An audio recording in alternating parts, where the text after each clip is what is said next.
Well, here we are once again. Floating somewhere between Earth and space, just trying to figure it all out. We've got a hell of a lot to talk about here tonight, Space Fam, so I guess we better get right to it.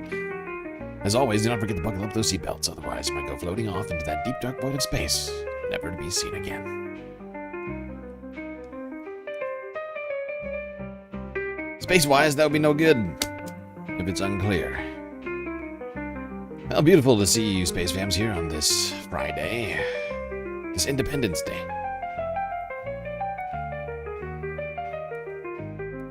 I thought this was America! Huh? Isn't this America? I thought this was America!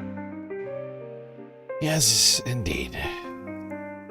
It's almost the 4th of July, but today's still a federal holiday. July 3rd, Independence Day. 250 years ago, a bunch of old guys in wigs signed some document.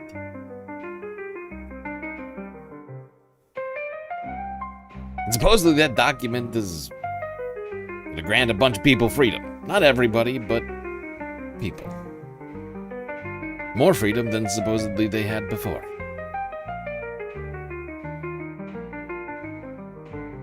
We're going to talk about it, as well as maybe, depending on how this all goes, get into some other stuff.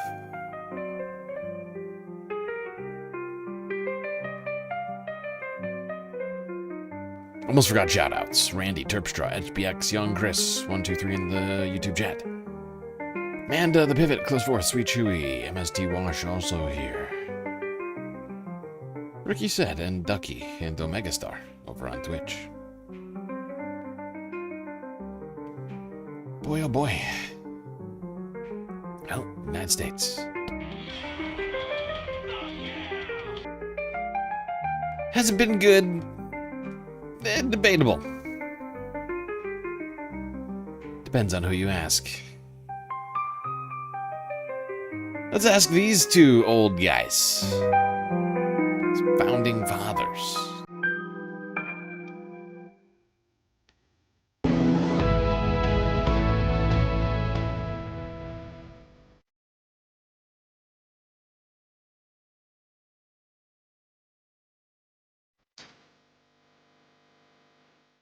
Welcome to a very special episode of Ceasefire, where we look to bridge the divide in American politics.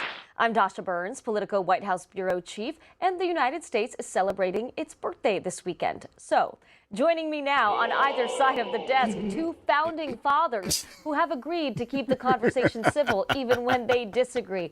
President Thomas Jefferson and President John Adams. Thank you both for taking time out of your very Yeah, there you go, Space Fams. We got two of the actual founding fathers here. I don't know how they got them out here and brought them back to life. I was certain these guys died a long-ass time ago, but here they are, looking old as ever. lives to join me here today. It is a pleasure. My pleasure indeed. Thank you, Miss Burr. Now, this show is about making Of friends out cryosleep, of political exactly. rivals, and you two are one of the first examples in history of putting political differences aside. But you joined me today after a bit of reconciliation. You have recently started to correspond after about 12 years of silence. I want to understand what split you two apart. We'll start with you, Mr. Adams. Well, I would contest the premise slightly, and the fact that Mr. Jefferson and I believe that our friendship has not abated over the years. Benjamin Rush, actually a fellow member of Congress, wrote, I do not know if he wrote you as many letters as he wrote me, trying to encourage us to begin our friendship anew. I informed Dr. Rush that where there had been no war, there could be no room for negotiations for peace, which is to say, I did not believe our friendship had ended. It had simply been placed in a bit of retreat for a slight moment. Mr. Jefferson, do you agree with that? I would entirely agree, Mr. Adams.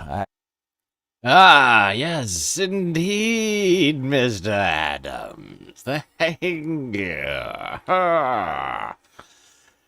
Okay, I think that's enough from those two old stuffy guys. If I had to pick, I have to go John Adams, since, of course, Thomas Jefferson owned hundreds of slaves in his time. Whereas John Adams never enslaved a single person, at least according to him. So, there is that. Just on that alone, I think we got to go on Team Adams versus Team Jefferson. Sure, Jefferson had some good ideas in his day, and he was part of the founding of the country, but he was a flawed man. Something we must recognize, I think, on this 250th anniversary of our country.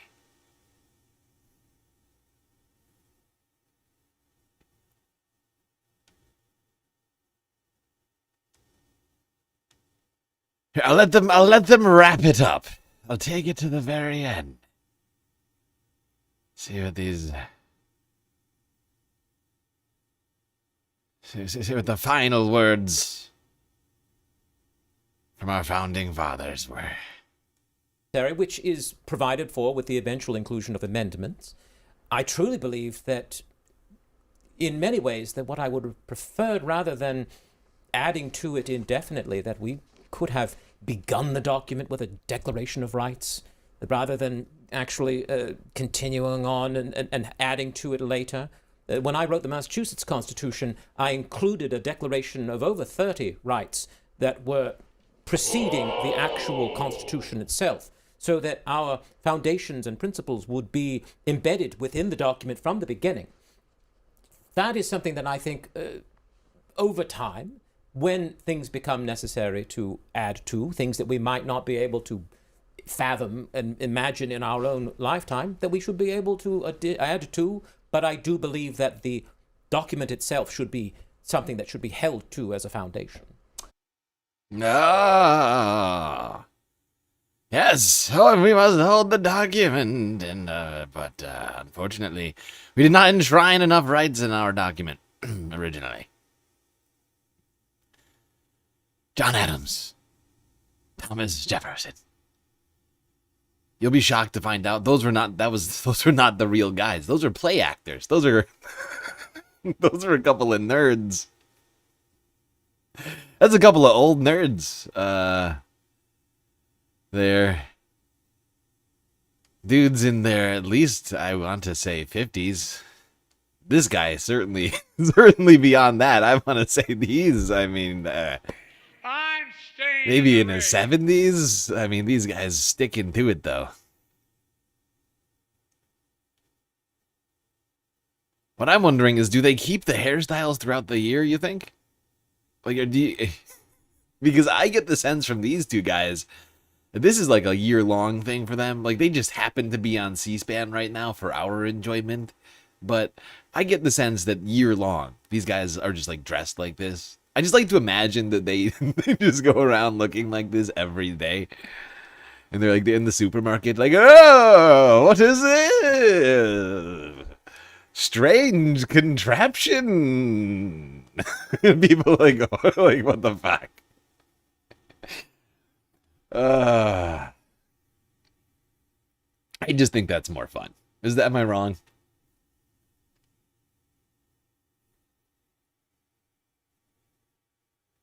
This country loves our slave masters. That's right. But just a reminder, for those just tuning in, John Adams was one of the few founding fathers who did not own slaves. Unlike old Tommy Boy there. Yeah, a lot of...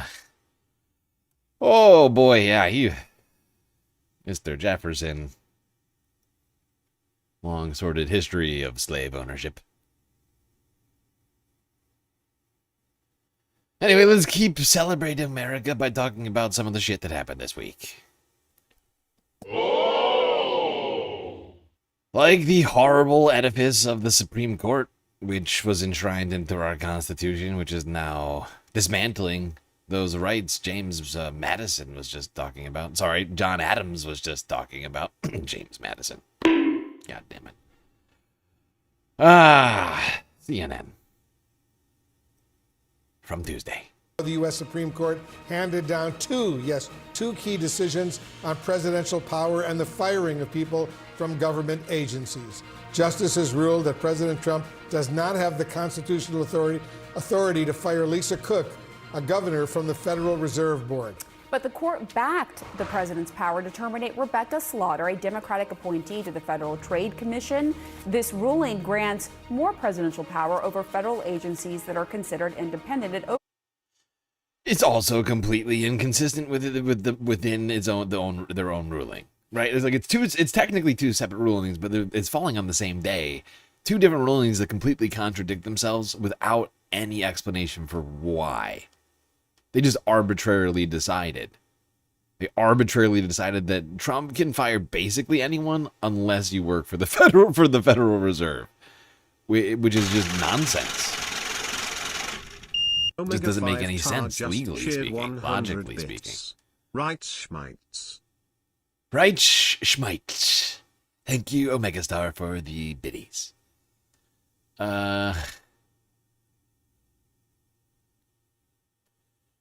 But it wasn't just this. Supreme Court also decided that Donald Trump and the federal government the president himself can just sort of terminate the temporary protected status of anybody, as well as effectively ruling that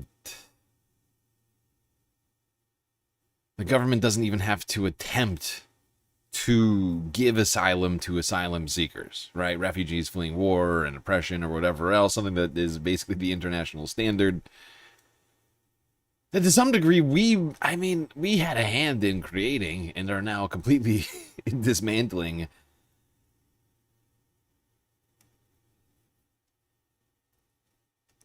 But when it comes to the Federal Reserve, hands off Donald Trump.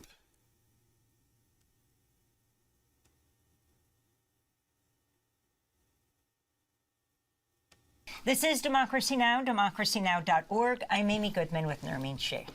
The Supreme Court has granted President Trump the power to fire and replace commissioners at independent government agencies. Monday's 6-3 ruling overturns more than 90 years of precedent that insulated regulatory agencies set up by Congress from presidential control. The case focused on the Federal Trade Commission, where 2 commissioners were fired by President Trump in March of 2025, Alvaro Bedoya and Rebecca Slaughter, who was the lead plaintiff in the case.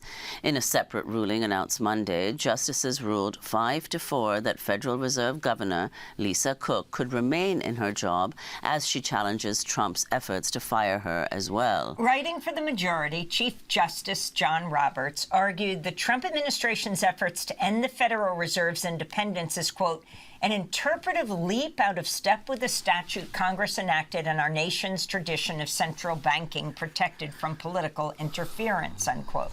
Alvaro Bedoya, former FTC commissioner who was fired by Trump, responded to the ruling, quote, they're making clear that the street bankers, the central bankers, they deserve an independent, above-the-fray regulator.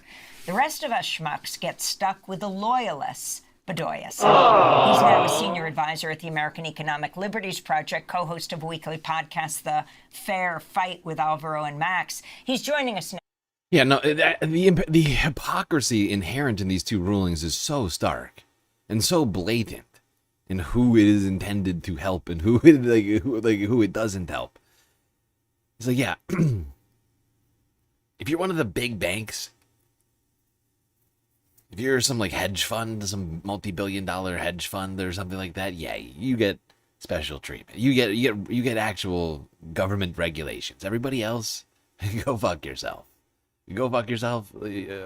Just everyone in America, everything in America. The plants, the animals, the water, the air. Basically, everyone who can't pay their way to, prosperity. From Maryland. Alvaro Bedoya, welcome to Democracy Now! You're former commissioner of the Federal Trade Commission, fired by Trump last year. Talk about these 2 Supreme Court rulings. I think the key thing here, Amy, is to follow the money. Because on the one hand, on Monday, you had the regulator that's most important to those central bankers, most important to those billionaire Wall Street bankers. Why? Because they want a nice, steady ship with interest rates, with other interventions in the market. The Supreme Court reaffirmed, surprise, surprise, that those regulators should, at least for now, remain above the fray and independent. But then you have this whole series of other agencies that keep your toys safe, that keep health insurers from robbing people blind, that keep supermarkets from merging to make milk, eggs, and beef even, to keep it from being even more expensive. The court said that all those regulators can report directly to the president and be entirely beholden to his whims and, at the end of the day, his donors, his billionaire donors over his shoulder at the inauguration. That's what this is about. And Alvaro, if you could... Exactly. And like I just mentioned before, this is only one of multiple rulings, or 2 of multiple rulings that came down in this last week from the Supreme Court, including a ruling on temporary protected status and how the government is expected to even deal with temporary protected status. Basically suggesting that people on the other side of the fence are being given the opportunity for asylum without having spoken to anyone, just by existing on the other side. It's like if a government official can see you, that's good enough. That's effectively what they said. I'm being a bit whatever, but that is how I see what the ruling states. It's like, if the government knows you exist, that's technically your opportunity for asylum. even if you're not actually being given the opportunity.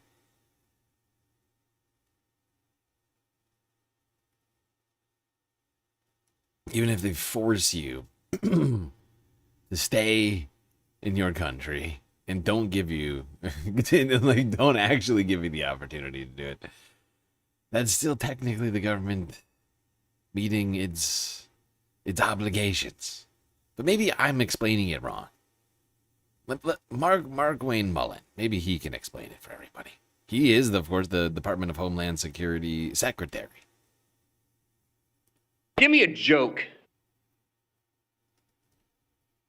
If the 350,000 temporary protective status holders right now start applying for permanent status, start applying for visas, will they not be deported? Is that a way for them to stay in the U.S. legally? Well, it depends on if they qualify or not. Underneath some visas, when you overstay your visa, when you have to go back to the country you came from. Underneath TPS, while it is still in order, you're able to apply for different status. Now, that doesn't mean that it's going to be accepted. There's a lot of things that take into consideration. First of all, have you been here and been charged with a felony, or do you have a criminal background? Do you have pending charges against you? Those won't be accepted. If you've been here and you've been living off the taxpayer dollars, meaning that you're part of social programs, those won't be accepted either. If you've been here and you've had a full-time paying job, underneath some circumstances, those would apply, but you have to go through the regular steps that every other immigrant that wants to come to the country legally has to go through. So I can't say that everybody's going to be accepted, but you are eligible to apply. Nothing prevents you from applying, filling out the application, but nothing's prevented them since they've been. Nothing's preventing you from filling out the application, says Mark Wayne. Although, if you've ever been the recipient of any sort of government assistance, which, of course, many people fleeing, genocide, ethnic cleansing, gang violence, whatever, extreme poverty, climate change, whatever it might be, like, those people tend to need a little help at the beginning. So even if you do have a full-time job, like Mark Wayne Mullen said, even if you haven't committed any crimes, you're still probably going to get deported, right? You have an opportunity to apply, but you can tell by the way Mark Wayne is talking, they're not accepting. They're not going to be accepting any. They're not planning on accepting any fucking any of these. I mean, he's literally describing people helping society. He's like, even if you have a job, you've done no crimes, and you're benefiting America, like you're a contributing member of society, he still might think you're, too brown or something, or too foreign, too Muslim, or whatever else.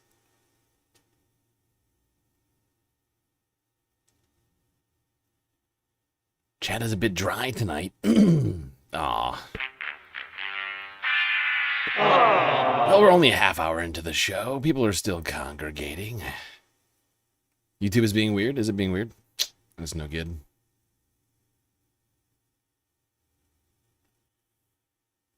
Yeah, he's basically saying, like, if you're in the country as a refugee, you're leaving. Like, everything that he just described, like, basically, just to any reasonable person interpreting everything that Mark Wayne Mullins just said, is they don't care how good of a person you are. Like, they don't care, like, how good of a member of society you've been. Like, if you are from the wrong country, right? If you're of the wrong country, wrong ethnicity, wrong whatever, wrong religion, you're gone.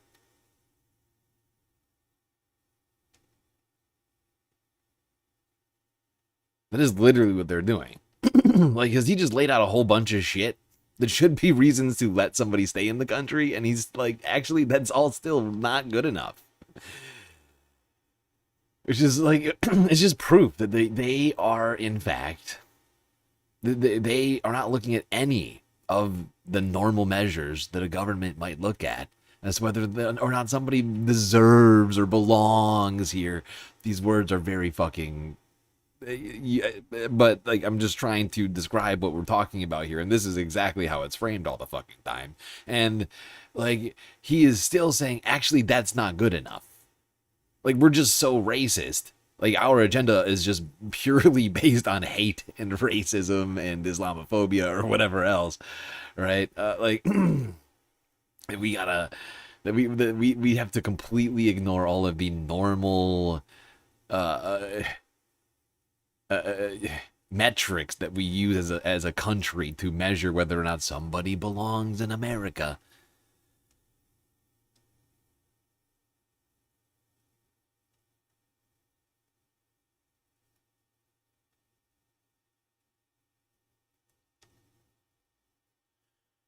Now, what's interesting is that one group of people who we said had to go back are Syrians. Now, Trump's been saying that al-Jilani's been doing a great job there. However, it's still not the safest place. 3 days after Mark Twain was making that statement, this happened this week. This is from yesterday. Actually, I think Wednesday. Let's return now to some breaking news from Damascus. There's been an explosion near the Central Court complex, also known as the Palace of Justice. The Syrian state news agency says at least 5 people have been killed. Obeida Hito joins us now on the line from the scene of the attack in Damascus. Obeida, you have just arrived at the site of this explosion. What can you see? Well, Anna, we've been here for over half an hour now. There has been a very tense security situation. The police, as well as military intelligence, have been here on the scene, creating a security zone around the scene of the attack. It's actually just inside this neighborhood. This big white building is the central courthouse here in Damascus. Does this seem safe? Like, we're literally claiming that it's safe to go back to Syria right now. Earlier this week, Monday, Mark Twain saying that. By Wednesday, this is happening. Yeah, just send all the people back. And the vast majority, I don't know about the vast majority, but like a lot of people who are living outside of Syria in the United States are the exact sort of people who have concerns probably about their safety in Syria for whatever reason, like I like ethnic identity or otherwise, right? And like the government's like, actually, I don't care how good of a citizen you've been, you're going back. It's fine. I don't know what you're talking about. Go back to Syria. It's just blatantly like wrong.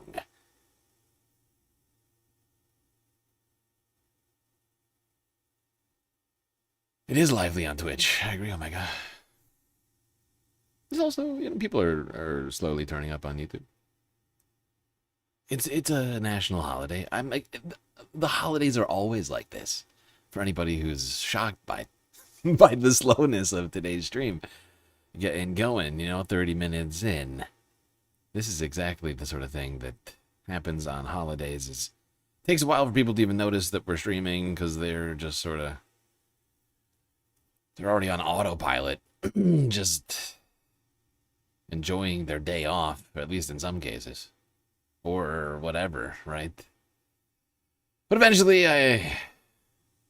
we'll all be enjoying this, or trying to enjoy this time together. But I'm not ready to get to the America 250 stuff fully yet. We're still going to talk about the state of immigration in the United States. Let's go to Texas. It's a fantastic story. I'm sorry, did I say fantastic? I meant fucking stupid story. We're learning that Sister Leticia Ubuaja, a Nigerian national, was arrested and detained by immigration enforcement while walking to Mass. It happened last Sunday in McAllen, Texas. Bishop Daniel E. Flores of the Diocese of Brownsville calling her a source of goodness and hope in their community. Just a few hours after her arrest, DHS later releasing Sister Ubuaja, who's been in the U.S. for at least 10 years, but her immigration status is unclear. The department has not responded to our multiple requests for comments and information about her arrest and her detention. Ubuaja's detention was even condemned by a Republican lawmaker, Congresswoman Monica De La Cruz, writing, "Our immigration enforcement should target violent criminals. A Catholic nun on her way to church is not a threat to our community." The administration has repeatedly pledged to go out. How do we decide that? Definition of totalitarian. Monica, how do we decide that? I mean, that Catholic nun, oh, God, never know. I mean, what if it was an imam instead? Oh, would they be as less of a threat to the community? Because that's what I'm wondering, right? Like, I mean, don't get me wrong. I don't think this woman was a fucking criminal or a threat to her community. I just find it interesting that a Republican rushes to the defense of a Catholic nun, and I just wonder whether or not Republican Representative Monica De La Cruz of Texas would go and take this stance publicly about an imam being grabbed up, right? Or someone of another faith. Day off, what's that fair? That's fair, Tony. That's fair. That's what I said for some. I ended it with for some. Because I know inherently that not everybody gets the day off. I don't know if you noticed, I'm one of those people. I'm working right now. But, yeah, it's interesting. It's interesting. ICE arrested and detained this woman and then released her, giving no comment on why she was released or detained, for that matter. I wonder what about this woman walking around looking like this could have led them to think she was a threat to the community.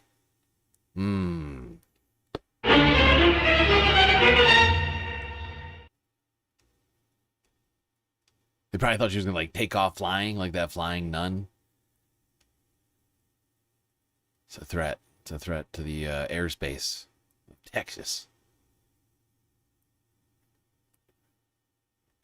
Illegal.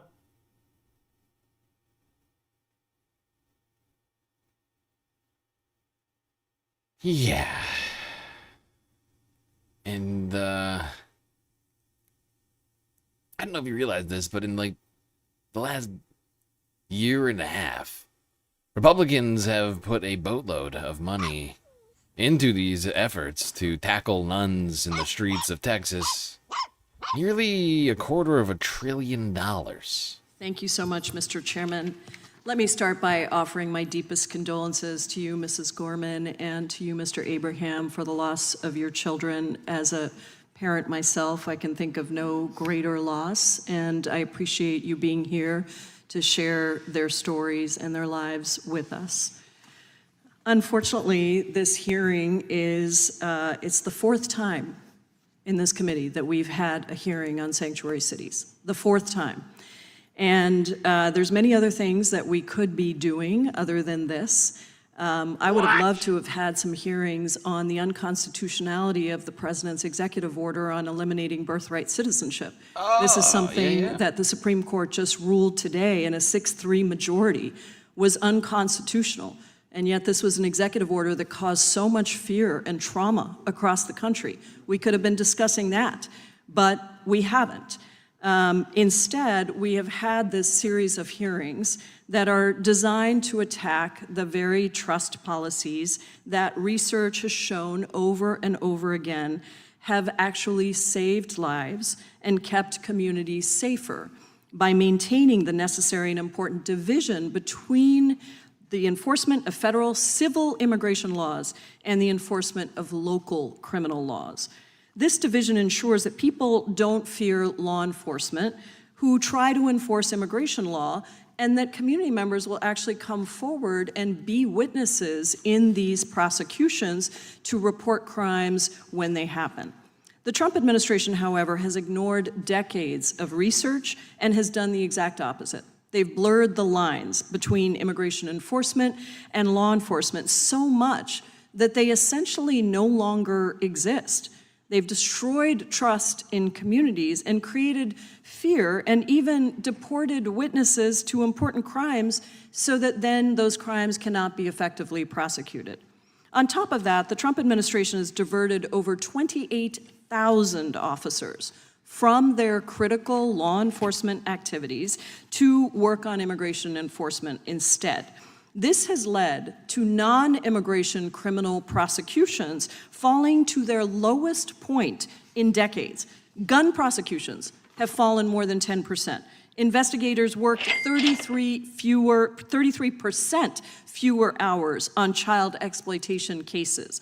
Nearly 1 in every 5 FBI agents has been reassigned to arrest immigrants instead of conducting complex criminal investigations of corruption, espionage, terrorism, cyber attacks, and transnational gangs.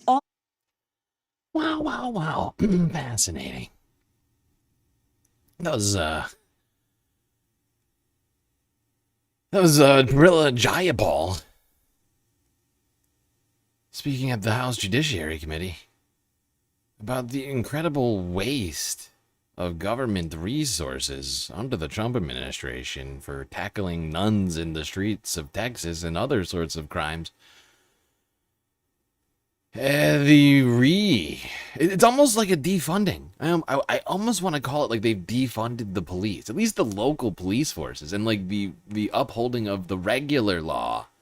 In lieu of that, they've chosen to do immigration instead. They've like kind of defunded police forces by appropriating resources and officers, agents, FBI. Local offices to immigration enforcement efforts when they could be solving actual crimes. Not just people just existing on the wrong side of a line, but, like real crimes, like murder. Illegal.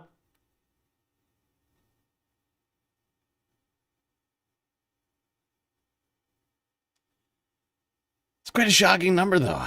All those numbers are quite shocking.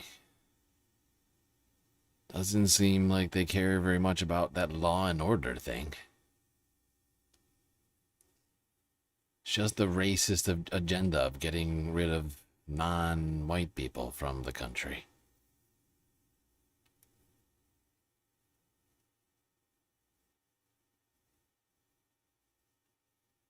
That's not the only sort of government spending waste that has existed.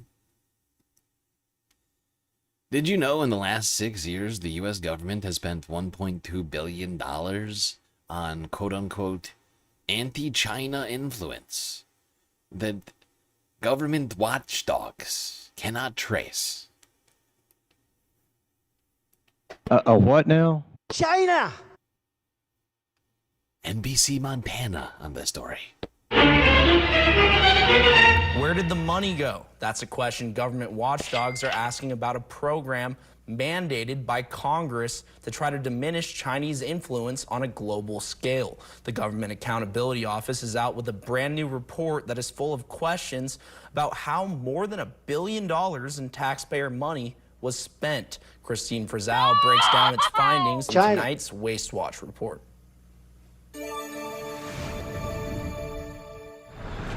It was supposed to be an answer to what lawmakers on Capitol Hill called a generational threat, the Chinese Communist Party's growing power and influence around the world. It's the central reason why I love this Congress story. allocated money and Okay, I love this story from NBC Montana because, like, I don't think they see how this is actually a self-owned. Like, NBC Montana has got to be the most right-wing local NBC station that I subscribe to. But, like, they're trying to blame the government for not being good enough at being anti-Chinese. Like, and that's actually how this entire story is framed. They're like, the horrifying scourge of China. We should be spending $1 trillion on our efforts in this every single year. But the government can't even do it right. Forces to counter Chinese influence, including its economic coercion, China! its efforts to expand its authoritarian system of government, and military sales and development of military technology. The U.S. State Department and now defunct U.S. Agency for International Development reported funding 470 projects costing about $1.2 billion, but with very little accounting of what specifically the money was spent on. Oh no! Money used in like clandestine operations, anti-China clandestine operations that every single viewer of NBC Montana absolutely fucking like. If Trump himself came out and said we're gonna spend $1.2 billion on anti-China efforts, but we're not gonna tell you what it is, they would fucking cheer, right? I just find it fucking hilarious. I just find it fucking hilarious. What this proves to me is that maybe we should stop spending money. Maybe we should stop like trying to do like covert, operations and or open operations of anti-Chinese efforts, right? Maybe we should just work on global getting along efforts. How's that sound? How about we work on friendship efforts with other countries rather than this nonsense? Okay? Because you do that, you don't have to hide that money, right? You don't have to hide that money when you're like setting up a time for hugs or whatever. Or, I don't know, re-signing trade deals with other countries, like, I don't know, our neighbors. And we're building Canadian, with Canadian workers, Canadian steel, Canadian know-how, Canadian values. Turi Isri reports on the new level of uncertainty around Kuzma. An unwelcome message from the United States delivered on Canada Day. The Trump administration declined to extend the agreement underpinning North American free trade. Now we're really going to get into the hard discussions and the bluster. After a virtual meeting with trade representatives from the U.S., Canada, and Mexico, the White House said it did not agree to renew the USMCA, or CUSMA, in its current form. The decision does not kill the deal. Instead, it triggers annual reviews and a 10-year clock to its possible expiration. The Canada-U.S. Trade Minister declined Global News' request for an interview. There you go. A deal that Trump signed in his first term, if I recall correctly. Now refusing to re-sign in his second term, causing something of a shakeup in our neighbor countries, Canada, Mexico. People, over the last year and a half, as we know, people have been learning lessons left and right about counting on the United States under Donald Trump's leadership, but I think that this was still disturbing, concerning to Canada and Mexico alike, as they are our two biggest trade partners. And we both mutually benefit from it, including having lower prices on a number of different goods.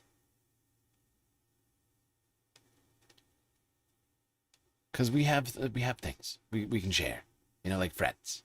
Like I was saying, we could do friendship stuff, like cookouts. Unfortunately, those cookouts are getting more expensive for those trying to celebrate this 4th of July.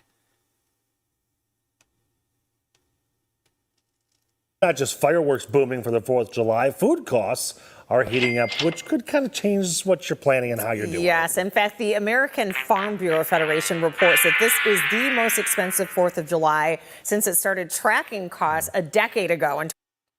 The most expensive 4th of July since the tracking of 4th of July costs began.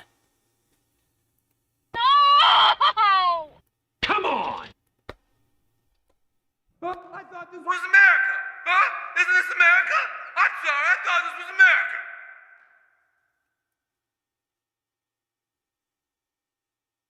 Yeah. Yeah, rather than making things less expensive, Trump making things more expensive this 4th of July. And now I'm not saying that the canceling of that deal, which is not actually technically canceled, but I'm not saying that the non-renewal of that is having some immediate effect. But of course, this is just the tail end of Trump's war on the planet. Trade war, I should be more specific since he's now been doing actual wars since then. I'm glad we've escalated from trade war to real wars. I'm sure there's no way that goes awry. Is Trump giving his speech yet? Or has he given the speech?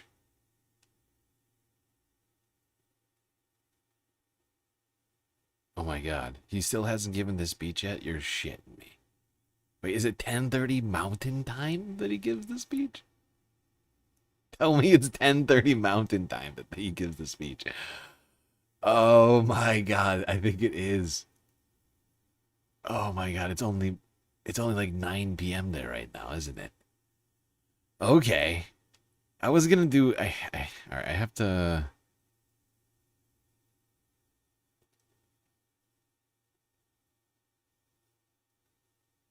Let me think. I'm gonna switch to this next video and then I gotta move a video around because this is not. Trump is giving a live speech at Mount Rushmore. How do House Republicans make the case that you're fighting for affordability when you go back to your districts? Affordability?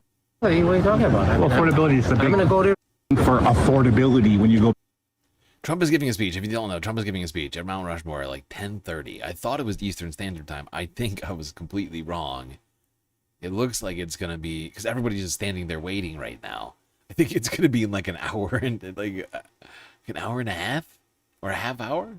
What time is it in Montana? It's 9 p.m., right? It's Mountain Time.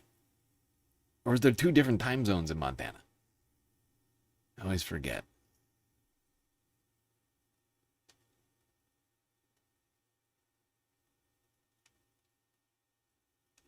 How do House Republicans make the case that you're fighting for affordability when you go back to your districts? Affordability? What are you talking about? Well, affordability is the big. I'm going to go there tomorrow. Over the 4th. I'm going to get me a couple big lobster tails. I'm going to get me some nice ribeyes. You think that 60% of Americans who are living paycheck to paycheck can afford lobster tails and ribeyes and all of that? Maybe not. Maybe the 60% of America don't work as hard as I do either. I mean, I don't know. This week, Trump was forced to file his personal financial disclosure forms. The figures that have come out about his corruption are staggering. Trump added around $2.2 billion to his net worth as president in 2025. Okay, hold on. But this is not why we're watching this video. We're doing this one for this ridiculous fucking clip from this guy. Like, it's unhinged. Like, it's the worst response I could imagine. Somebody, like affordability is like the number one issue right now for Americans. You got a goddamn holiday the Republicans are supposed to love. Like, this is supposed to be a Republican's number one holiday. This is Flag Day, basically, right? This is the day of flags. Like, this is the day when you bring out all of your flags. Like, I know we have another day that's called Flag Day, but we might as well just call this Flag Day because they all bring out flag shorts, flag shirts, flag hats, flag sunglasses, actual flags, babies tattooed with flags, right? Like, I mean, it's just, it is an embarrassment of flags. I mean, there's no other word for it. And it's just, it's the one time where it's basically socially acceptable to look like a Republican does on most days. And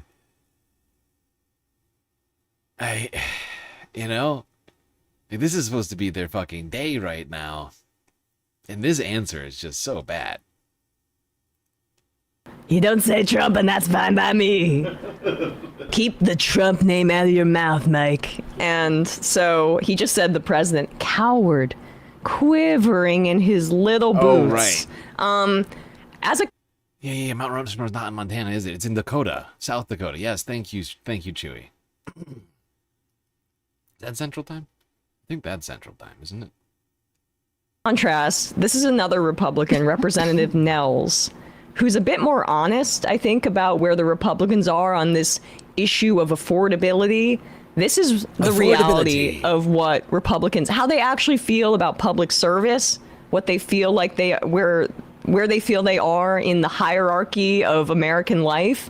And they're essentially just kind of spitting in voters' faces at this point. And I would just say Nels was previously a cop, so it's not like he made like a whole bunch of money in private industry either before this. Oh, so. Of course, right. I think he's a vet too. So. Well, that's why they go to, I mean, truly, that's why they go to Congress, to get rich. Congressman, real quick, how do House Republicans make the case that you're fighting for affordability when you go back to your districts? Affordability? What are you talking about? Affordability is the big... I'm going to go there tomorrow. Over the 4th. I'm going to get me a couple big lobster tails. I'm going to get me some nice ribeyes. I'm going to sit in my backyard with my family, my neighbors. And we're going to be enjoying the 4th, celebrating 250 years, the birthday. We're going to be celebrating the greatest president of my lifetime, Donald J. Trump. Maybe watch some fireworks. Won't be up here. It's going to be too hot, right? And I'm in bed at 11 o'clock. I heard the fireworks ain't going off till 11 o'clock Eastern on the 4th of July. I probably have to sleep through that one. Riffing. But listen, everybody understands you're going to see a little increase in energy prices because of Iran. I mean, come on. People aren't stupid. You realize that when you have a conflict with Iran. But I think in the end, this short-term increase in some of the costs of energy, gasoline and stuff, is temporary. But President Trump has made it very clear to these companies, don't be gouging, no price gouging. All right. Everything is a... Oh, wait, did he say that? Yes. Okay, I forgot about this part. Keep going. Price gouging. I mean, energy, what? Oil was at $69 the other day, 72 that's it. I mean, the prices got to come down. One's for the mistress. One's for criminal. So we got to do that. We have to do that. And I think that the overall goal and objective is to make sure Iran never has a nuclear weapon. So I'm okay with the increase in fuel because you knew it was going to happen with oil and the Strait and everything. But it's a temporary issue. You think 60% of Americans who... Whenever anybody says nuclear, all I can think of is this guy. There's an old saying in Tennessee, I know it's in Texas, probably in Tennessee, that says, fool me once, shame on you. If fool me, we can't get fooled again. We can't let Iran have nuclear, okay? And the nuclear is like, I mean, that is not how it's spelled. Why have we not solved this yet? Like, that was fucking like 30 years ago now. It's like 30 years ago you got him saying nuclear. The nuclear weapons are coming. Saddam Hussein, weapons of mass destruction. Jeb, you see what I said? You hear what I said? We're living paycheck to paycheck, can afford lobster tails and ribeyes and all of that. Maybe not. Maybe the 60% of America don't work as hard as I do either. I mean, I don't know. Oh, yeah, I guess. It's a meritocracy up there in Congress. That's why the Trump boys are so rich. Another ad for Tallarico. They work so hard at finding the right connect for Coke. Illegal. Yes, indeed. Well, clearly Congress understands what it's like to be a regular human being. This guy eating 2 lobster tails and a ribeye on July 4th. Who eats lobster tails on ribeye on fucking July 4th, by the way? Hot dogs. Hamburgers. That is the normal answer. This guy, like, answers the most, like, unrelatable fucking thing you could imagine. A couple of lobster tails. Yeah, I'll be thinking about nuclear, but I got a couple of lobster tails, a couple of ribeye with me, and, I don't know, I'm not be thinking about affordability at all, actually. It's gonna be great. When you think about it, it's gonna be beautiful. Now, unfortunately, some people are foregoing expected normal holiday traveling road trips and such, as high gas prices continued to persist. This is News 8 WROC, Rochester, New York, from 5 hours ago. All right, Eric, thanks so much. It is one of the busiest travel weekends of the entire year, but with gas prices at a 4-year high, a road trip may not prove as popular as before. As we found out around town today, many are choosing to spend the 4th right here at home. An estimated 72 million Americans are expected to travel for Independence Day, up 5% from last year. But that's not on everyone's agenda. I got everything right here. Outside of gas prices, it's beautiful up here. Whether it's a day spent at Durand Eastman Beach or across the street on Irondequoit Bay, many are making the most out of what's familiar. We're really lucky that our city has all these, waterways and parks and spaces to enjoy and have the day off, so figure we'll do something good with it. Camp Eastman in Irondequoit is also a busy spot. The Kyler family of Rochester has made 4th of July cookouts a long-standing tradition there. This is a family tradition that my grandparents started, and so now it's coming to the point where the grandparents' great-grandkids are taking over. Wanda Kyler says she debated taking their plans elsewhere, but decided to stick with what they know. We were thinking of Hershey Park. The family getting together and we're in cabins, but once again, because of the gas prices, that's out of the question. Yep, once again, because of the gas prices, that's out of the question. Good God.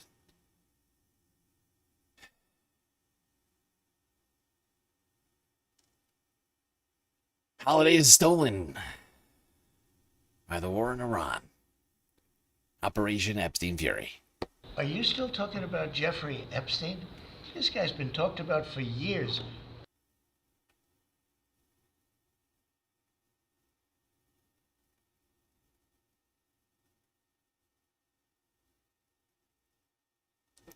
Tennessee does too. What Tennessee says nuclear too.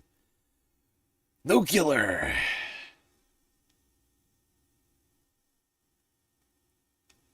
You didn't buy any fireworks this year? Oh.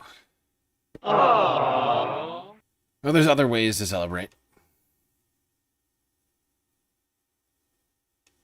However, this is gonna suck. Do we do this now? Honestly, I'm kind of... I don't want to get into the next topic. Then interrupt it with this Trump speech. Mount Rushmore, 9:14 p.m. 16 minutes until this Trump speech happens. You can see the Mount Rushmore monument where Donald Trump has suggested that his face should go as well as a deranged megalomaniac. What should we expect?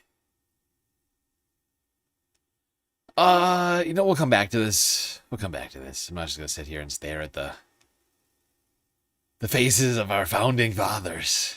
It's weird. That's weird. Don't be creepy. Yeah, we're not gonna do that. Let's have a debate about America. The future of America, perhaps.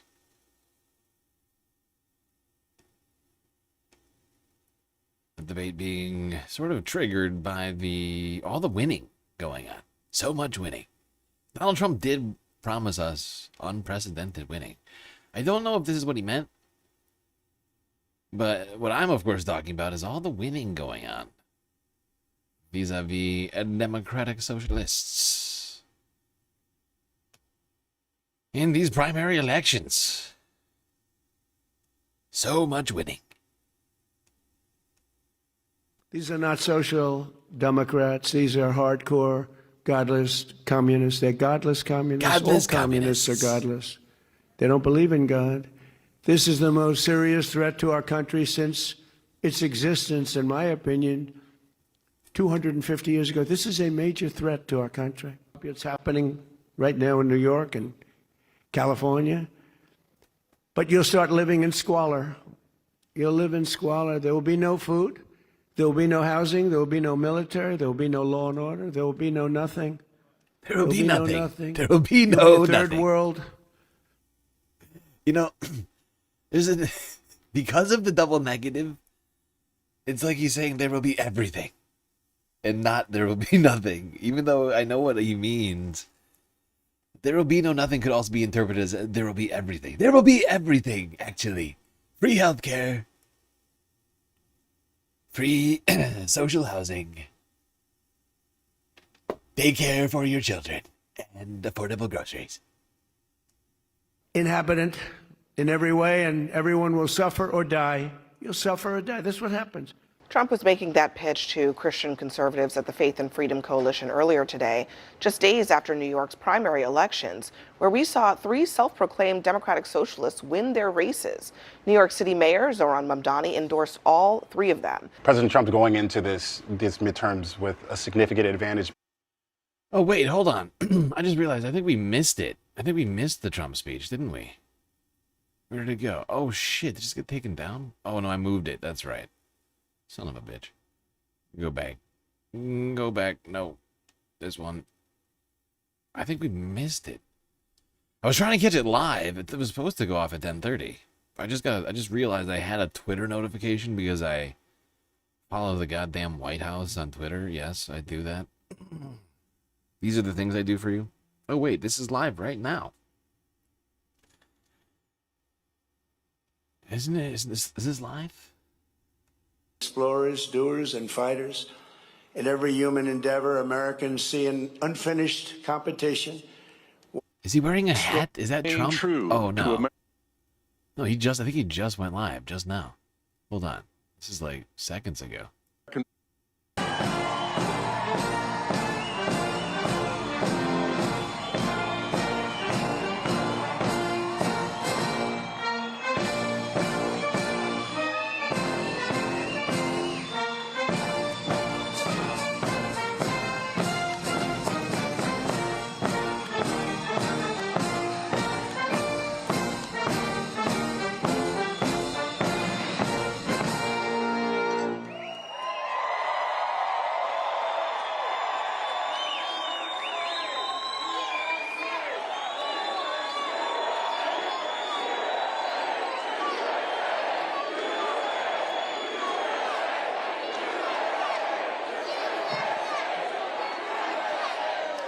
Well, thank you very much to the men and women of the South Dakota Air National Guard and those beautiful F-35s. We love them, and I want to thank you all for being here. This is a big crowd. This is a lovely crowd, and what a sight it is. Can we get a pan out, C-SPAN? I want to thank Senate Majority. I really wish C-SPAN would have panned it out. Like, just for honestly, historical purposes, when you think about it. I mean, the president sends a huge crowd. We should see it. Like, instead they pan in. Not helpful, C-SPAN. Come on. Come on! John Thune, a good friend of mine and all of us. Senator Mike Rounds, great guy. Governor Larry Roden, thank you, Larry. Lieutenant Governor Van Huysen. Oh, they're good. I was waiting for that. They said, you start speaking, they won't interrupt you at all. They didn't interrupt us at all. Thank you. They're fantastic. What great, incredible, talented pilots. Thank you very much. Great, beautiful, handsome, Secretary talented Burgum, who's doing a phenomenal job. Governor Ron DeSantis, thank you. Governor DeSantis, where's Ron? Thank you, Ron. Distinguished guests and fellow citizens, tonight we gather on the eve of one of the most extraordinary days in the history of the world. Tomorrow we mark 250 years of glorious independence and 250 years of majestic American freedom. Nothing like it. In all the chronicles of the ages, never before has any nation celebrated so magnificent a triumph as this one, the one that we are participating in right now.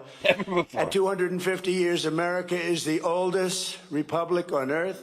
We are the freest people on earth. We have the most righteous and enduring constitution on earth.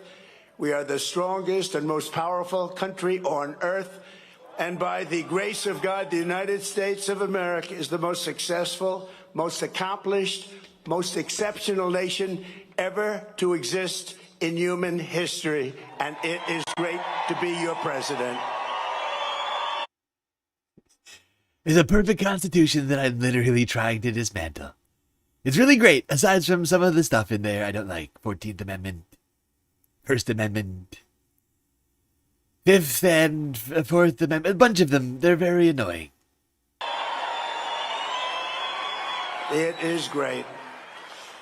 For a quarter of a millennium, liberty, justice, equality, self-government, and unmatched prosperity have flourished here as they have never flourished anywhere before. There is nothing So much like flourishing. what we are doing. The birth and survival of the American nation under God is quite simply the best and most incredible thing ever to happen on this planet by human hands ever. That is ever, ever, ever. Ever, ever, ever. No other country has done more good for this world than the United States of Forever, America. ever. And we give thanks for these extraordinary blessings. We remember that what we have created in this country is not the natural way of the world. It is not the norm. It is the exception. It is rare. It is priceless. And it is truly miraculous. Throughout the entire story of humanity, most people in most places. Dude, this speech is such a farce. It is dystopian. This man is pretending to celebrate shit that he is actively undoing in the last year and a half. Great constitution that I'm undoing. Amazing, amazing democracy, unseen anywhere else that I don't like. I don't like it. Okay, we gotta do a bunch of stuff. Poll taxes. Have lived a life plagued by suffering, poverty, exploitation, violence, and misery. But here in America, in this land, on this continent, we have written a very different story. It's a tale of adventure, liberation, and unmatched greatness. It's the story of people governing themselves, the many uniting as one, the men and women rising by their own skill and talent to go further and reach higher than anyone has ever gone before. There has never been anything like this. The triumph of American independence was the result of the most extraordinary people in history, the most extraordinary culture in history, and the most extraordinary ideas in history, all creating the most extraordinary republic. I can guarantee you Stephen Miller wrote this fucking speech. The most amazing culture in history? Which culture? I think we know which culture he's talking about. Ever, ever, ever in history. It all came together for the miracle of July 4th, 1776. That was a big year. 250 years ago tomorrow, what a big day that is. I consider this a big day because I'm with you. I like that too.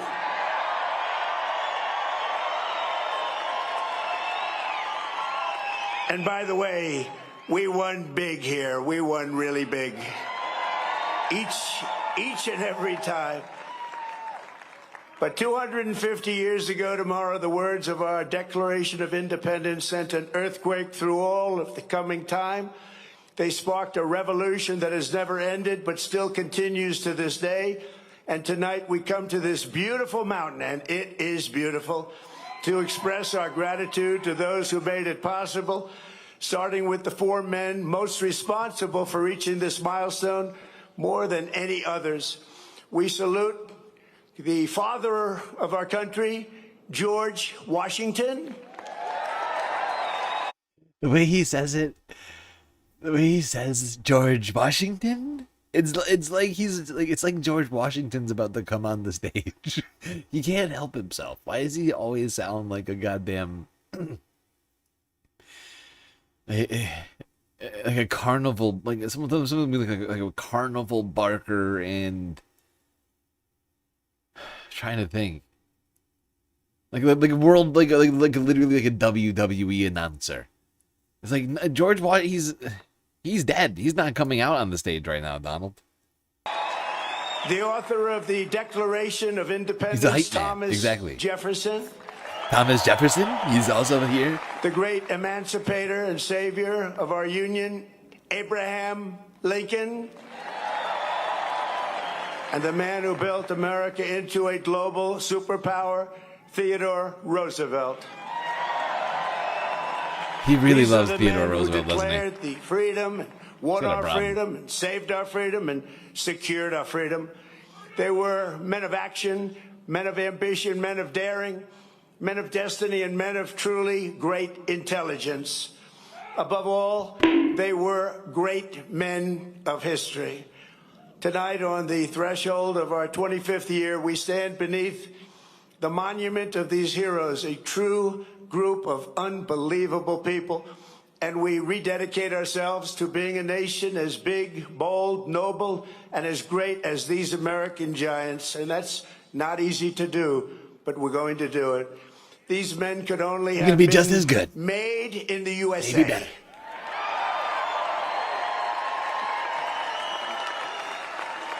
Their faces are engraved on these bluffs, not only because of what they did, but to remind us forever who we are.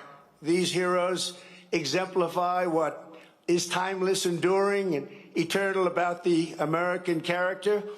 And in the end, it has always been that character, our distinct and unique identity. It is a truly unique identity, and it'll never change. That's the ultimate source of our strength.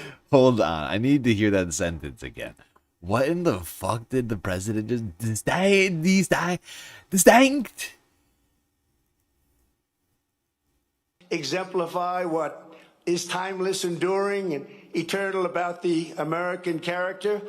And in the end, it has always been that character, our distinct and unique identity. It is a truly unique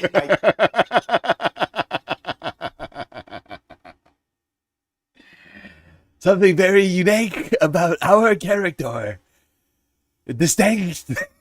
Dude, yo, Grandpa is having a fucking breakdown, dude. Unique about our character. Very distinct. Distinct. Different from character, our distinct. distinct and unique. And in the end, it has always been that character, our distinct and unique identity. It is a truly unique identity. Truly unique. And it'll never change. That's actually the word. The ultimate Not unique. source of our strength and the bulwark of our freedom. On this anniversary, we must remember, we have to remember, we can never forget that American liberty has not endured for 250 years merely because of words on paper. Liberty has prevailed here because of the culture and character of the people who declared it, defended it, and preserved it. These are very, very special times, and this is a very special place. You live in a very special place. Congratulations, everybody. Congratulations, South Dakota. That has to be an ad lib. You're very lucky, South Dakota, for living here, because you get to meet me.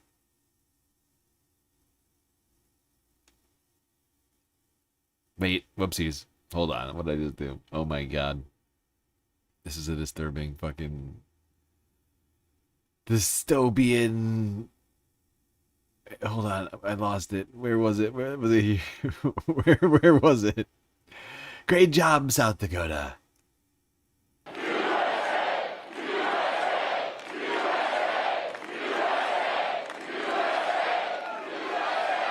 Thank you. Where is it? I lost my place.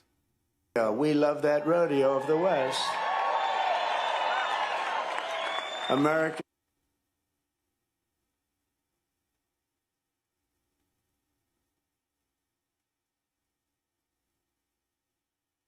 Ah. Microchip, the personal computer, microchip, the internet, the GPS. What is he just? What is he doing? He's just randomly listing shit now. Where were we? Oh my god. In character, a new breed of citizen. That's you. Congratulations. Congratulations. You're not that new a breed. You're a really good breed, but I'm not sure that you're that new a breed. Americans did not bow before a king or a government, but kneeled only before Almighty God. That's right. These were the people who founded our republic. These were the patriots who fought for. He is literally a televangelist. Do you hear the things he's saying right now? We did it all through God. You know which one? You know which one, South Dakota? Clap. Please clap. Independence. This was the spirit that demanded freedom, and this was the culture that built America and carved its heroes into Mount Rushmore. He has said the word culture now like a dozen times. And it's getting real weird at this point. Like like I said before, Stephen Miller had to have written this. Because it is like clearly obsessed with Western culture. Western culture did it, nobody else. Just us. Go check the Smithsonian, we deleted all the rest. We deleted all the rest of the history. It was just Western culture. For generations, it was understood that the core of patriotic duty of every American was to pass this culture on to our children and to preserve the nation for centuries and centuries to come. But in recent years, there's been an undeniable attempt to change this exceptional character. I should have... To beat the American spirit out of us. I guess I should have changed the title. Not from Donald Trump celebrates himself, but the Donald Trump celebrates fascism? I don't know. Like, so celebrates the worst parts of America? Like...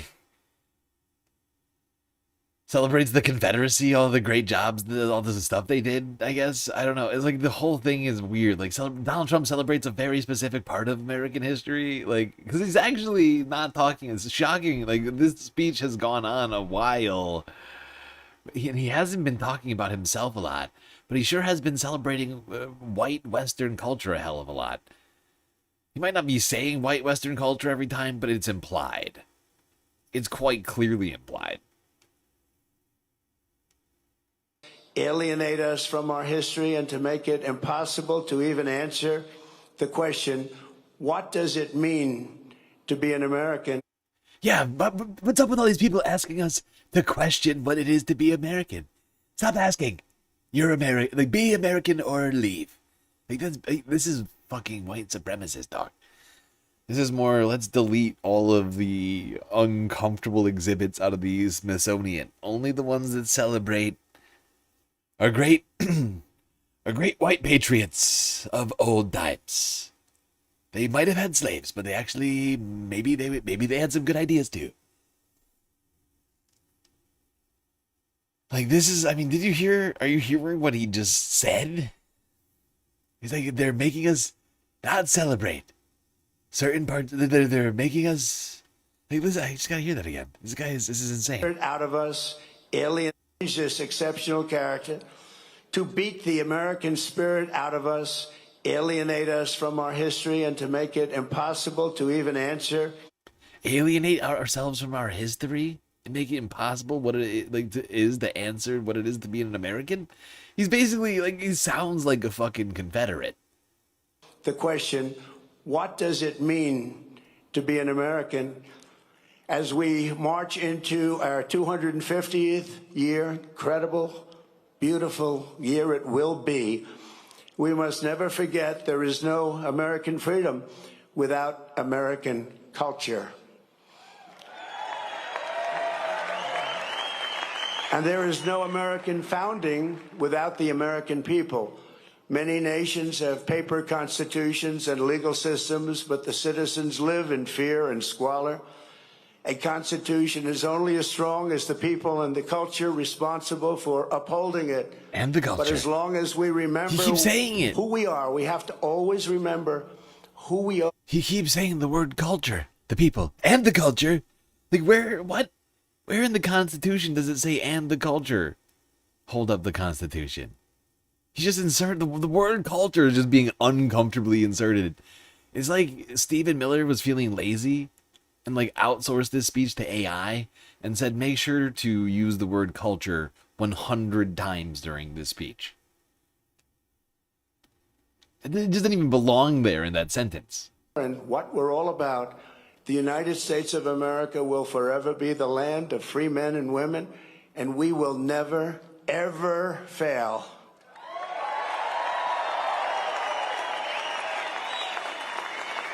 So tonight, let us say clearly and proudly what makes Americans so unique and extraordinary. We're going to give our country its identity back. Above all, Americans love freedom.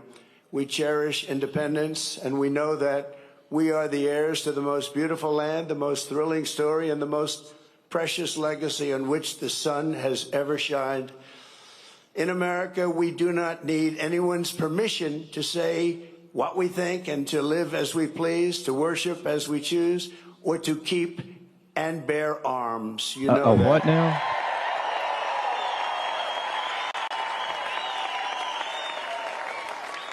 And for almost 6 years during my presidency, I've saved, almost single-handedly, but working with John and some other great people, we've saved your Second Amendment, and I will continue to do so, I promise. Our rights here, given to us by the God who made us, and those rights shall not be infringed. Americans believe in self-reliance. We look at success with envy not, and I say that some people are envious and some people are not. We are not, but with admiration, and we earn it, and we will always earn it, and we will always respect it. We earn our money. We're an incredible, good, kind, and generous people. We earn our money just like me, a guy who inherited hundreds of millions of dollars. I earned it just like everybody else. Totally normal. And we don't envy people who have a lot of money, okay? Just like the billions of dollars I've earned since I became president. I earned that too, okay? So everybody stop envying people, okay? It's almost, I feel like this is almost an ad-lib, I can't tell. And we will always respect it. We are an incredible, good, kind, and generous people, always ready to help a friend or a neighbor in need. No one has ever given more to charity, ended more hunger, cured more disease, or done more to uplift humanity than Americans, and no country ever will be able to match it.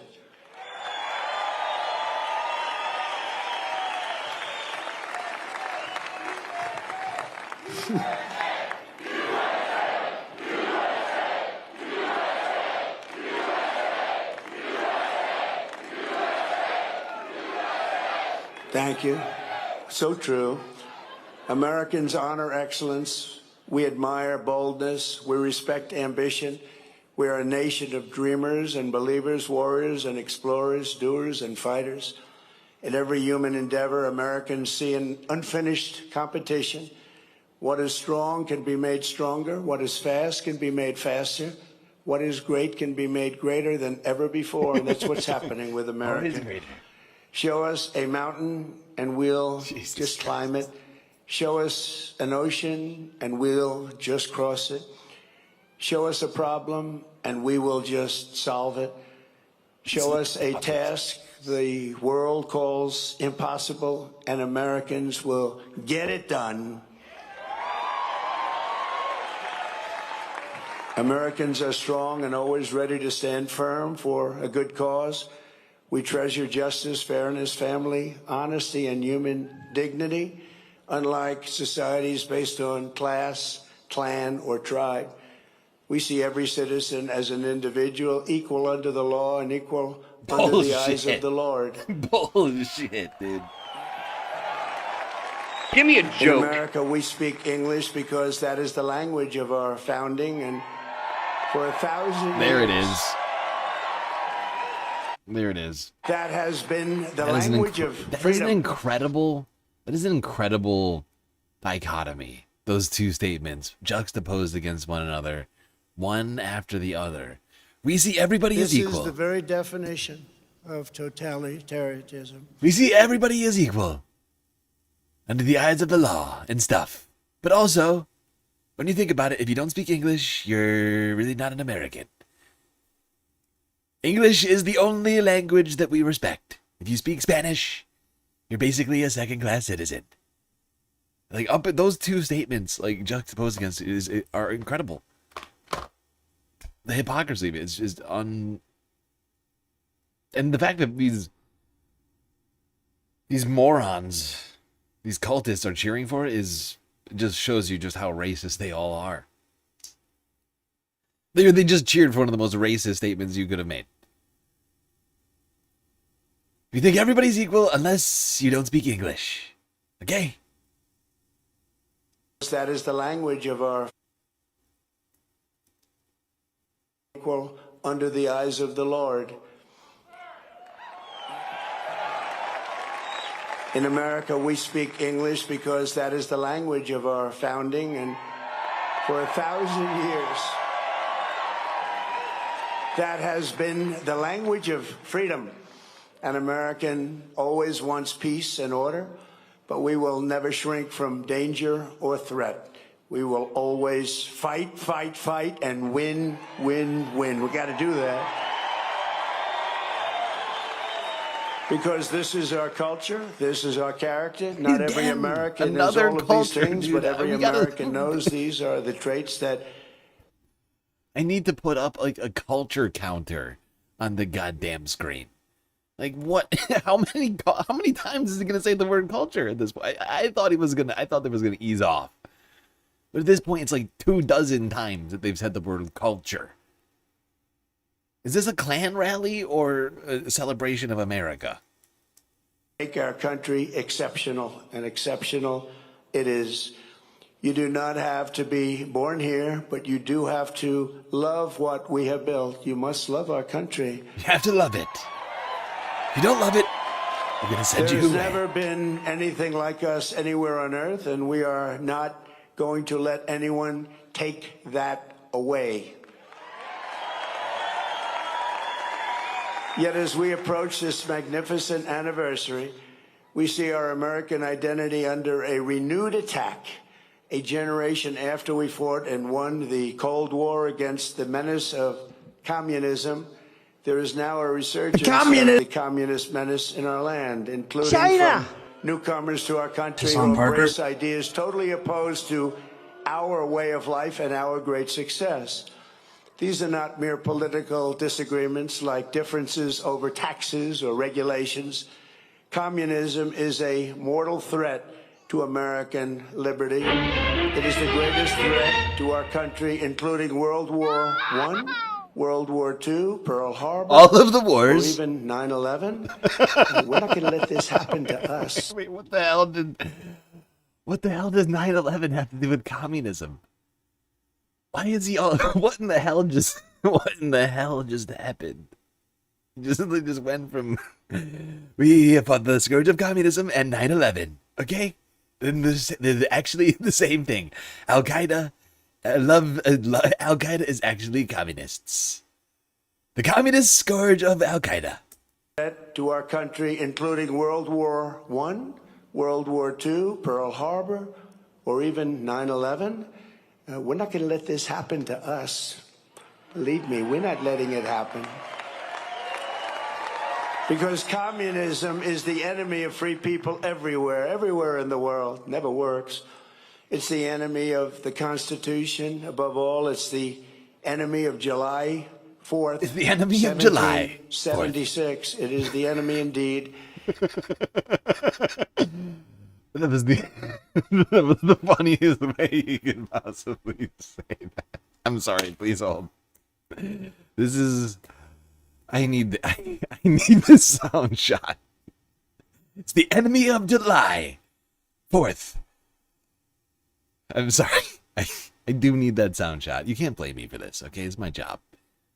Okay, this is what you come for. This is future. This is for future valuetainment, okay? Just think of it like that. You're about to be valuetained.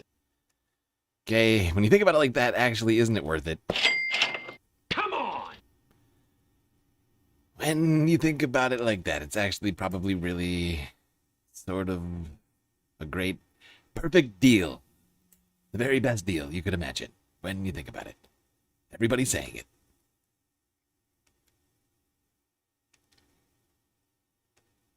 Is the enemy of free people everywhere in the world. Never works.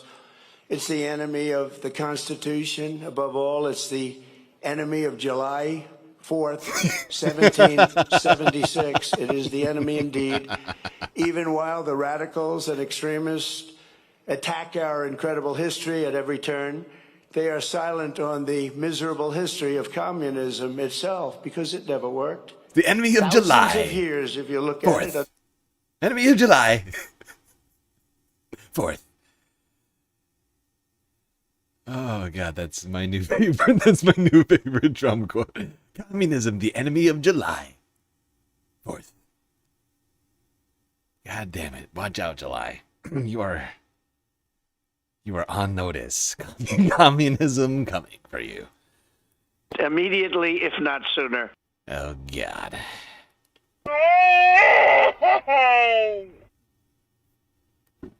This is ridiculous.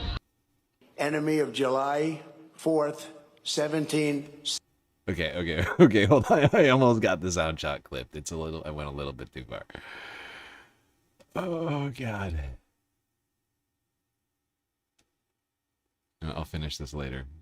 I'll just save that sound shot. I don't have time for this. Different names under somewhat Enemy of different July 4th.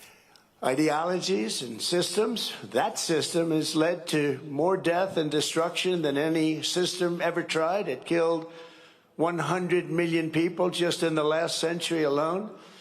Communism is the exact opposite of life, liberty, and the pursuit of happiness. It's death, tyranny, and the pursuit of evil. It is tyranny. The godless The communist pursuit of morality evil. states that I love how he keeps calling the communists godless. Like, and first off, there are like no communists, right? There's no actual communists, but he's of course talking about like, democratic socialists. But Fox News and other sorts of like right-wing pundits have been calling all of them political Islamists. So there's like a real, there's something of a paradox between these two statements. I don't know if anybody can pick up on it, but if you got political Islamists and godless communists, those two groups might have some things to disagree on, if they in fact exist at all. I mean, there might be some disagreements inherent in those two groups, but I'm just pointing out probably the obvious. anything is justified to bring about inhuman visions and to really propose what's good. They don't want good. They don't love God, and they don't want God. They don't love religion, and they don't want religion, and they won't have it. But we will not let them win. They have no chance against us. They have no respect for law, justice, principle, tradition, or your God-given rights. They have no respect for law or tradition. All of the things that I am personally tearing apart. Even the crowd looks confused. Because I think they all know that Donald Trump is literally subverting all tradition. He's been murdering people in the streets, enriching himself to the tunes of billions of dollars. Like, unlike any other president before him, he has done things. We've used the word unprecedented so much that it no longer means anything. Like, I don't think people even know what the word unprecedented means anymore because they've heard it so many times in the last year and a half. And he's like, tradition. We love tradition and the law. Big lovers of law.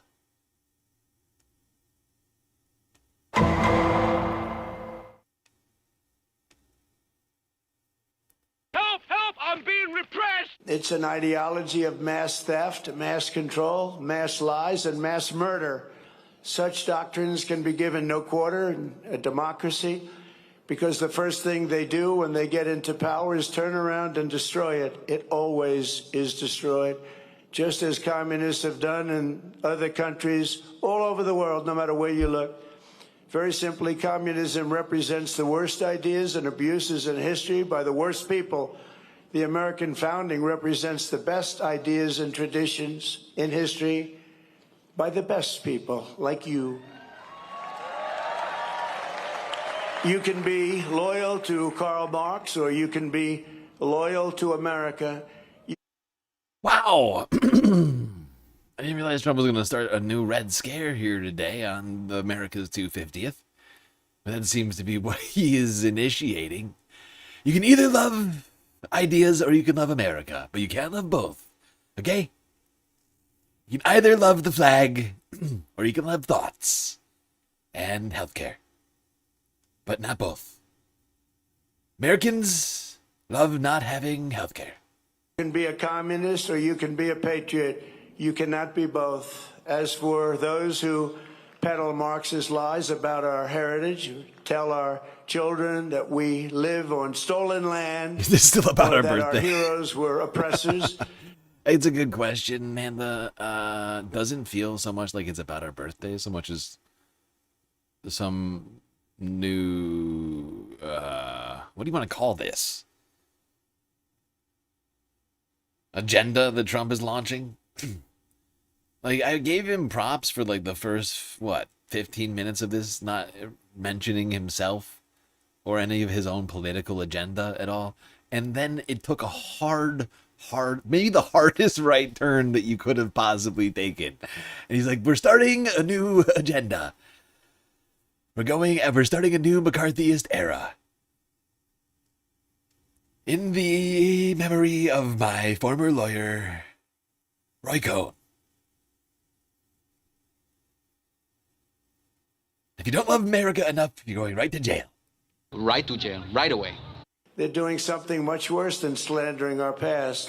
They are slandering and attacking our future. Oh, God.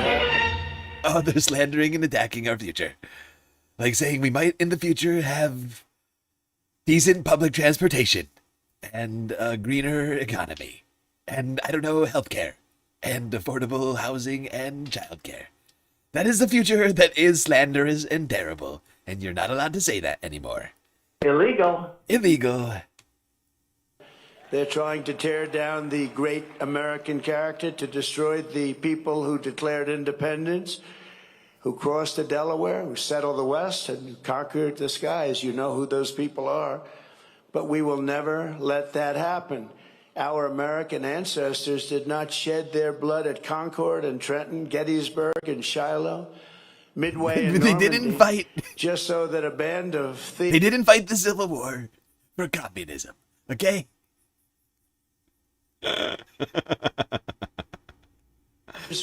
What did they fight the Civil War for, Trump? Midway and Normandy. I love how he went from Gettysburg to Normandy. Like he switched wars in the middle of that. Like I think there was I think he named multiple wars in there. I got kind of lost in it because he just started rifling off names of battlefields. But I'm pretty sure he named at least the Civil War and World War II. I think the Revolutionary War too, if I'm not mistaken. Now that I'm just trying to replay the list in my head. It's just like, they didn't fight all those wars for communism. Okay? Could come in and loot, pillage People didn't our fight for nation. healthcare. Our heroes died to... They didn't fight for healthcare. They fought for landowners to be able to continue to make profits. All right? Like me. People fought wars for people like me. Billionaire landowners. Build and to save and to build truly a great country, the greatest country ever in the world.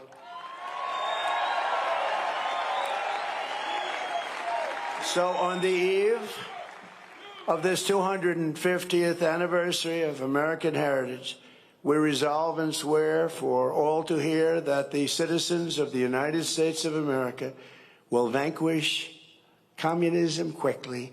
Don't let them take too much of your time.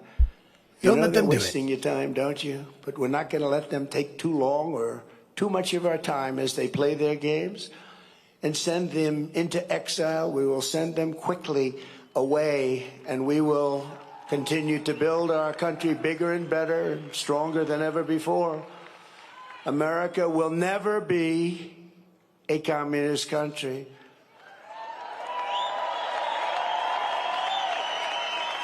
We can only lose the midterms if we allow ourselves to lose the midterms, if we are foolish, stupid, and unwise. But if we terminate the filibuster, as we should do, and immediately vote for the Save America Act, then we will not lose. If we just disenfranchise enough people, and then we won't. Then the communists won't win. Do you hear what he's saying? Because this is an admission that Donald Trump thinks that the ideas of the quote-unquote communists are good enough to win elections, so much so that they need to pass these voter suppression efforts. What I love is that we've now fallen on this one shot of a Trump voter just sort of looking stone-faced and sort of confused with an upside-down Trump hat. The hat itself isn't upside down, but the word Trump is written upside down. I don't know why you would buy a hat like that, because it truly does speak to the world we're living in right now. Does he know that? Is he aware of that fact? It's not clear to me. But it's like, yeah, we're living in the upside down right now because of Donald Trump, stupid.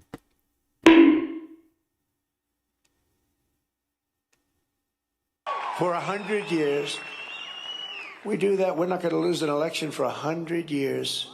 The Communist Party is made up of illegal immigrants, criminals, and everybody that doesn't want to work. Communism is a loser. It always was. We're going to get rid of all the criminals and the losers who don't want to work. Except for me.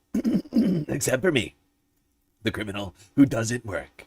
Like, when has Donald Trump ever worked a day in his life? And he has literally been convicted of 34 felonies.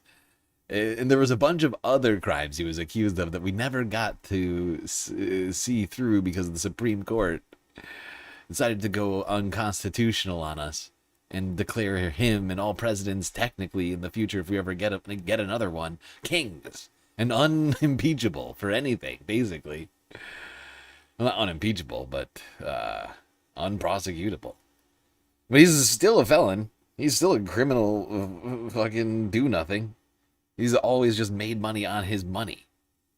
Just on owning capital and in land and property. He's never worked a day. He could not turn a wrench if he wanted to or swing a hammer.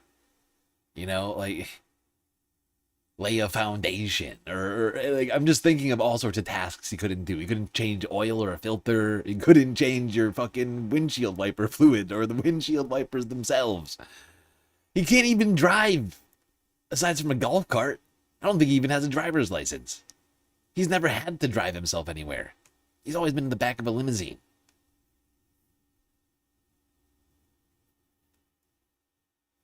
People who don't want to work. Criminals and lazy communists.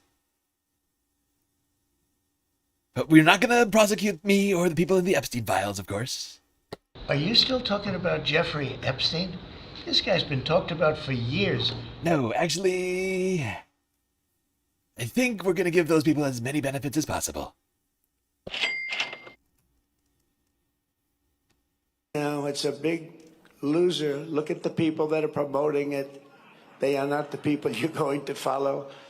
In 250 years, the free people of this land have accomplished more with our liberty than any other society has accomplished, even in thousands and thousands of years. As you look back and you study, what our critics will never understand is that America is not the sum of its mistakes. Our mistakes make us human. Our achievements make us American, and nobody has ever had the achievements that we've had.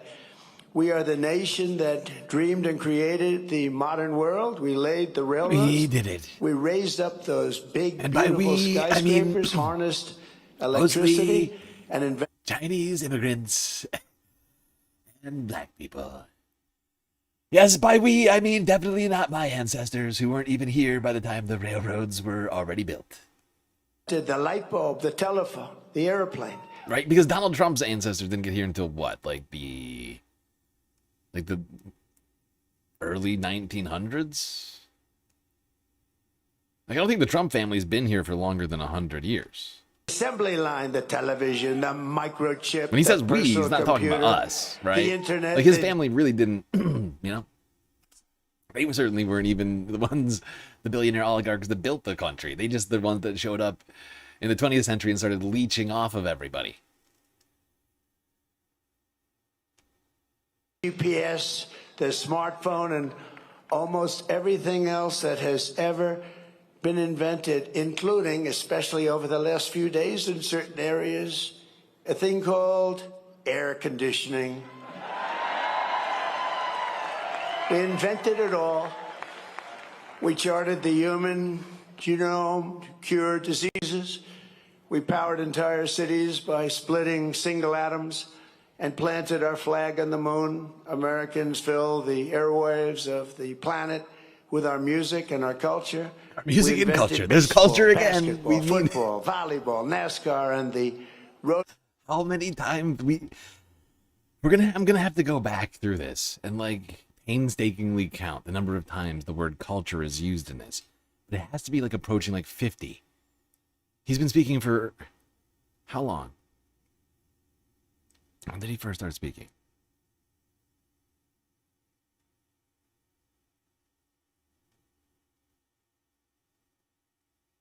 He's been going for like 20 minutes, and he's said the word culture 50 times. Yeah, we love that rodeo of the West. Americans have won the most Olympic medals of any country in the world by far. The most Nobel Prizes. Well, they haven't given me one. Wait. He's celebrating Olympian. Settled 8 wars. I still haven't gotten it. That's so. We've won the most Olympic medals. Let's celebrate the Olympians.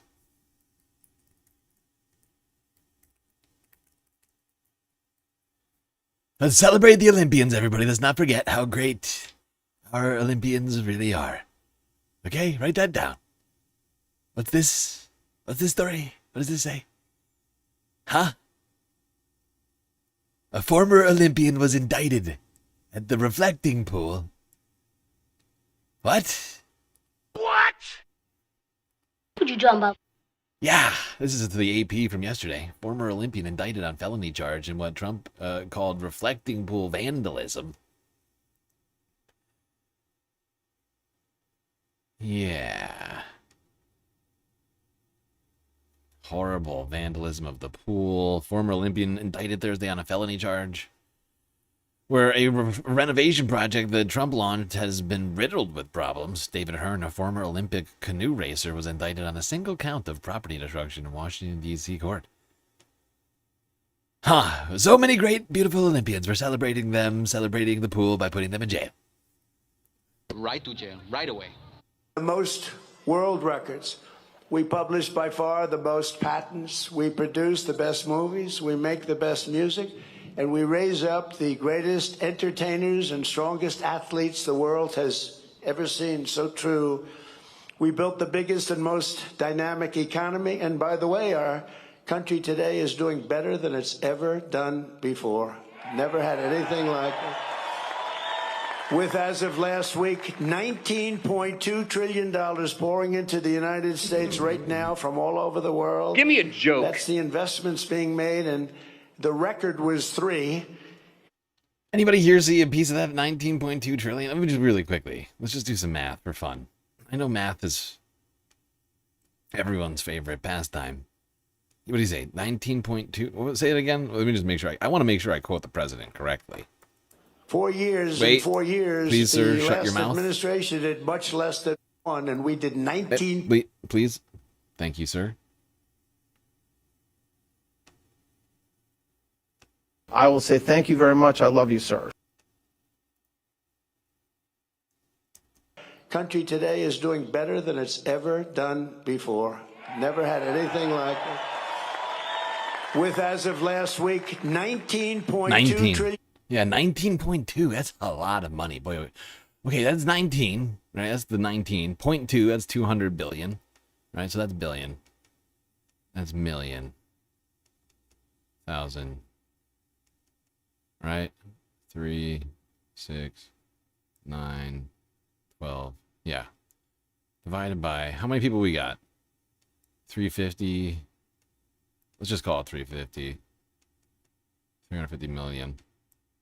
Anybody see any of that? That's $54,000 a person in the last year. Anybody? That's $19.2 trillion. Anybody see any of that? Because I am not. I'm feeling like I didn't see it. I don't know about you guys.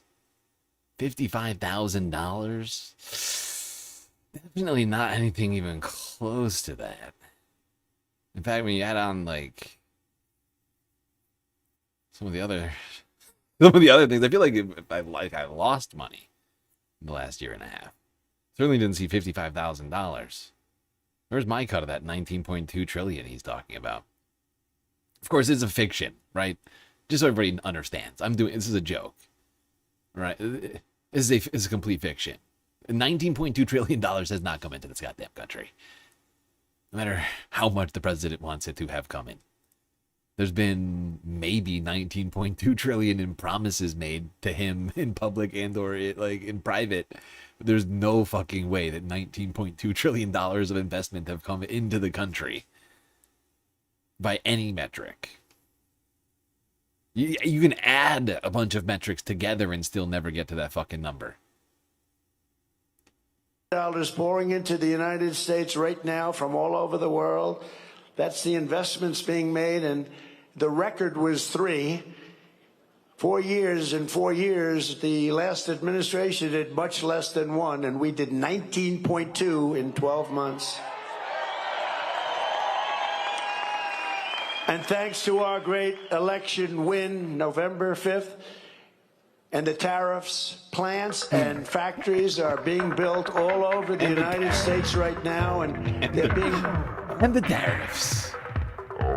Can't forget Liberation Day. I can't believe he's still trying to talk about how good the tariffs were. Oh, he's such a moron. He is really just a massive idiot. He's still holding on to those goddamn tariffs. Oh, it's incredible. Nobody liked the tariffs.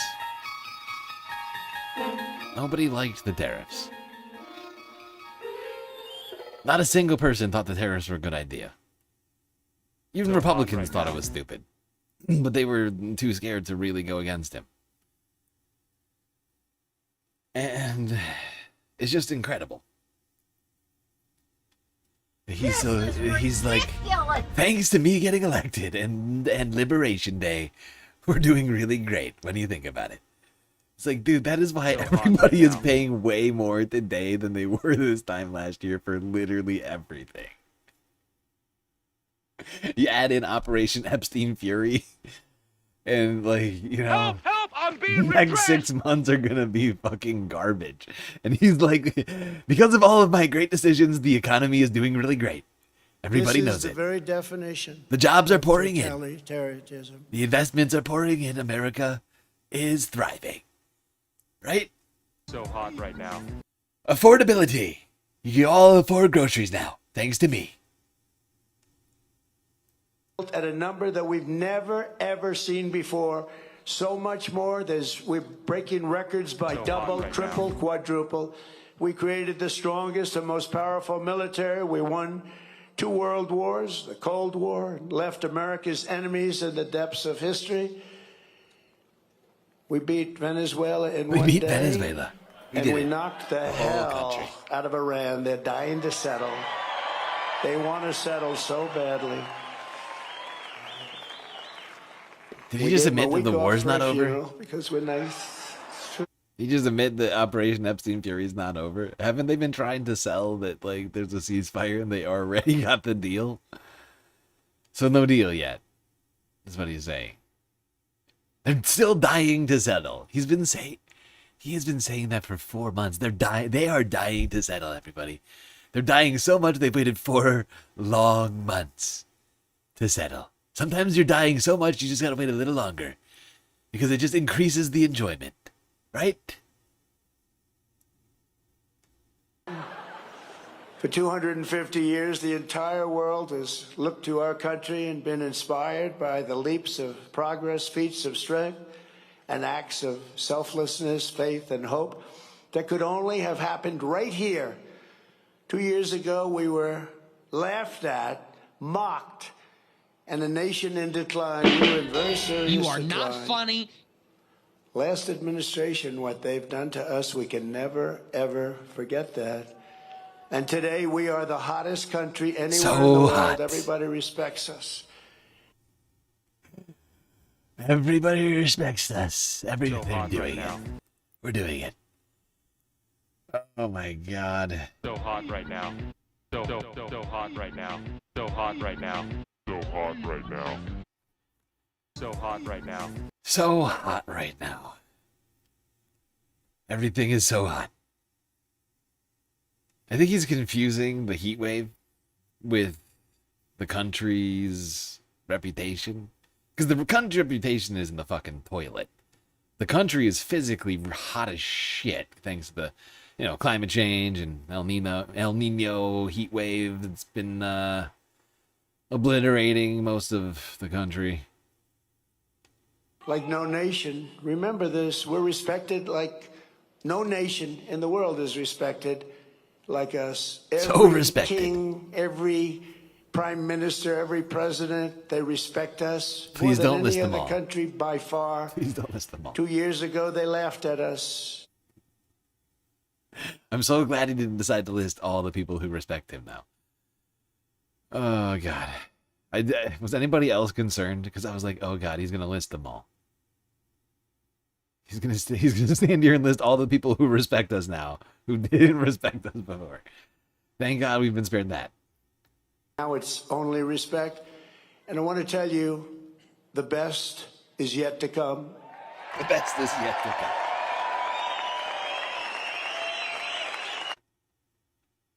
come. They're still using that phrase. Oh my God, please hold. Oh my fucking God. How is it that they are still using the best is yet to come? Oh God, I can find this, right? Please. Please.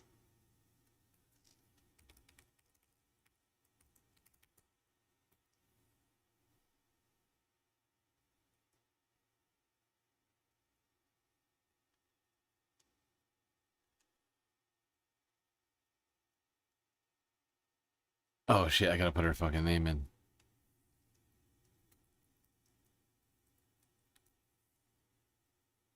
What the fuck? No, that's not her name. Yeah.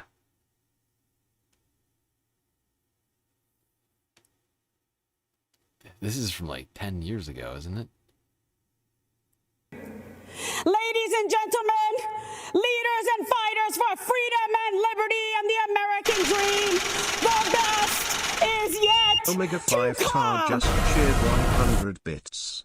The breast is yet to come. The breast is yet to come. It's true. Leaders and fighters for freedom and liberty and the American dream, the best is yet to come.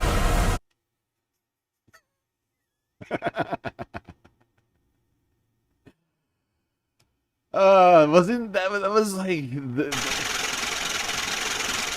I love Columbia Arican _9505 just shared 100 bits. Thank Got you. to love how delusional our president is.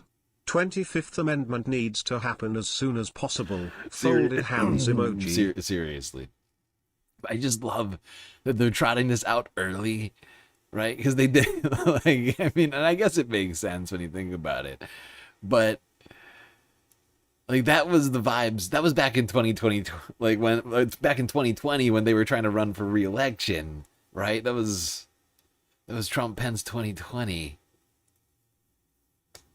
An election that, of course, he lost. But they're like, look, you had the last 4 years, but you get 4 more. The best is yet to come. Now, mid-presidency, they have to come out and be like, the best is yet to come still.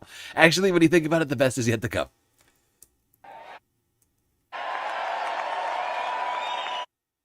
Laughed at us. Now it's only respect. And I want to tell you, the best is yet to come.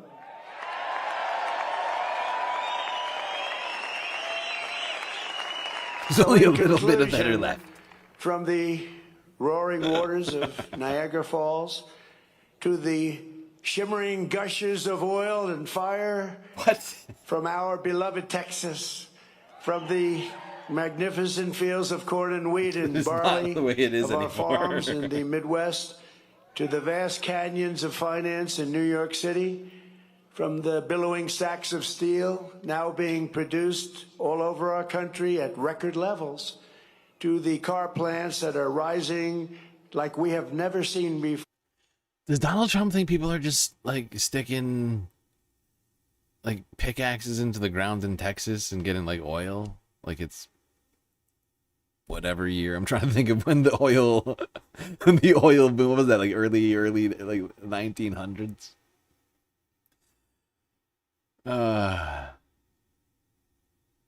Like it's all fracking now, right? Like there's like all this technology, gushers, big gushers of oil in Texas. Like, what, like dude, that is just not like that.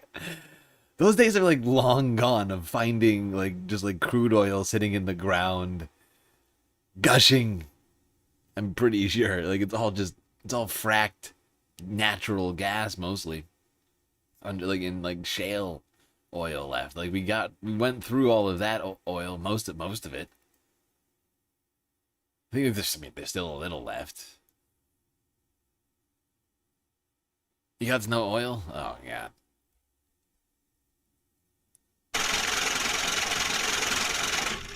Columbiarican _9505 just cheered 100 bits. Okay Bob, the xenomorph needs to abandon Texas and head to DC. He needs to be like Oprah and give everyone a freaking face hugger. And you get a face hugger and you get a face hugger. Good point. We have more plants under construction than we've had ever before. Automobile plants, something you didn't see of at all for 35 years. To technology from the minds of geniuses that is being brought to life in all corners of our country. From the snow-capped peaks of the Rockies to the white sand shores of the Gulf of America.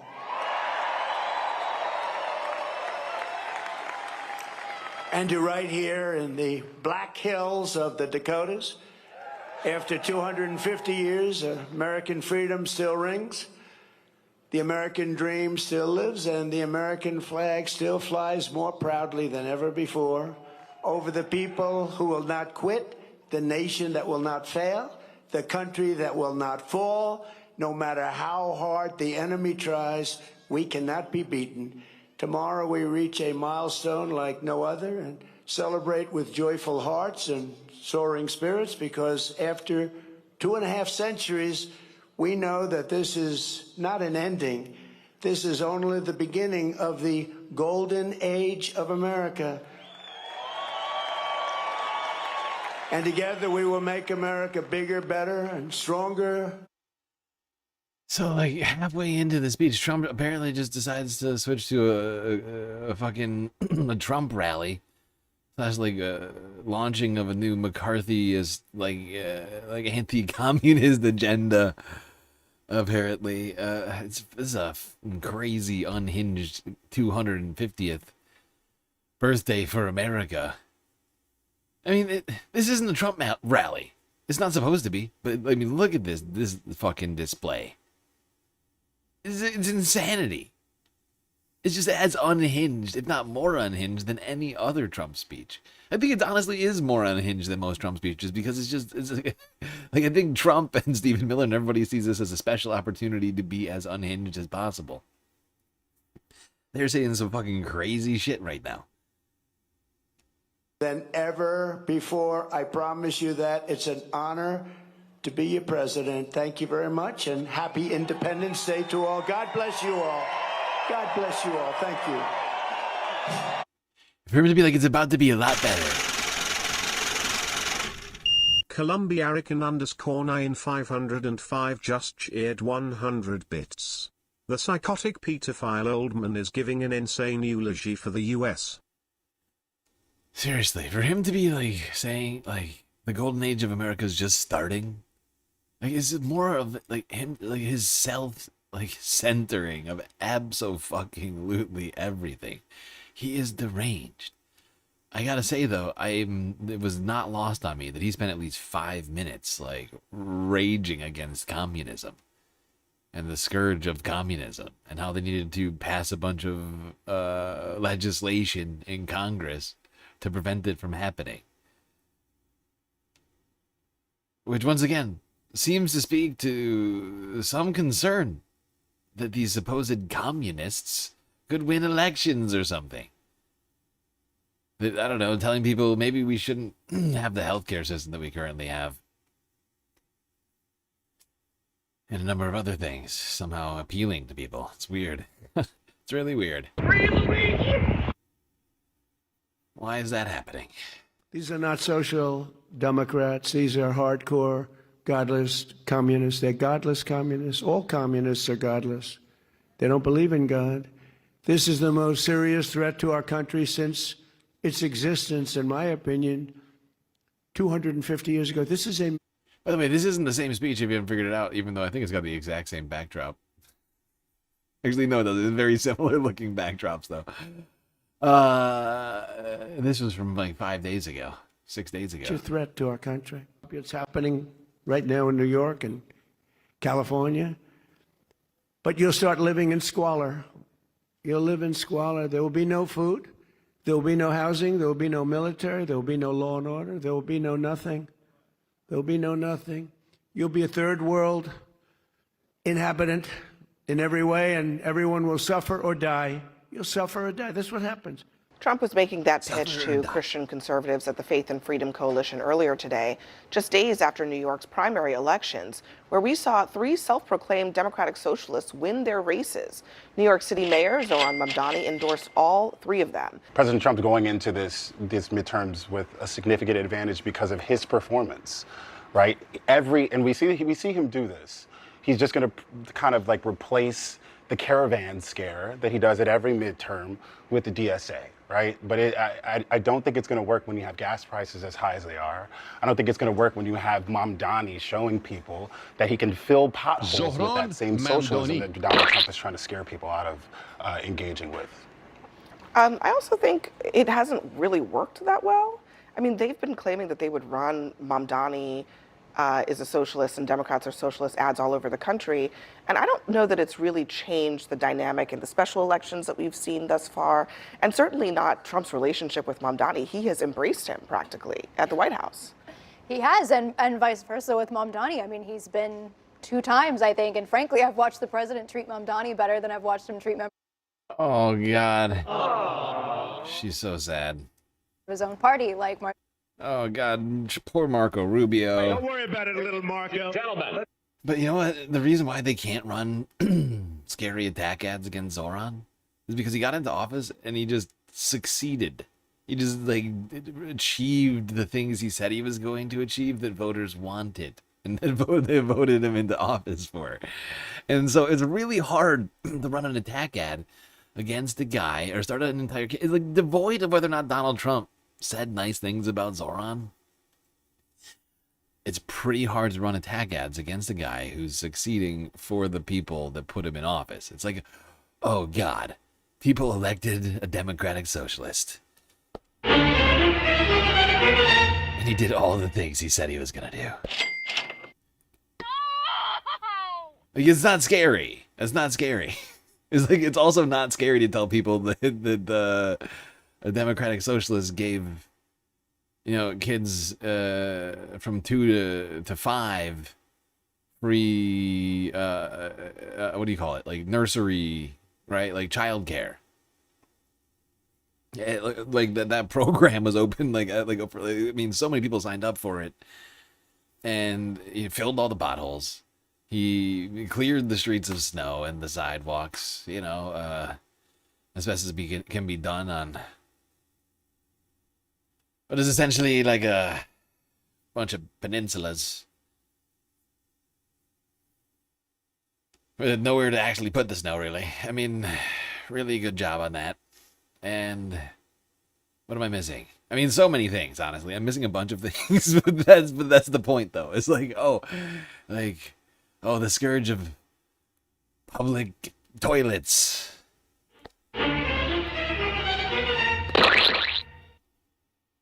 Like, it's not scary.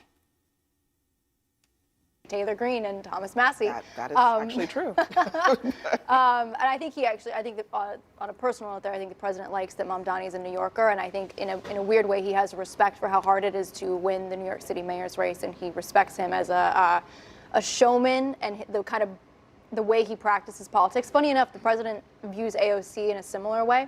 He always says she's like Evita. It is true, right? She's the young, like shining face of socialism. Eva Perón, right? I'm one of you. Look at me. You can see yourself in me. But the president, I do agree that I think communism is absolutely the most pressing threat facing our country. And I'm glad that he sees that, because this country will die by suicide from electing socialists before Iran ever launches a nuclear weapon at us. So I do think we're on the right path with that. But it's going to be an age thing. The word communist is a dirty label to people over 60. Americans under 40, not so much. I mean, we're just picking a new scare tactic as far as I'm concerned. This is getting insane. He's up there saying you're going to live in squalor with no food and no housing and no law and order. We have that for many people right now. That's why people are voting for Democratic Socialists, because they want government to look out for them again. They want affordable housing. They want to have groceries that they can afford. And I keep thinking about like that old expression that's like, capitalism, only a few can be rich. Communism, nobody can be rich. And democratic socialism is anyone can be rich, but no one should be poor. And I think that's what they're trying to go for here.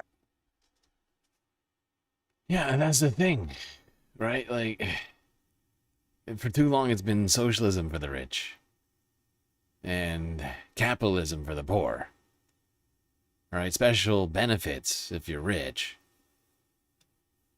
and all the punishment if you're poor, right? Like, and somewhere between being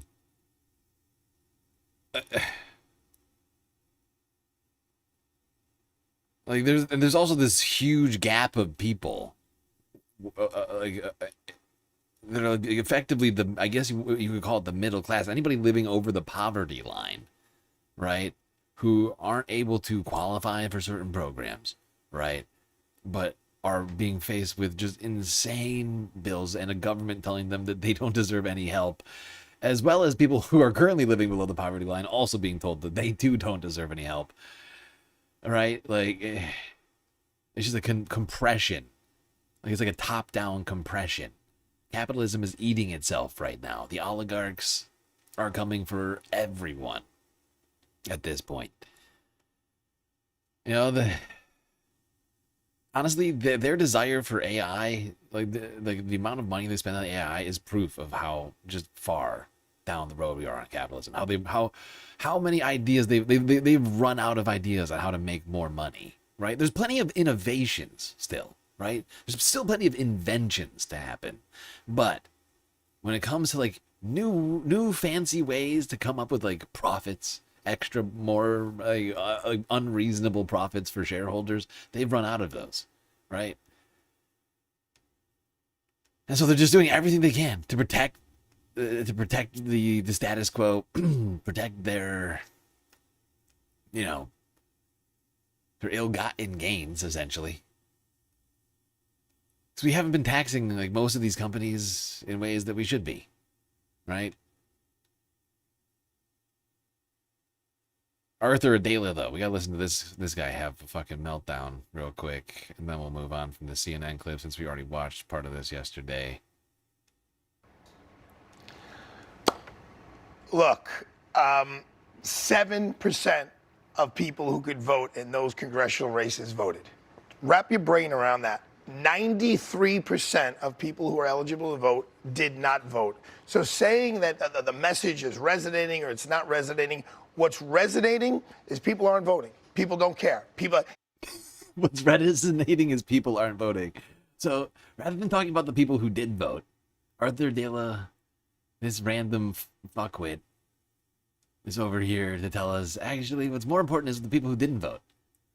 Right.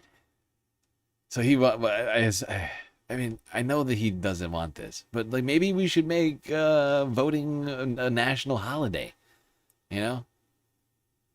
Just across the board.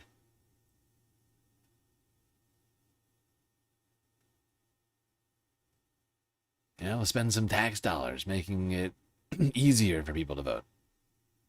But that's not what guys like Arthur want.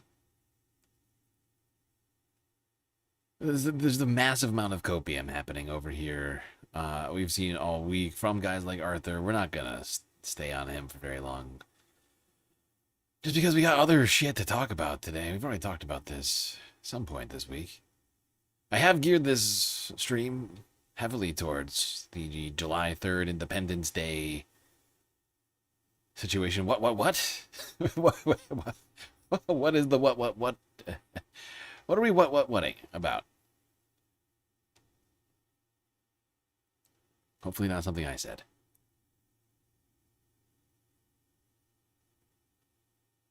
So give them something to vote for. Arthur doesn't want that either. He just wants to talk about all the people who don't vote in primary elections. Which, yes, historically, people vote less in primary elections because they're closed. Because they're closed primaries in the United States. If you're a Democrat, you vote in Democratic elections. If you're a Republican, you vote in Republican elections. And if you're not registered to either party, you don't vote in either of those elections. And nobody talks about you.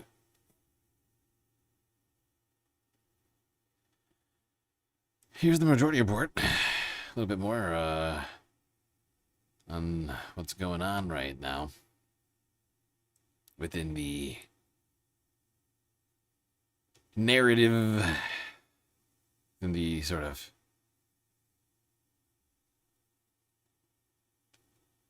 corporate Democrats space, how they're handling all of this. Hint, it's not good.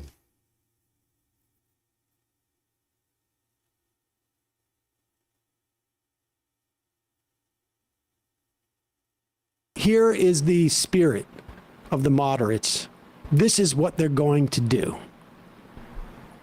He wrote the book, whether he was going to think about this or not, because he has a story to tell and he wanted to. The lady just agreeing that communism is the greatest threat. That's what's great about this. This is so it's so fake. Like at some point, this is all just going to come crumbling down, right? Because nobody's suggesting communism. Nobody's suggesting a one-party state. Nobody's suggesting, like I said earlier, like doing like the four cultural pillars of the cultural revolution, right? There's not gonna be like some like government, right? Like there's like instant like no one's gonna make you start flying pride flags on like in Pride Month, right? You cannot fly a flag, right? Like none of these like it's still going to continue to be the United States. It's democratic socialism. They've just refused to accept the democratic part of that. Like the fact that these are all people winning in a democracy, in a democratic primary, right? They're winning by vote within a democracy. This is not some sort of revolution, right? This is not some insurgency. There's no coup happening, right? Like, you don't have...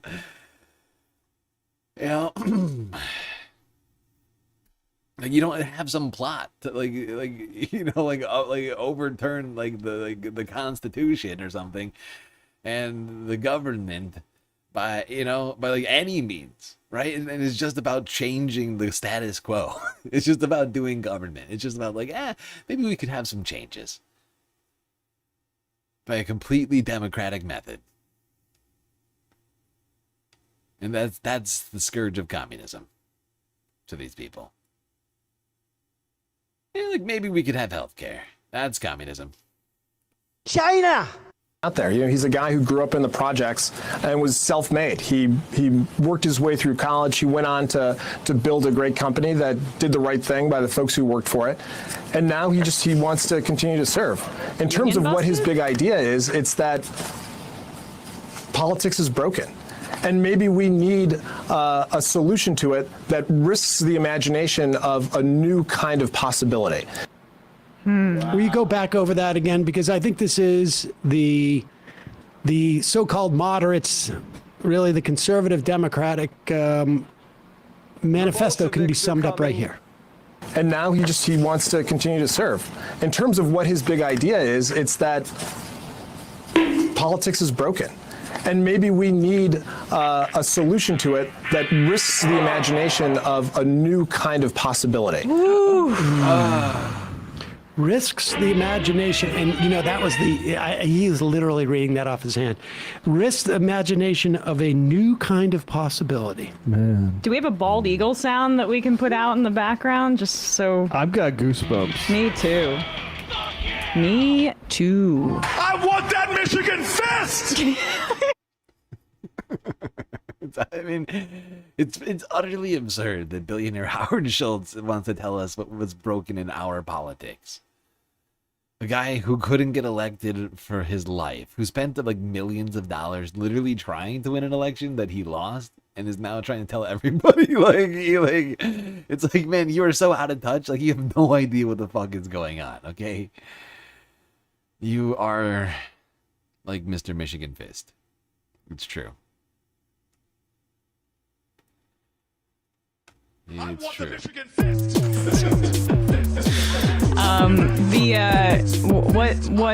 That's a manifesto. Cory Booker's manifesto. Number 2 from the Communist Manifesto: a heavy progressive or graduated income tax. Is there anything as definite as in the Promise to America about that? How about abolition of all rights? Well, here's the thing with the Communist Manifesto: it doesn't risk the imagination of a new kind of possibility. You're right, that's true. It doesn't. I mean, I would argue maybe it did, but okay. But did it risk? Did it risk the imagination of a new kind of possibility? Yeah. What does that mean? Risk the imagination of a new kind of possibility. I think that's exactly what Mark Sniggles did. You need to send me that as a link, because I think I'm going to use that as my ringtone. Yes. We shouldn't be afraid to risk the imagination of a new kind of possibility. The old kind of possibility, that's old. We need a new kind. Well, here's a new kind of possibility. From earlier this week. Stunning losses in Colorado. State Attorney General Phil Weiser upsets Senator Michael Bennet in the Democratic primary for governor. People want to know that they're electing someone who's in this work to fight for them, who they know. Oh, wait, that was from 2020? Oh, that makes more sense, actually.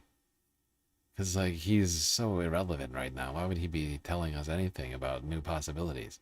The guy who, even at the time, in 2020, had no actual ideas. Like, certainly no good ones. Cares about them. And the goal of our campaign was to break through. We broke through a lot of negative ads. We broke through a lot of noise because I believe in the power of people. And then you had Mila Kiros beat a nearly 30-year incumbent Congresswoman Diana DeGette last night. Kiros, the latest Democratic Socialist to win their primary. We believe that fundamental change can and will happen if we fight for it. If we organize and show no fear in standing up for what's right.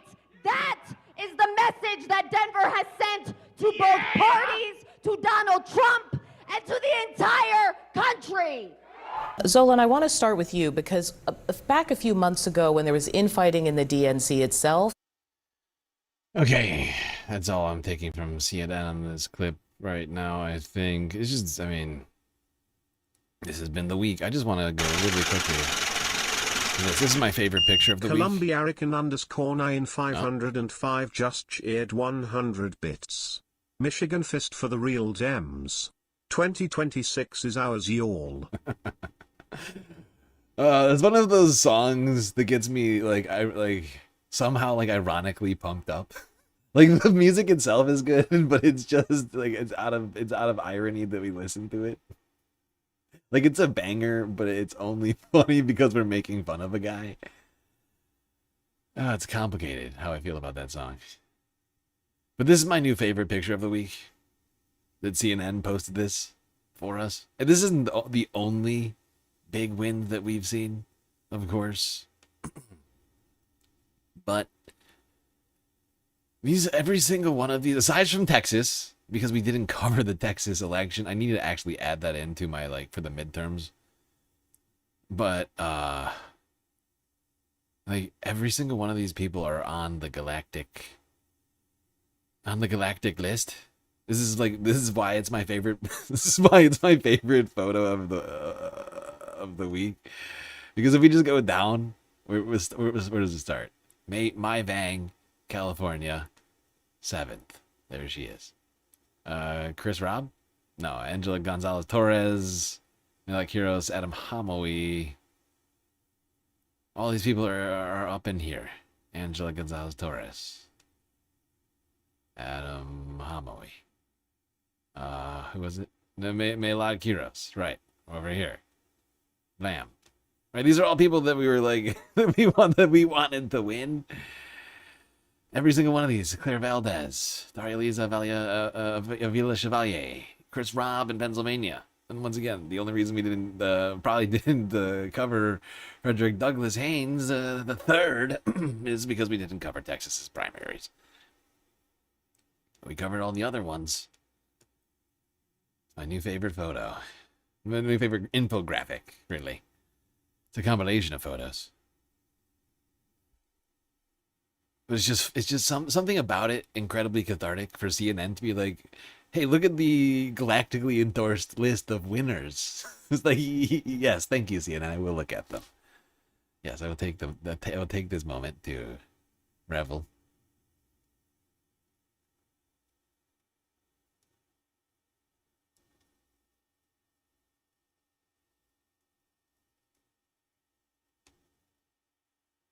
The fact is, there's a bunch of other candidates you might have noticed in green that also won their races that were galactically preferred, endorsed, whatever you want to call them. So many now. So much winning. More winning than ever before. Everybody's saying it. Okay. Wait, hold on. I just gotta check something really quick. How's this? All it's the enemy of July 4th. Enemy of July 4th. I'm sorry, enemy of July 4th. The communists, they hate it. They hate July 4th.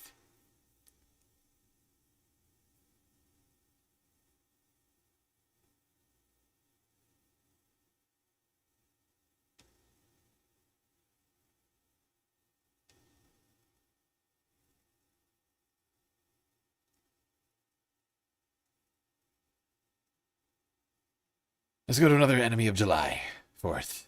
Democratic Socialist Bernard Sanders. He had a message for us posted to his YouTube channel yesterday with a question. Thank you all for joining me. In the midst of these really crazy times in our country, I wanted to say a few words about the political situation as I see it. As I think all of you know, our political revolution, our grassroots movement, was never ever about electing one person to become president of the United States, not Bernie Sanders, not anybody else. We are a movement to elect progressives at every level who will fight for a government that represents all of us and not just the 1%. That's what we are about. And last night, I'm happy to tell you that Milak Heroes, a candidate who we supported, many of you contributed to financially, won a huge upset victory in the Denver, Colorado area. She took on a 30-year incumbent member of the House of Representatives, and she won by a 10-point margin. Her opponent had millions and millions of dollars in super PAC funding and greatly outspent her. But Maylott did what progressives always do. She ran a strong grassroots campaign with many, many hundreds of volunteers, and she won. When I look at Maylott's victory, when I look at the election results in New York City that made Zohran Mamdani the mayor of that city, when I look at recent primary victories in New Jersey, Montana, Ohio, Pennsylvania, California, rural areas, urban areas, when I look at Abdul El Sayed's lead in the polls in Michigan, when I look at Graham Platner running a fantastic grassroots campaign and defeating a sitting Democratic governor in Maine for the Democratic nomination there, when I look at Peggy Flanagan's dynamic and aggressive campaign in Minnesota, when I look at the huge turnouts for our Fight Oligarchy rallies and No King events, I mean, millions of people all over the country coming out to these events. When I look at a billionaire's tax qualifying for the ballot in California, which is no easy task. When I look at worker organizing campaigns sprouting up and succeeding across the country. When I look at public support for trade unions at an all-time high, I believe that it may just be possible that this country is on the verge of the political revolution we have fought for such a long time. There we go. Bernie Sanders, senator from Vermont. Are we at the verge of the political revolution we have fought for such a long time? That's a question we should ask ourselves. Perhaps we are. Bernie seems to think we are. Why should any of us doubt it?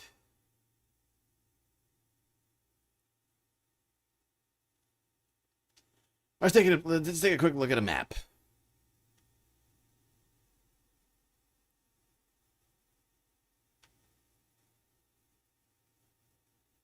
Two maps, technically. Here, first map. Senate seats most likely to flip, supposedly, according to CNN. Although it could happen anywhere. I would point that out. You get 1, 2, 3, 4, 5, 6, 7, 8, 9.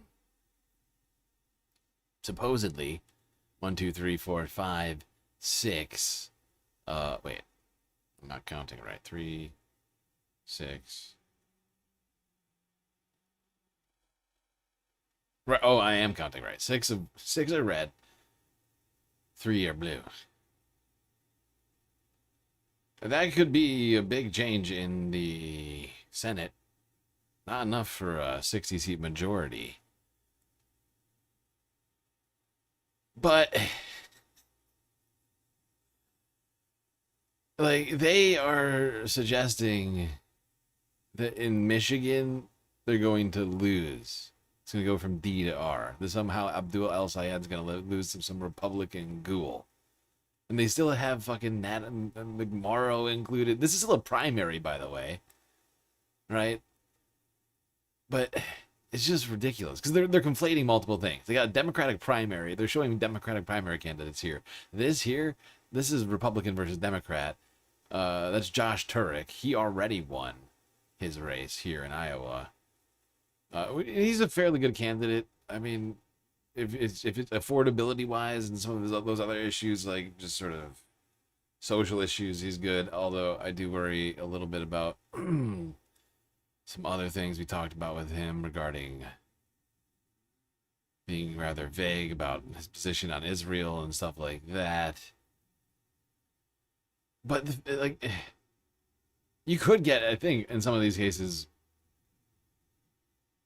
not what they're suggesting with the second map, right? Like, there's no way that, in my opinion, Republicans are going to win in this seat here in Michigan. That would be crazy to me. That'd be real weird. But it could happen, I suppose. But I think you could see more than 6 seats go to Democrats in the Senate. As long as they bring their A game. We still have a lot to talk about with the primaries. I'm going to be trying to get on top of that very soon. So yeah, I think like 20 different states worth of primaries left to get through before the actual midterms even start. Just a reminder, everybody, if you haven't already, hit the follow button on Twitch, the subscribe button on YouTube.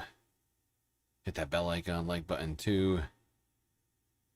Still haven't completed the galactic content goal yet. We made a little progress on Twitch. A few bits. But we still got to pay the bills around here. A lot of great ways for you to support the stream, of course. Things like Twitch, bits, power-up, subs, gifted subs, prime subs, Cash App, and PayPal donos. And, of course, Patreon memberships. All very helpful. Keeping the stream alive. Every dollar is very important.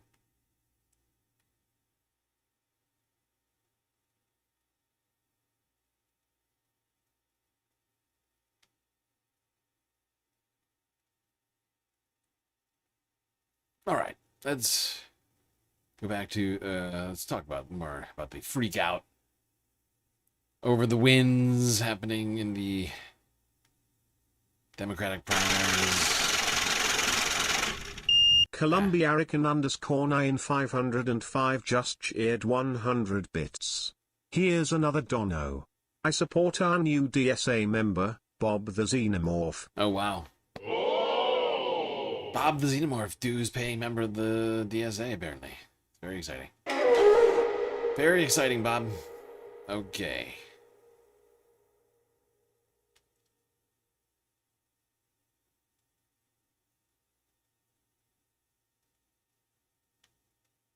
AIPAC is freaking out now. Yep. There was an item this morning in Politico about AIPAC spending, and this is just the tip of the iceberg because, you know, Israel money is not just going through AIPAC, it's going through other vehicles. But Politico has tracked that they've spent more than $38 million this cycle. They spent $26 million in total in 2022, $46.3 million total in 2024. So they're well on track to exceed their spending from 2024, and they're doing it through this United Democracy project. And because the tag of AIPAC money has become so toxic, through AIPAC into United Democracy project, they're funneling it in 2 times through other PACs, and they're doing it so close to the election too, that the filings that would report where this money is coming from, in many instances, aren't going to come out until after the primary. No, that's how broken our campaign they do it in the finance final quarter. is. They do it in the final quarter, so you never know. I mean, this was always the argument that Anthony Kennedy would make about Citizens United.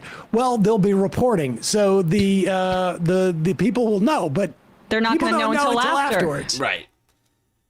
That is such an anti-democratic fucking impulse. It's like, people don't deserve to know until after they've voted for people who it is that's backing them financially. Like, what? Why?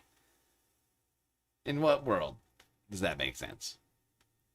And so they're saying it's ridiculous to speculate, but we know that DMFI is also propping up Espiat in New York 13. It's a little less clear in New York 7 because Reynoso is more progressive than Espiat, but both have DSA candidates running in those races. And it's, in my view, most important to build up the institutional power of DSA right now as a way to, 1, advance Mamdani's agenda, but 2, also to make DSA a national force that the party has to listen to, and that starts here in New York. So Mamdani gave a speech. Should we show that speech, the original? Yeah, it's in this. Sure. Yeah, that's Mamdani's been going hard for particularly the two candidates that need it most, Valdez in the 7th and Daria Lisa in the 13th, who has, as I mentioned to start the show, been... I'm just realizing this is... my brain just broke. Just realizing this is from before the election ever happened.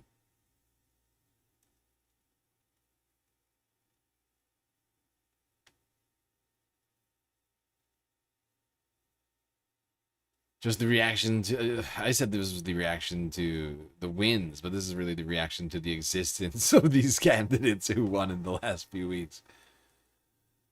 Leftist members of Congress with some of his PAC fundraising as well. Monsters, dark money, a hidden hand turning us against one another. No Swap less told. AIPAC for Jews, and it's the oldest anti-Semitic conspiracy theory in the books. That's not criticizing it. Like, first off, you can't switch AIPAC for Jews. That's the whole point. Exactly. Why is he playing Mad Libs? He didn't say... Exactly. He's just like, if you just swap out one word for another word, this turns into the oldest anti-Semitic conspiracy theory in the books. Well, that's why they're not using that word, because that's clearly anti-Semitic and not what we're talking about.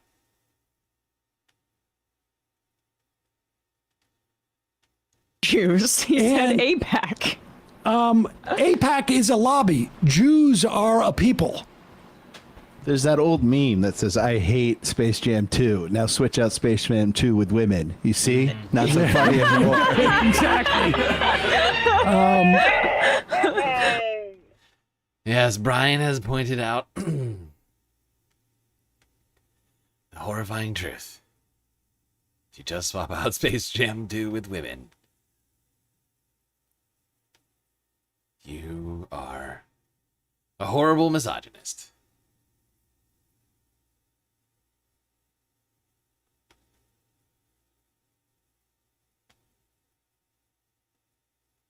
It's fascinating to watch those individuals like Josh Gottheimer, all these talking heads on CNN, not only recognize the state of the current state of reality, but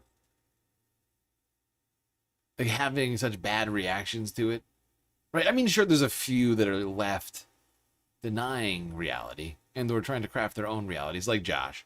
But mostly what I feel like we've seen is people recognize the reality and then trying to turn it into like a horrifying, like, like nightmare. It's been just been strange reactions, but like the fact is they're recognizing reality in a way that I don't think I've ever seen them do, right? But then having bad reactions to it, like because they never want to talk about the existence of people like Melak Kiros, like Daria Lisa Vila Chevalier, like Chris Robb, like Adam Hamawi, like any of these fucking people that we're talking about. Like, and if anything, they've been spending time demonizing all those people in the fucking media, like with Abdul El Sayed in Michigan, right? Like, and it's just fascinating to actually see them have to pivot to like this is actually. Tom James 1676 just subscribed for 19 months. Other than saying happy 4th of July every wabdi, I have nothing substantial to say. Well, happy 4th of July to you, Donald James, and thank you for the resub. On a 3-month streak, 19 months, currently on a 3-month streak of subscriptions. Much appreciated. That helps us with our galactic content goal.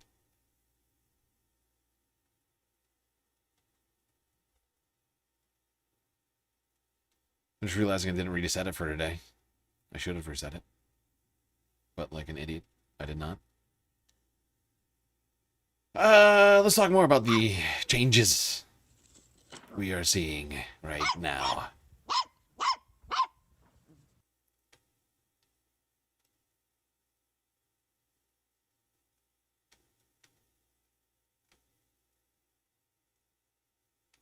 DSA is already plotting its 2027-2028 power grab. DSA MPC member Sidney Carlson White was on tonight's DSA difference call, telling chapters to start preparing now for 2027 and 2028 elections. DSA thinks in years and decades, not news cycles. DSA is not resting on its laurels. Its national leadership is already thinking about the next campaign cycle, the next slate of candidates, and how to use national infrastructure to make those candidates more disciplined, more fearless, and more aligned with the DSA's Workers Deserve More program, which I exposed last month. Should be thinking about can you, your dude, chapters when should you be- present yourself in opposition, Right. if you are someone whose job is to like expose what the Democratic Socialists of America are working on, and your expose shows that the goals are to highlight the needs of the working class, and that's your North Star, that's what your advocacy is about, or maybe that's your Red Star, okay? You don't come across like the good guys in this story. Not only are a lot of these positions objectively popular, but when you try to present it as though this is like some sort of secret grand conspiracy, and what the conspiracy is, objectively popular policies that have broad popular support across the board. Exactly, but this is why, I know we didn't rewatch it today, but we watched that Arthur Adela. Like he went on and on about all this fucking nonsense. And it's because they don't want to talk about this stuff, right? Like Medicare for all, right? Or college, or housing, right? Or less work. They're just like having to work less and taxing the rich more. The only thing they can worry about is like taxing the rich. Like he was like fear mongering about like Zohran Mamdani like taxing the rich and wanting to give buildings to tenants when landlords refuse to do the bare minimum of upkeep.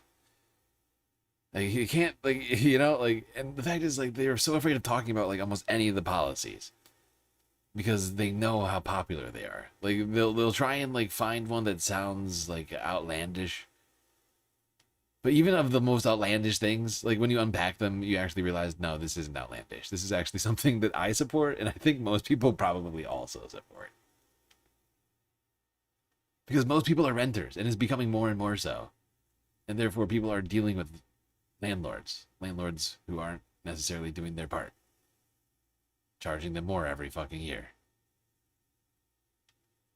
Party lines, then all you're doing is highlighting. You're not exposing anything. You're highlighting. You're promoting. There's polling that suggests that every single one of these policies that's being highlighted on Fox News is objectively popular across the board. Okay? So this argument falls flat. Your expose turns into a promotional tool. And again, I didn't mention the Free Palestine one because they will mention that, but they'll only mention it.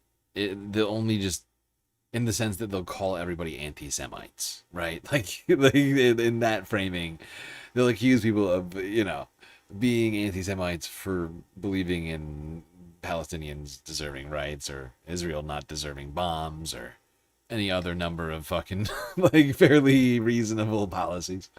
People never understand this. They can try to negatively frame it. They can try to frame it as like more democracy is bad, actually. But I think most people, especially when, you know, I'm here as a media platform that can combat against this misinformation, as plenty of other independent media outlets, TikTokers, people on social media, and also some sympathetic or more open-minded figures in mainstream outlets as well exist, then we can push back against this narrative. And when we continue doing that over and over again, people end up understanding it. People end up internalizing it. The more people learn about the platform of the Democratic Socialists of America, the more you call democracy radical, the more you call calls for healthcare for all, for housing for all, radical and scary communism, the more people actually think maybe it's not so scary. You end up diluting the salience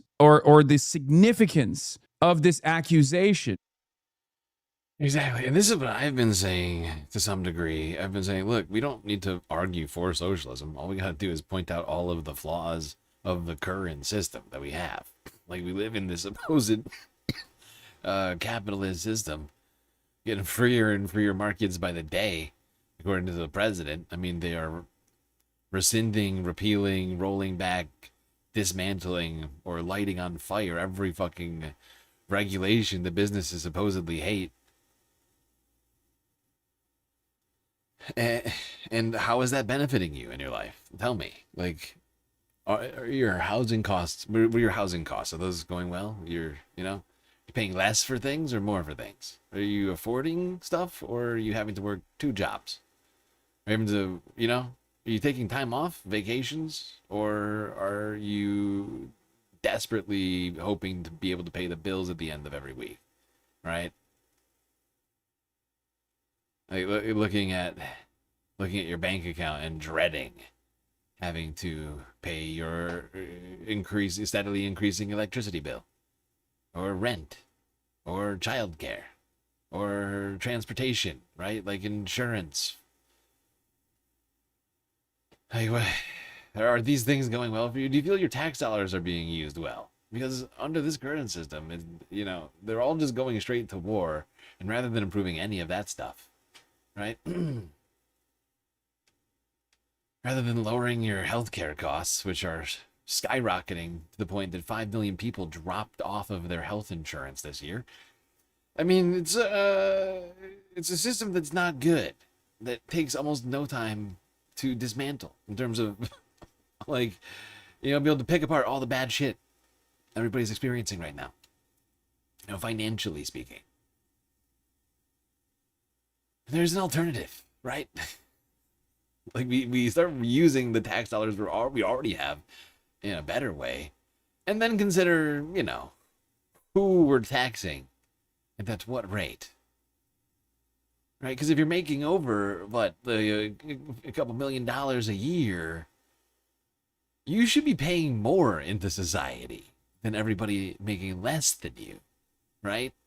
Like if your family at the end of the year is making $100 million a year, $2 billion a year, like Donald Trump just did, on his crypto investments and whatever else, you should have to pay more into society, not less. You should have to pay, way more into society. That's the thing that people understand is that they still don't understand what progressive taxes mean.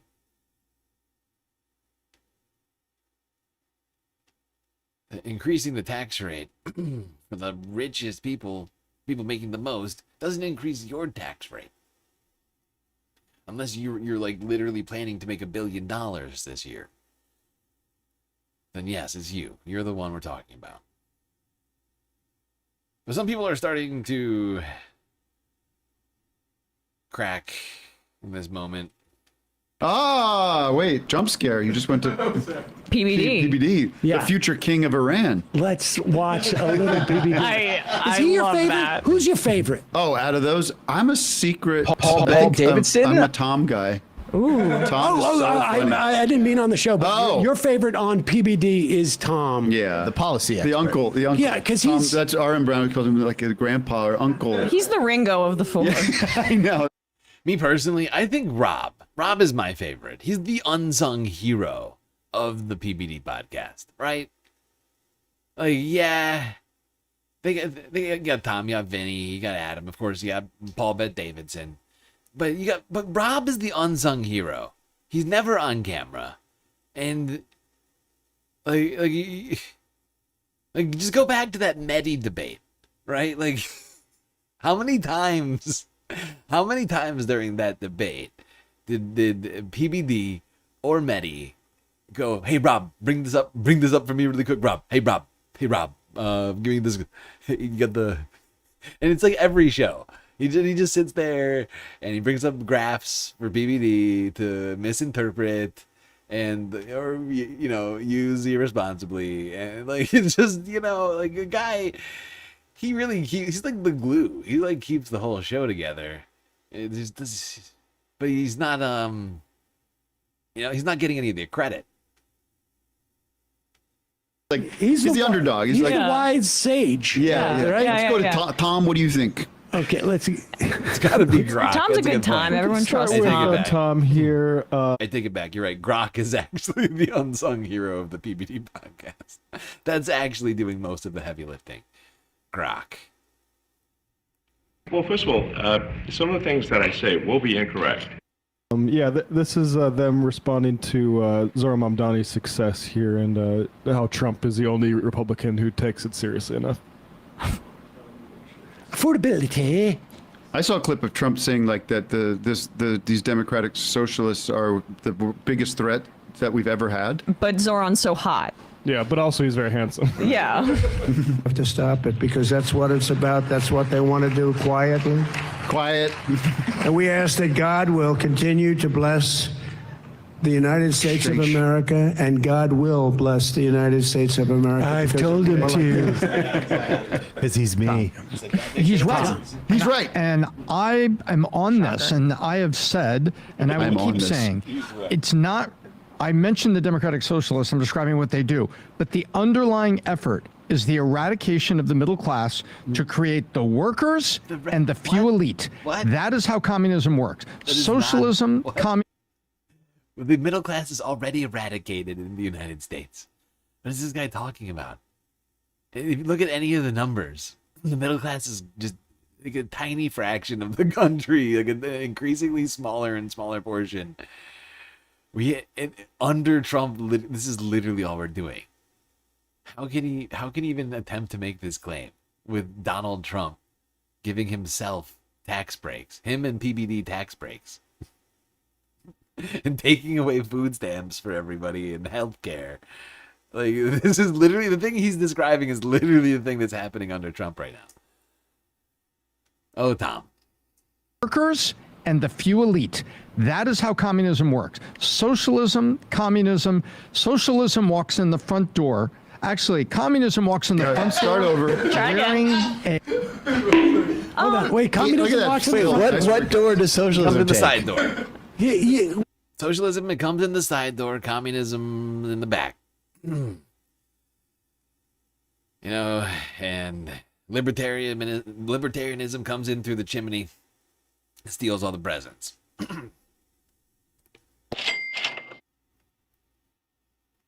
Why hasn't Sweden gone full communist? I mean, well, they haven't walked through. We don't know the whole plan yet. Back it up. Tom, try again. We're not live. That is how communism works. Socialism, communism, socialism walks in the front door. Actually, communism walks in the front door wearing a disguise as socialism. Okay. Oh, we're here to help you. We're here to help the workers. The perfect disguise. So wait a second. He's saying socialism is good. It's just that he's saying that socialism isn't as scary as they want it to be, but it's actually communism. But I would say like Marxists call themselves both. And do you see how scared he is that working class people are going to include middle class people in class consciousness, which is actually like, you know, him almost ceding the point on socialism, which is that it's about the people who own the means of production and capitalists, and everyone that pays a wage should be is paid a wage should be in solidarity with one another. He's almost kind of stumbling upon that here as well. Well, let's go. I want to find out. They're wearing the communists are wearing a socialist costume, and they come in the front door that way. And who's coming in the back door? And nobody's going to recognize them. Thank you. You've been China. working people. There shouldn't be trillionaires. Can you please draw me a map of how elimination of a trillionaire gets me a better job and a middle class life and a better wage? Can you tell me how that happens? That's probably pretty easy. Yeah, Sam, why don't you do the honors? Well, I would say it's a map. Maybe it's like a ledger. It's not location based. Right, like a Google spreadsheet, Right, maybe. no, it's actually quite easy. You go up to a trillionaire and poof, they go away. But here's what doesn't go away: the trillion. $1 trillion. And so that $1 trillion you can put into feeding people, housing people, educating people. What was the other things you were talking about? What about if I could put it into a and if you're going to feed people and house people and educate people, there's going to have to be jobs to do those things. Wait. You need people to feed people and teach people stuff? You can't just get AI to make food and teach babies things? What are you talking about? The Bolsheviks are coming. What if I want to put it all towards a data center that could maybe become computer Jesus in a couple of years? Yes, exactly. Exactly. Maybe the cities, like big cities, I'm walking around New York, it's hot out. Maybe some places, like maybe there can be like well-maintained public restrooms around the city. Oh, we weren't going to do that. Shut up. Actually, no. Didn't Mamdani like? He's already built, I think, 3. I think there's already 3 public bathrooms that have been Meat built Shieldman 1 by just Zohran Mamdani. subscribed for 11 months. What Meat you can't Shield eat information. Meat Shield Man, 10 months. You've been subscribed for 11 long, beautiful, incredible months. Thank you for the resub, Meat Shield Man. More. He is adding more, but we're gonna not in time for Tim. Not enough for me. An Not enough emergency. for me. I need to go to the bathroom every 2 blocks. We're gonna skip Tom's That methylene brown. communism thing. This is a PBD's prescription for what the right should do, especially with young people. So he's a doctor as well as the future leader of Iran. Being susceptible, to Zohran Mamdani. Worse than a lot of these viruses, worse than COVID. When these ideas get into your, so what's my thoughts? If you're under 25 years old, you know how much of your time you should consume watching political videos? Less than 5%. Okay. You should watch Dan Martell. You should watch Alex Hormozy. You should watch Cody Alex Sanchez. Hormozy. Okay, pause it. I want to find out. Who the fuck is Alex Sanchez and the Cody Samosi or whatever? You got to be listening to these guys, okay? People, look, listen. I know I do a political podcast, but you should actually be listening to these guys, okay? Like 5%, 5% PBD, 95% Alex Hormozy. Okay. You should watch Dan Martell. You should watch Alex Hormozy. You should watch Cody Sanchez. Okay, pause it. I want to find out who these people are. Are these like get rich at 10x kind of guys? Are these like make a million before you're 30 kind of guys? Cody Number one coach for Sanchez. founders and CEOs is Dan founders. Martell. Cody Sanchez, Main Street millionaire. Holy How did Alex Hormozy. I found him. He's an entrepreneur, a social media entrepreneur. A first-generation Iranian-American entrepreneur, investor, and philanthropist. Oh, he's got thoughts in his head. Aren't I a good guy? Oh, he's thinking big thoughts. Oh, he's a big thoughts guy.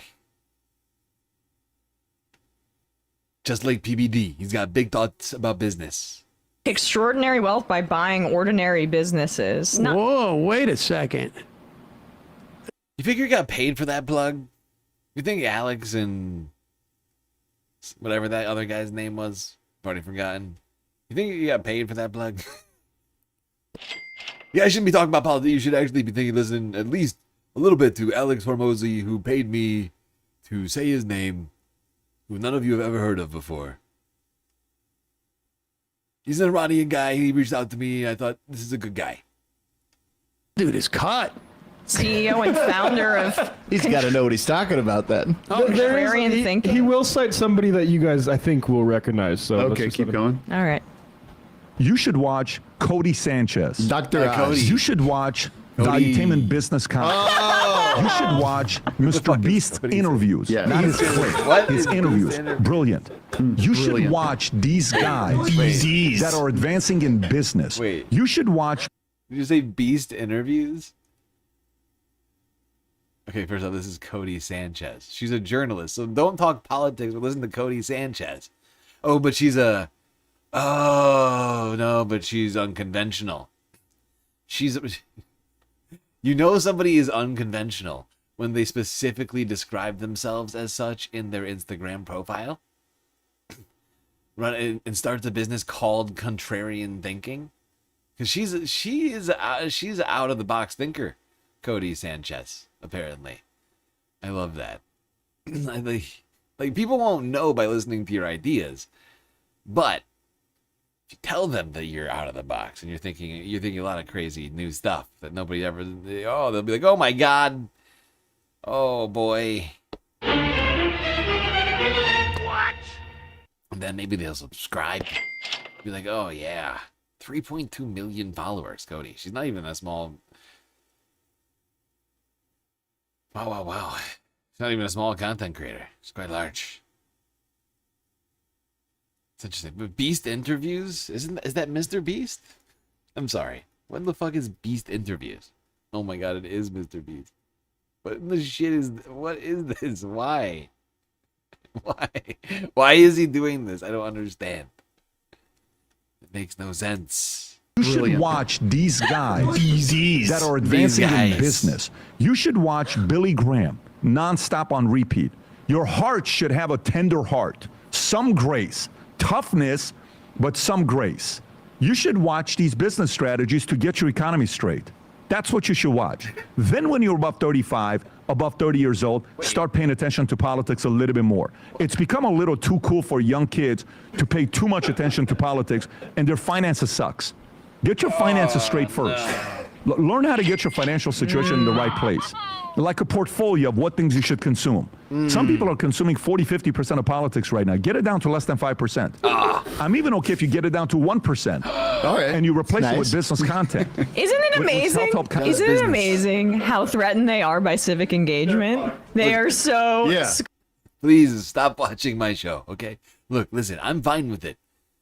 Just so long as people stop engaging civically with their government. Because it's bad. I don't like that.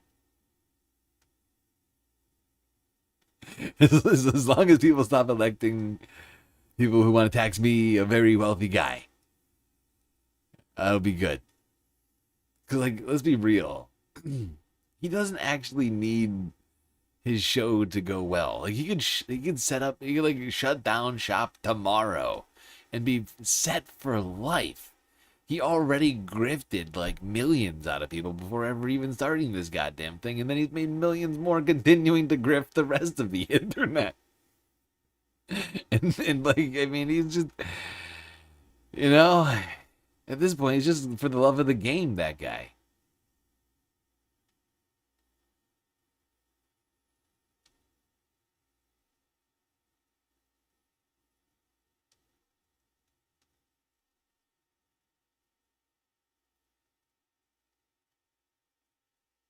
Okay, let's see.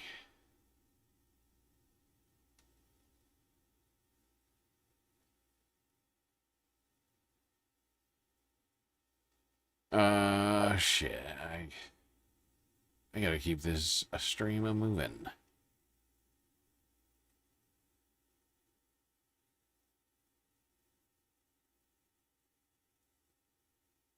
Let's go here.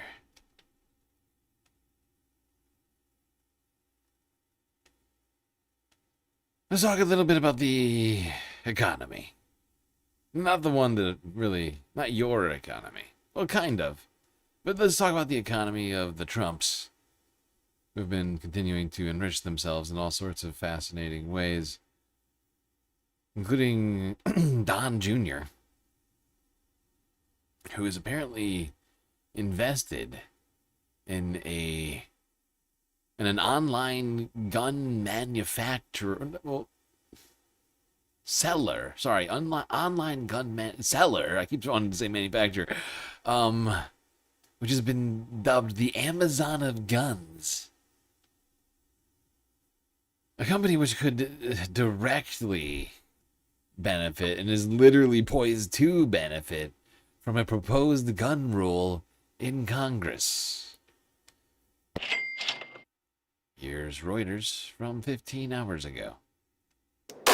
Licensed dealers in the U.S. may soon be able to ship firearms directly to people's homes. And the shift could reap a windfall for U.S. President Donald Trump's son, Donald Trump Jr., who is a shareholder and board member at online retailer Grab a Gun. The proposed rule change at the Bureau of Alcohol, Tobacco, Firearms, and Explosives would allow licensed dealers to ship firearms directly to in-state residents. That would be after undergoing an online identity verification and background check, along with a 7-day waiting period after notifying local law enforcement.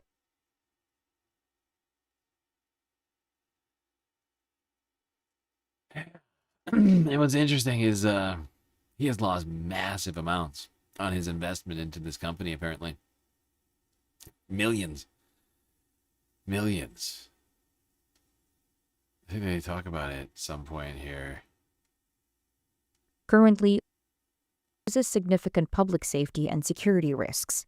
The change could benefit Trump Jr., whose shares in Wobegon are worth around $700,000, down from more than $5 million last year.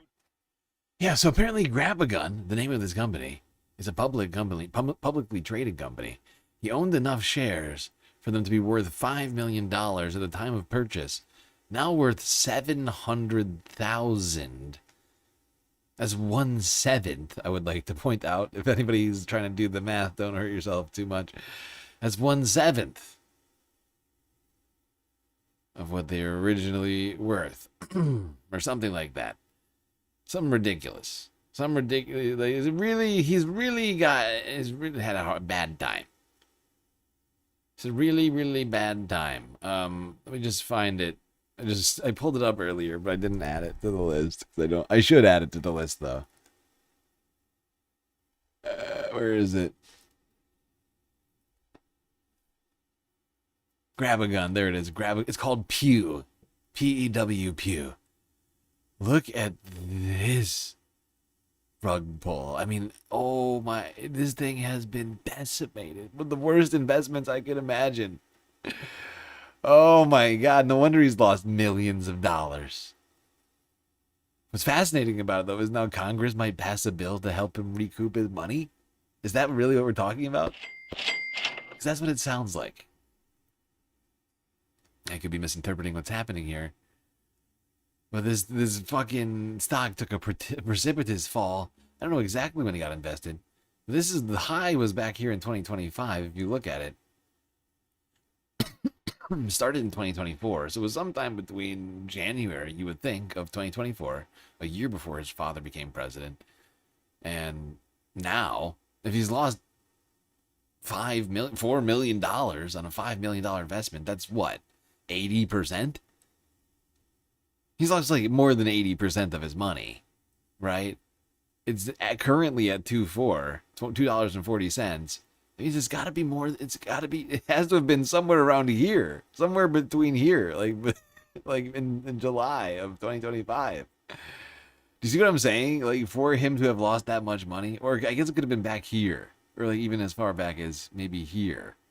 But for him to have lost over $4 million, I think it had to have been sometime during his father's presidency in the last year and a half. But pew.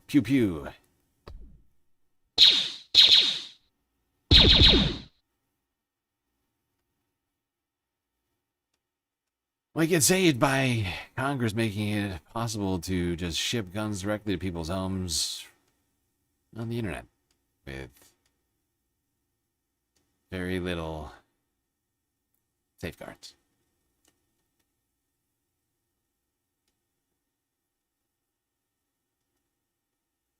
However, his father's been doing much better financially speaking, revealing earlier this week in filings that in the year 2025, he raked in billions of dollars from crypto, real estate, and much, much more. I'll be right back. Actually, we begin today's show with I think we might take a break.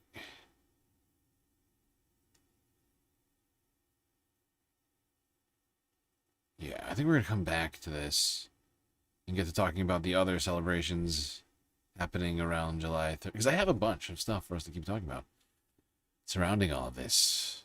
All over America. But, I think we're going to take a break. 3 hours into the stream. Just a reminder, everybody, if you haven't already, hit that follow button on Twitch, subscribe on YouTube. We'll be right back after these brief messages.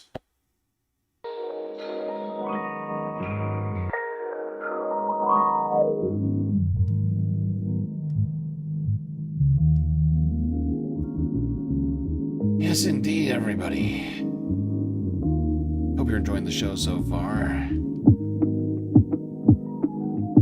And we have not yet talked about it this month, but we do have a galactic deficit to complete. Smaller than last month, but not by much. More than ever, we need your contributions. A lot of great ways for you to do just that. Still have a galactic content goal, of course, to complete as well.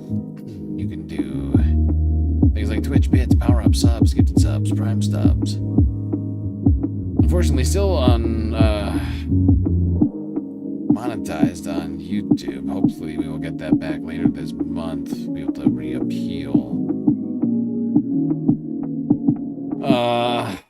So if we get like every 90 days, we get a reappeal. But till then, got Cash App and PayPal, Throne and Patreon. So many great ways. How will you support the Galactic News Network? All right, everybody, enjoy the break. Grab yourselves a drink, maybe a snack, and I'll be right back.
Buddy, we're back.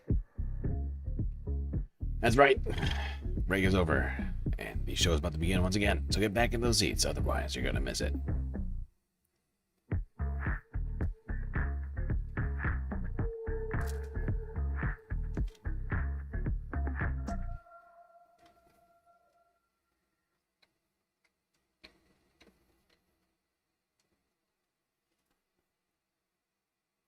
Oh God.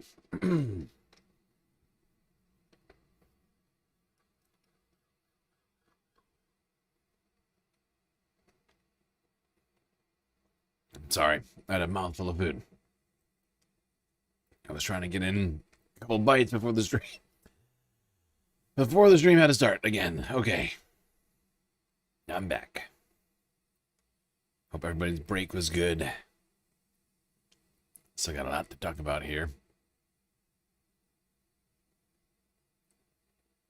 Let's talk about the corruption of the president real quick. The $2.2 billion disclosure that came out earlier this week. We begin today's show with the stunning windfall President Trump has made during his first year back in the White House. New filings show that Trump made more than $2.2 billion last year, most of it fueled by cryptocurrency profits, but with a significant rise in profits across his real estate business and other family investments, and his legal settlements with media giants like ABC News, Paramount, and Meta. The mandatory financial disclosure report released Tuesday shows Trump made at least $1.4 billion from his family's cryptocurrency ventures. That includes $635 million for Trump-branded cryptocurrency meme coins and $590 million from the Trump family's World Liberty Financial crypto business. Meanwhile, roughly 2/3 of investors in the president's meme coin have reportedly lost money as he made a fortune. As the You know what's incredible about all this? Didn't the Supreme Court decide that the IRS, was it the DOJ of the Supreme Court? I can't remember who decided, because those are two very different things. But somebody decided that the IRS could no longer investigate Donald Trump, which I guess makes sense because he can't commit any other crimes. But I feel like because of that fact, there's no way that these are even accurate. He probably made way more money. backlash grows over Trump's windfall profits, including criticism from the Wall Street Journal, the New York Post, and Fox News, specifically Trump's defenders, usually. Trump defended how he's profited from the presidency while speaking to reporters Wednesday. Critics say you're profiting off the presidency, Mr. Well, you know why I'm profiting? Because the stock market's going up. Everybody's profiting. If you have a 401k, how's your 401k? This is still one of my favorite Trump quote of the week. I'm only making money because the stock market's going up. Look, you got a 401k? You should probably you probably made a couple billion too. Everybody's doing great. Just check it. I'll bet you are like killing it right now.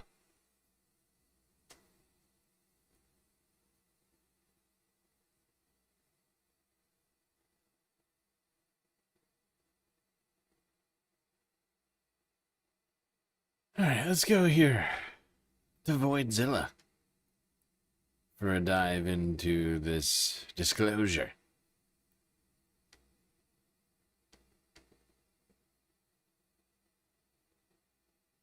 It's pretty hard to make money while everyone else loses money in a market. You either have to know Corruption, I don't believe it. I mean, look, it's not surprising that corruption exists, but it's the level of the corruption. It is staggering. And so that it's all been done completely out in the open is also somewhat incredible. It's pretty hard to make money while everyone else loses money in a market. You either have to know something or there's something nefarious afoot. Like the best example I can think of is Michael Burry shorting the housing market in 2008, making tons of money while a lot of people lost money. In that case, he made an informed bet. But you can also think of other times, like when somebody scams a bunch of people, they make money while everyone else loses money. And my favorite example of that might be Safe Moon, where people were told, oh, you're going to go safely to the moon with this investment. In reality, all those people lost money while executives sold and made millions of dollars. And the question is, which one is this? This is a chart from Reuters, who calculated that investors have lost about $2.28 billion. That's on the crypto projects of the president, to be clear, while the president has made about $2.29 billion up to the current day. And I know that's pretty shocking, and even I kind of am a little skeptical when I see calculations, where are these numbers from, who's providing these numbers. So that's why I was really happy to see that the new financial disclosure for the president has recently come out. It's 927 pages, and I decided, great, we can get to the bottom of what the real story is, at least for 2025. We don't have to guess, we don't have to go off anyone else's numbers, we can just look at That number is insane. President Trump, 927 pages. J.D. Vance, 17 pages. Joe Biden, 11 pages. I'm staying in the race. Trump, 90 times as many financial disclosures. For the president has recently come out. It's 927 pages, and I decided, great, we can get to the bottom of what the real story is, at least for 2025. We don't have to guess. We don't have to go off anyone else's numbers. We can just look at the raw data, right? And so I went ahead and I pulled up, the 927-page report of the president's assets. And, I started taking a look to see how much money was made in the crypto markets. And the answer that I came to, along with basically everyone else, like the Wall Street Journal, is it's about $1.4 billion.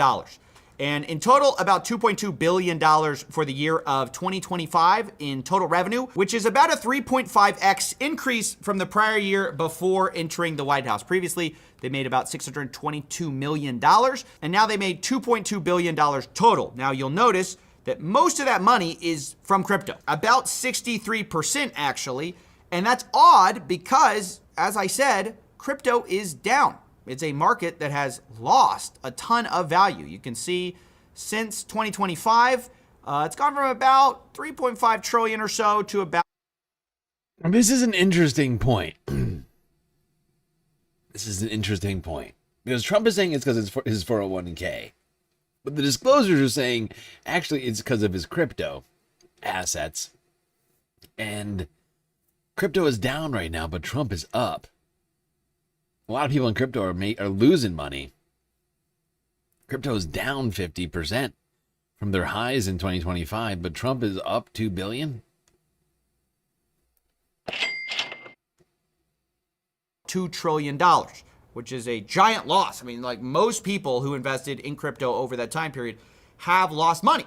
So how is it that the president has not, in fact, has made most of his revenue for the year from crypto when everyone else is down? And this is where I want to introduce you to this market right here. This is the Trump coin. It's the official meme coin of the president. I did everything where we right actually and they changed the indicted SEC me. rules to, make some of this okay, by the way, some of the guidelines. And, you can see that it peaked basically right around the inauguration and has been down only ever since, essentially. So now the coin is immediately worth it's not $1.71. So, you would think that if the president holds a bunch of these coins, he would have also lost money, at least on paper. Well, actually, you can check the financial disclosures and to see exactly how much money he has made in the form of royalties. You can see it's $635 million. So how does that make sense? He's making money while his fans, the people who are buying this, are down. That's fascinating. It's almost like the president did a rug pull. Ow. Okay.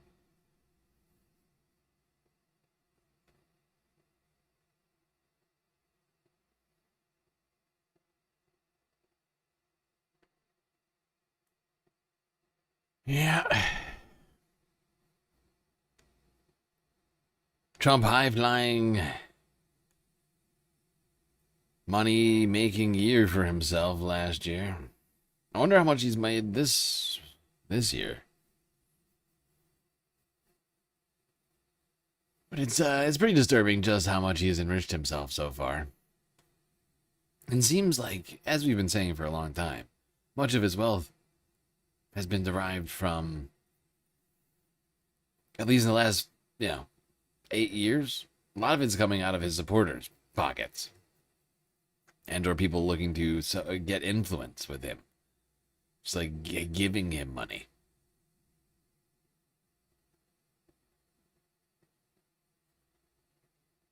And don't get me wrong, he's certainly continuing to get money from all of his properties and his 401k, like he claims, but it's clear that the grift business makes the most money. And crypto has been a cash cow for him. It's disturbing.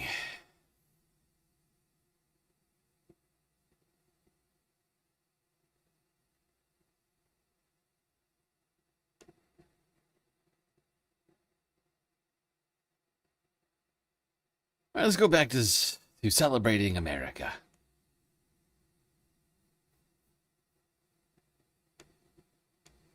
A nation of diversity.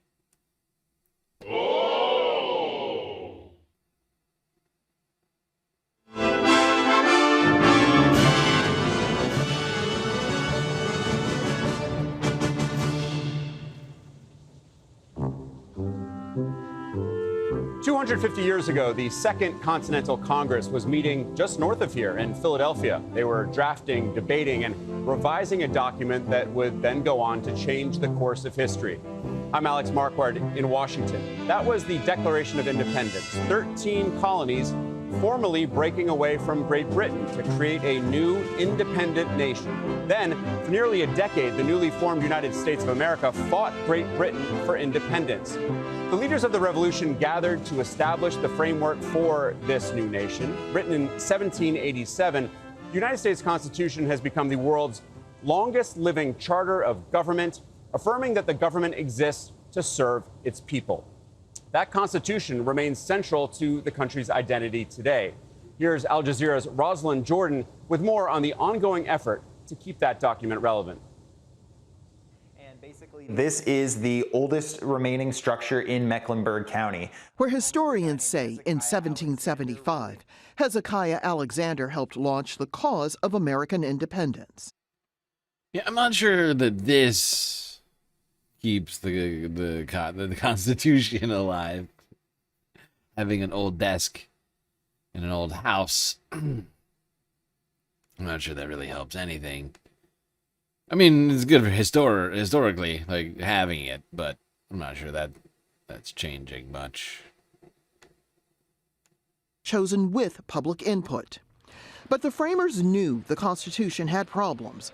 It was written by white men, some of whom were enslavers. Slavery was still legal. Women had no legal standing, and the government could still violate people's property and privacy rights. And so the framers included a process for amending the document.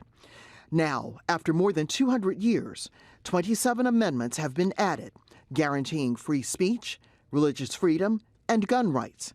Slavery is outlawed. Women can vote, and individual legal rights are protected. The framers wanted to protect the Constitution from political fads, and so they deliberately made the amendment process a tough one. The concurrent resolution is adopted. 2/3 of both houses of Congress and 38 states must agree. They knew they were human. They were at the time writing about how conflicted they were about the direction of the nation, about how people might misconstrue their words in the future for their own political purposes. Ultimately, the framers and many others, including Hezekiah Alexander, achieved a goal that has lasted for more than 2 centuries. We hold these truths to be self-evident. A government intended to serve the people, not the other way around. Rosalind Jordan, Al Jazeera, Charlotte, North Carolina. That Constitution was inspired by the Declaration of Independence, which was really a bold vision for a new society. He is sweating so hard over here. Do you see him right now? He's like sweating so bad. Yep. Constitution.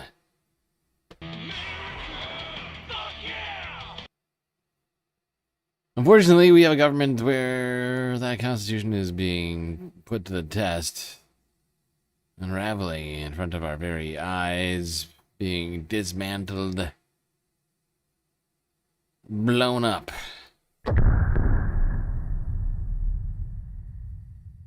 They are trying to drag us back in time before some of those amendments got passed.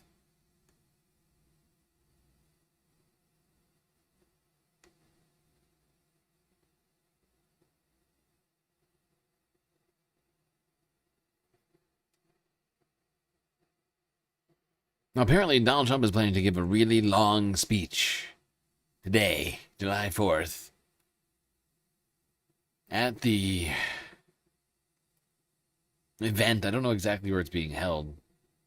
I assume it's at the Capitol, but I have no idea. On July 4th, it's going to be approximately 107 degrees out. And I'm going to go and I'm going to make a really long speech just to show that I can do anything. It's going to be 107. That was President Trump previewing, maybe warning about this weekend's 4th of July rally that is set for the National Mall. It's an event that he has publicly promised will be the most unforgettable birthday party ever seen. Privately, sources tell CNN that inside the White House, there is some anxiety about this event that it could end up being a dud. There's tightened security measures for the mall. There's triple-digit heat that it's expected, as the president mentioned. And also, the schedule is set to run extremely late into Saturday night. Yes. Oh, God. Stars are aligning against this July 4th event. God did that. I believe that. Triple-digit heat in D.C., where this speech Trump is claiming he's going to make, a very long one, forces us all to listen to another deranged rant. A man who demands our constant attention and devotion.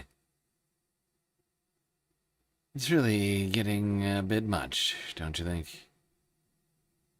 When you look at the White House, it's a symbol of who we are as Americans. We rejected the gold leaf of the monarchy, and Donald Trump, he's so enamored with the pomp and circumstance of royalty and of dictatorships that he's going and trying to literally glue it onto the White House piece by piece. When you look at the Oval Office right now, it is stunning to see the facelift he's given it. It's like the Mar-a-Lago facelift. He's given it to the Oval Office. It's not real, and it's not authentic. It's not American any longer.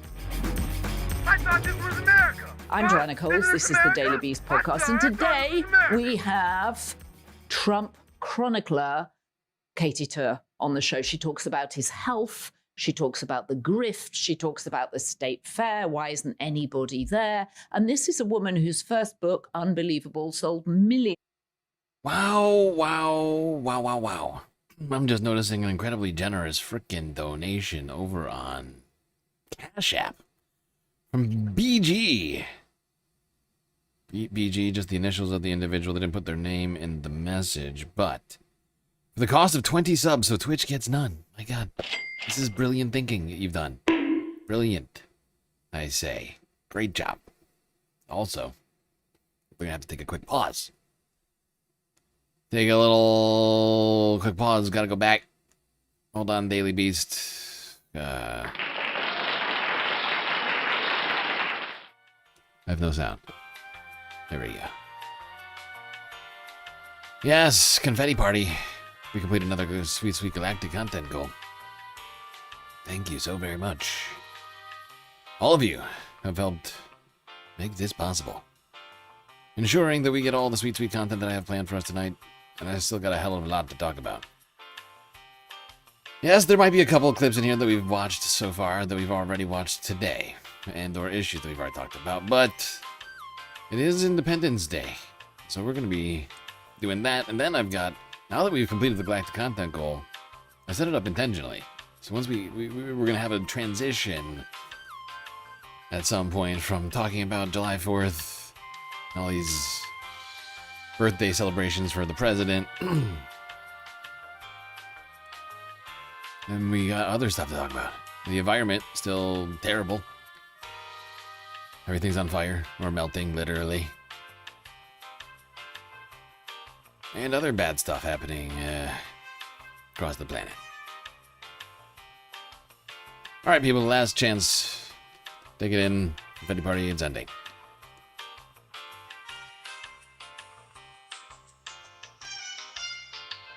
Let's go back to Donald Trump's obsession with the beautification. That's the wrong word. The Donald Trumpification of everything. The Mar-a-Lago-fication, as we've been calling it, of D.C.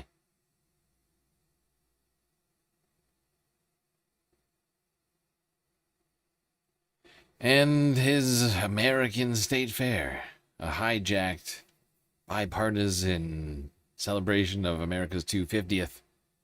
He's turned into a partisan celebration of himself. No, I mean, there's a line you don't cross, usually. The financial disclosure I thought was most striking in the amount of money that he's making off crypto. Mm-hmm. I mean, it was like $2.2 billion total, but I have notes, 1.4 billion from crypto. Right. And so the White House, in trying to push back on it, says that Donald Trump has no conflict of interest, but he's proud to make America like the capital of crypto around the world. Of course he is. But they're revealing the conflict. They're confirming the conflict in the statement. It's like if Donald Trump said, I want to make America the washing machine capital of the world. And he was the owner of Maytag. Right. Like obviously there is a conflict there. Or like, I want America to be the soybean capital of the world. And he owned all the soybean farms. Right. So when he's saying this about crypto and he has the power to loosen regulations, which he has, maybe it's good for America to be the capital of crypto, but it's certainly good and has been good for him. I found that list where they detailed what he made from each thing really interesting, because it was, I think, $208,000 from the Trump Bible. It was, I think, $67,000 from fragrance and his gold shoes. And you're like, and who's buying this stuff? And I think 4 million from Trump watches, actually. 4 million from Trump watches, 250,000 from the Bible, the Trump Bible. It's demented. I mean, it's just so. It's also the meme coin. I mean, what did he make $635 million on the meme coin? That's nothing. You are basically just putting money into Donald Trump's pocket to have this thing that doesn't even exist in real life. Who's paying for this? Maybe it's some regular Americans, but it also is.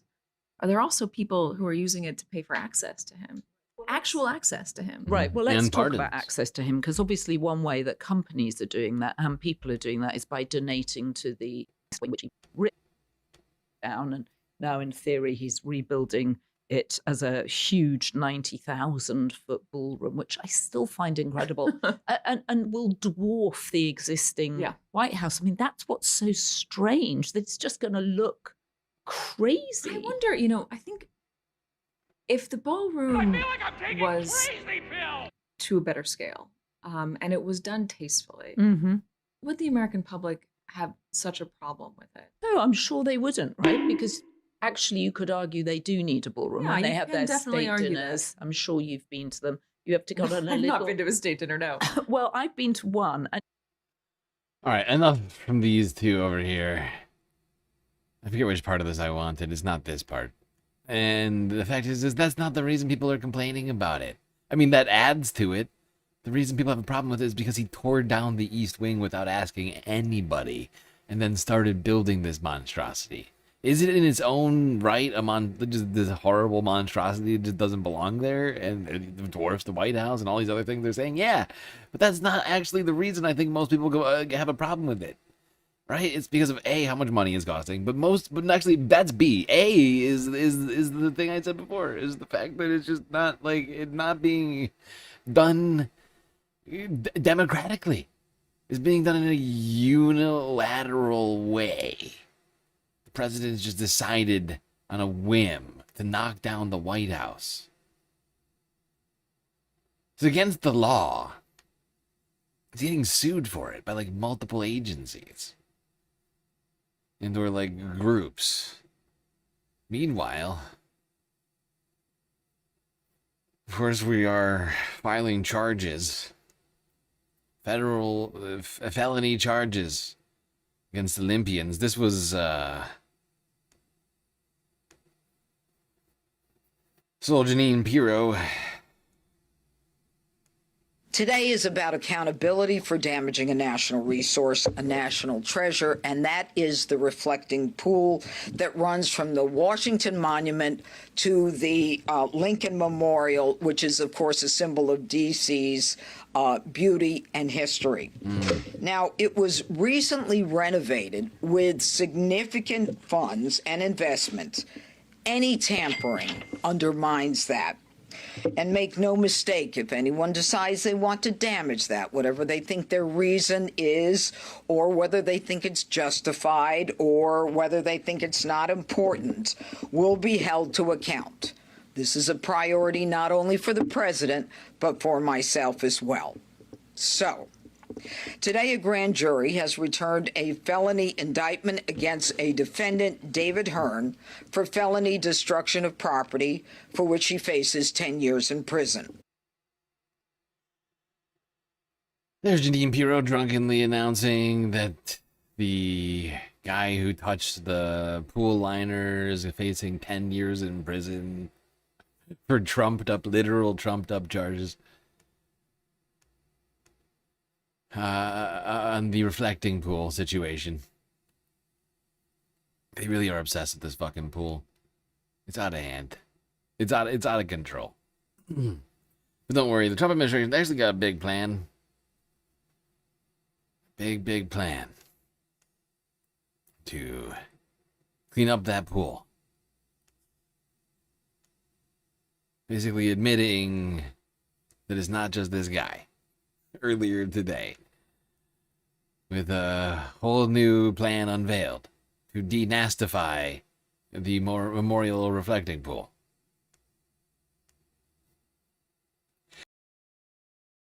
There is a new plan in the works to keep the Lincoln Memorial reflecting pool clean. This, of course, after the severe algae, the peeling problems, the allegations of vandalism.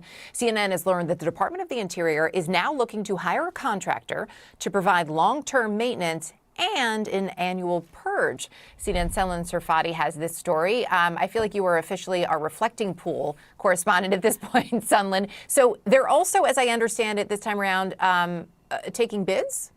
That's right. This is a very extensive plan, Erica, that will happen after the next round of renovations happen. Okay, before we get to any of that, I just want us to go back to that. They're taking bids. They're no longer just handing it directly to Trump's friends and or former pool guys or whatever, like contractors. No, they're actually looking to now do it maybe the right way, seeing who can do it for the best price, looking over the options, rather than just letting some random guy spray a bunch of truck bed liner on a national monument for $15 million. Stand it this time around, taking bids? That's right. This is a very extensive plan, Erica, that will happen after the next round of renovations happen after the July 4th holiday. And the Department of Interior is reaching out to contractors that want to take part in this work to potentially win this bid. And essentially what it is for the daily maintenance of the pool going forward. So after this renovation, and really the documents outline how extensive and how hard it will be on a daily basis to maintain this pool. If you check out the documents, it says part of their responsibility will be on a daily basis, removing debris, animal dropping, leaves in and around the pool, and reporting any dead animals in the vicinity. The contractor is also supposed to clean filters and They're trying to treat it like a real pool that humans are supposed to go into. They are so demented. He is such an idiot. We have a demented, unintelligent person running the United States of America. It is not a pool for people to swim in. It does not need all of this shit. They're so obsessed with winning against nature and keeping the pool blue, American flag blue. Oh my God, this is so dumb. What a waste of taxpayer dollars. So now we're going to start treating the reflecting pool, the Lincoln Monument, like it's like a pool for laps and waiting, when it is in fact not those things. And believe me, they're going to probably try and charge people for going into it, even though they're trying to make it literally something. Like, it's like, just leave it as is. Natural. It's a lot more cost efficient. Just leave it where, just, you know, like don't fuck with it. But this is ridiculous. They're gonna filters and skimming daily. Manually disinfecting. We're gonna be checking the levels. On the pool? Really? It's not a pool.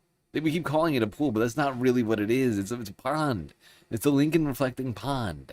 And we're trying to turn a pond into a pool, and it's not a good plan.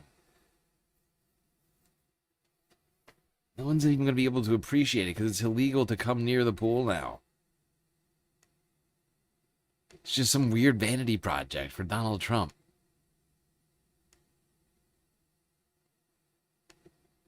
Like Janine Pirro's just trying to like win. To be like the most deranged Trump sycophant possible. Oh, I can arrest a fucking Olympian for touching the pool. Who can beat that?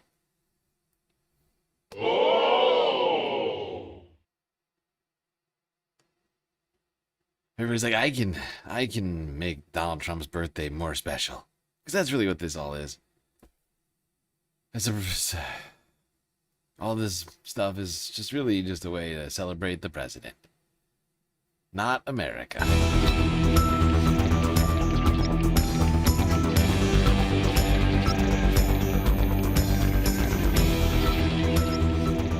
Join us in honoring this incredible history, and together we will give America the greatest birthday celebration our country has ever seen. America's 250th anniversary. We're patriots, we're God-fearing folks that love our nation, and we're celebrating 250 years. We hold these truths to be self-evident, that all men are created equal and that they are endowed by their Creator with certain unalienable rights, that among these are life, liberty, and the pursuit of happiness. Those are the words written 250 years ago by Thomas Jefferson, perhaps the most famous lines in the Declaration of Independence of the United States of America, the founding document then, through which 13 colonies severed their ties with the British Empire on July the 4th, 1776, a huge anniversary that Americans are celebrating this year. An historic occasion that Donald Trump intends to turn into the crowning achievement of his second term, especially since this year also marks his own 80th birthday. For the occasion, he has changed the face of Washington and imposed his own image on passports. And then, above all, there is his vision of American history, which he would like to see take centre stage in museums, national parks, and on monuments. Fanny Allar with Fraser Jackson revisit the US 250 years after the Declaration of Independence.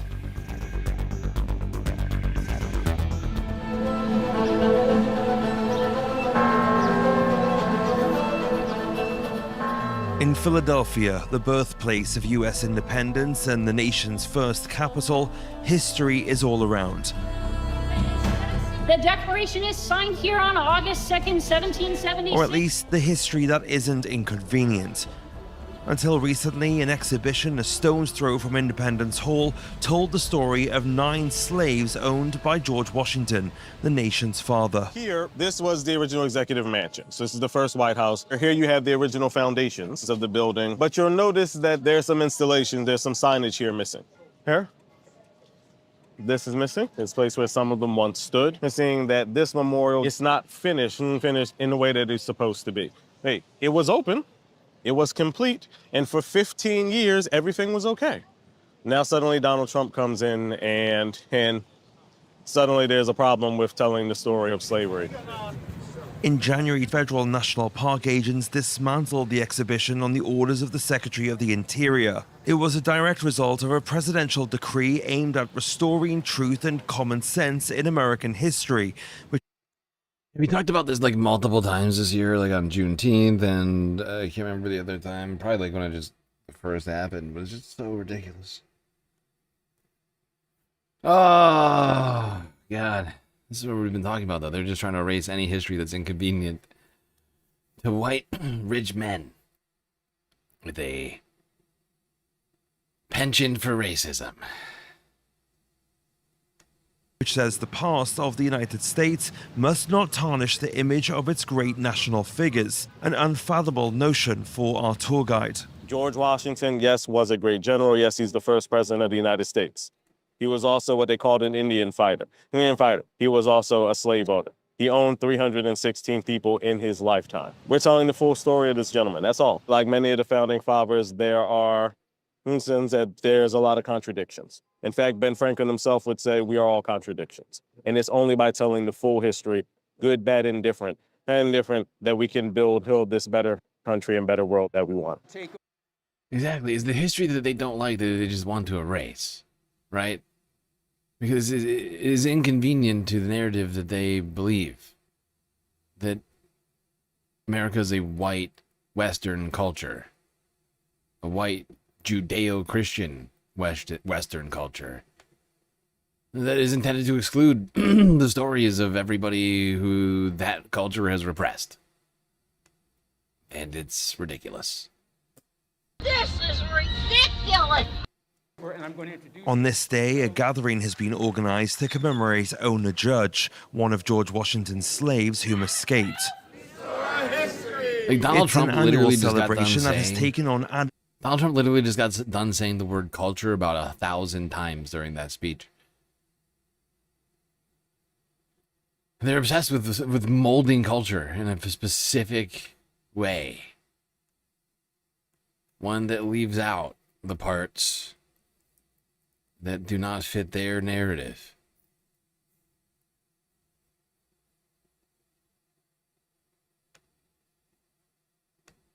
significance this year, as only half of the 34 torn down information panels have been. They honestly are their intention is to replace our existing knowledge with a knowledge that is lacking any sort of criticism of themselves or of anybody that they see themselves in. Because once again, Trump's not a founding father. He likes to pretend he is, but his family got here in the early 1900s. He didn't found shit. Just came here and stole everything from us. Requested a full review of the content of all its museums, as well as exhibitions planned for the US's 250th anniversary. It was clear from the tone of the letter and from what they called for that they wanted to go through all that material, looking for keywords probably about gender, about race, about slavery, about settler colonialism, all of the things which the American right wing thinks we shouldn't be talking about. In response, James Millward founded an organization whose mission is to catalog elements from the Smithsonian's 21 museums. What was the one?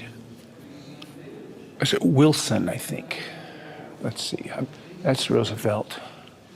Where is he? Here in the American President's Gallery, the caption underneath Donald Trump's portrait disappeared for a while. Back in January, they changed the photographs and put up this black and white one, which Trump clearly likes. And at that time, they took away a longer biography and put the short text up. Yeah. I mean, this is the great American cultural revolution, right? Like, yeah, like he's claiming everybody else is a communist, a godless communist, but like he is enforcing like his own worldview on the entire country. Like a dictator.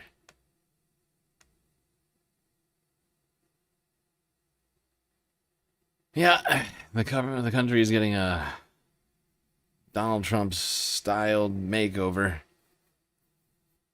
for America's 250th.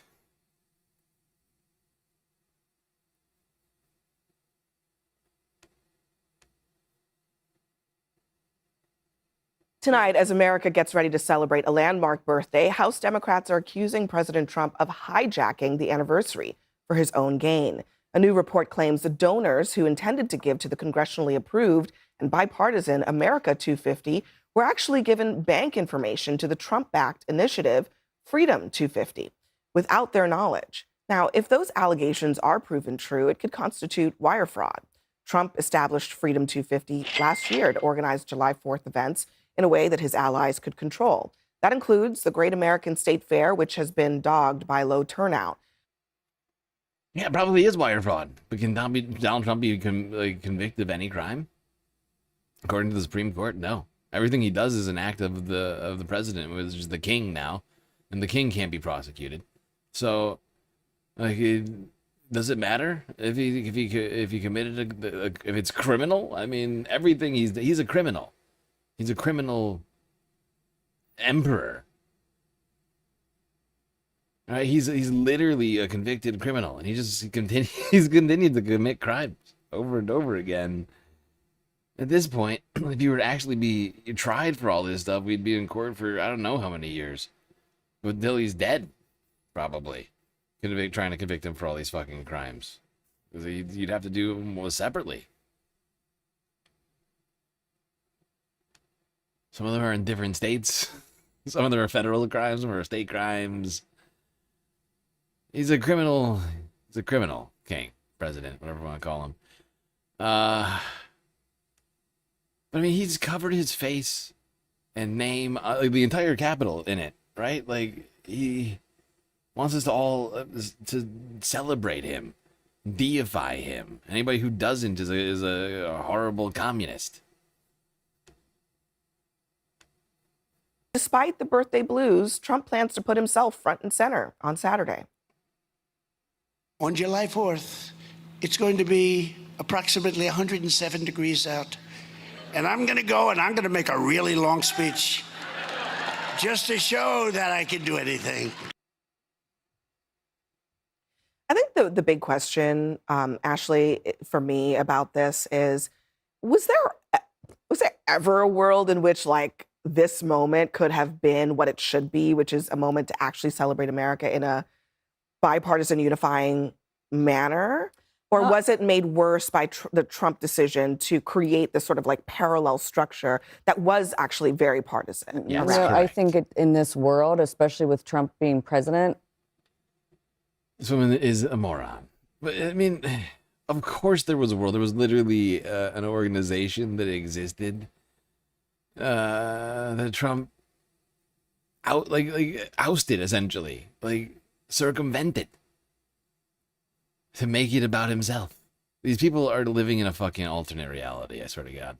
just saying in general, discussing if people are at a mall or not, and instead we should be celebrating the country. But I think that I hear you, because I do agree that everything that Trump does it becomes political, either from the right or the left. But I would also take it a step further, which you may disagree with, that everything Trump does, he takes ownership of, and it becomes about Donald Trump. Yeah, he brings it on himself. Yeah, I'm not saying and it so, when we're, yes. and so I think we're saying the same thing. I think that, yes, if you compare the 250 festivities to the World Cup festivities, they're night and day. I mean, I was in Houston, Texas, when the Netherlands was playing Sweden, and watching the Netherlands having to come out and celebrate with Houstonians was just fascinating. Or being in New York for Brazil versus Morocco, and watching Brazilians take over Times Square, and watching people just enjoy. Or you see the TikToks of people enjoying Popeyes, right? And enjoying American culture. And ranch dressing. And ranch dressing, and all the things that we kind of take for granted in the essence of America. It's fascinating to see. And then I believe that if Donald Trump, which I don't believe he's capable of, but if there was a president of the United States that actually took this moment to wrap the American flag around all of us, exactly. I think that this moment would actually be what it should be, which is a celebration of America for its warts, its progresses, because I've always said we've made progress in this. Yeah, this is exactly the point. Is that Trump is not here for everyone. He's here for himself. He's here for a specific group of people who he perceives as being his base, and then that's it. He's not a unifier. He's a demonizer. He's literally the sort of person who separates people, not brings them together. That is who he's always been. He does not accept all of America. He thinks part of America is not worthy of celebrating.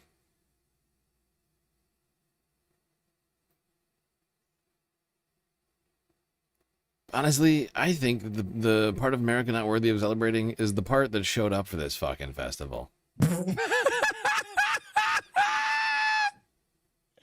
What the God damn it, that's so awesome. Okay, they are having the time of their lives. This is extremely my content. This is like the perfect kind of hogwatch. I do feel like we've been too busy trying to get like socialists elected in the office to pay attention to this keynote, okay?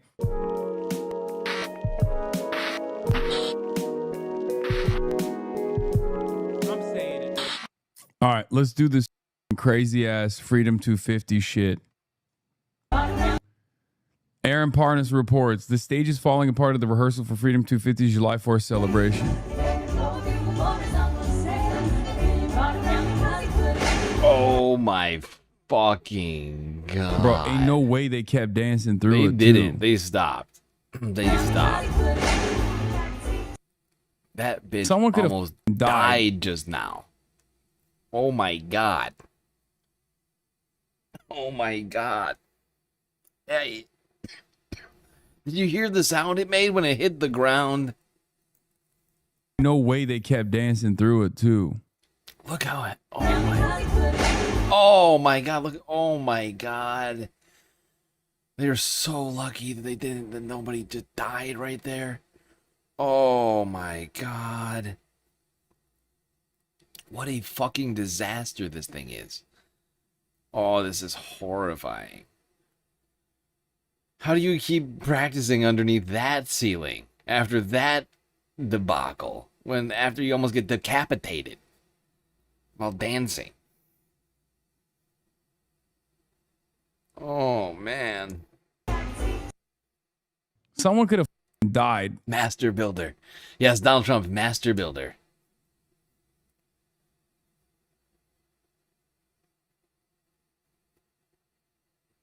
This is incredibly dangerous stuff. Trump cutting safety corners with stage building is the kind of thing somebody can be genuinely prosecuted for if someone dies, which is not uncommon if you slap it together like this. This equipment is deadly when falling from those heights. You need Brace Belden to report from the 250 Freedom Fair. What makes you think he's not all over that shit? Dog. You think there is a group, a coalition of freaks congregating in one location and Brace Belden's not going to go there? What are you, crazy? Of course, on the National Mall. And here's the thing. We're celebrating, of course, all 50 nifty United States, which is great, but the temperatures are also here to party. The current temperature outside right now, by the way, 101 degrees. You factor in the humidity, and it feels like... Oh my God, they're going to kill boomers. Oh my God, on July 4th, something spectacular is going to happen. Or tragic. I think something tragic might happen on July 4th. Oh my God. Oh my God, Trump supporters, please stay home. Or go there if you want. Or go there. Or go there. Oh, buddy. Oh, baby. Oh, man. He's right, though. Oh. They are setting up a real disaster.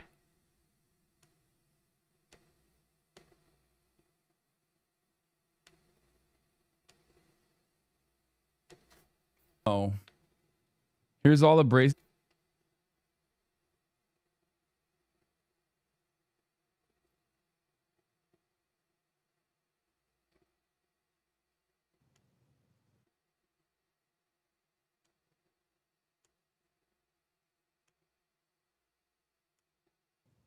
Oh, God.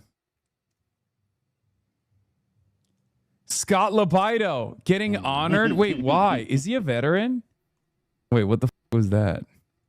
Grandpa's advice and encouragement. Just ask. Now this asshole's standing. By the way, if anybody doesn't know who Scott Lapito is, first off, you've been watching enough of the stream, but Scott is an artist who puts flags on things, mostly. So it's protest art. Sometimes it's protest art, other times it's flags on things. Sometimes it's protests by flag. It's got a seriously diverse catalog of art.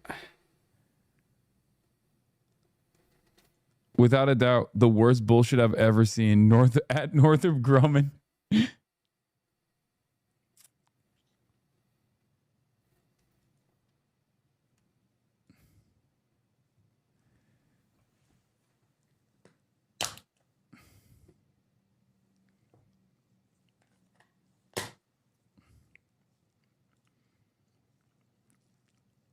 Brace Belden chatting with the baptism guy. Is that what that's there for?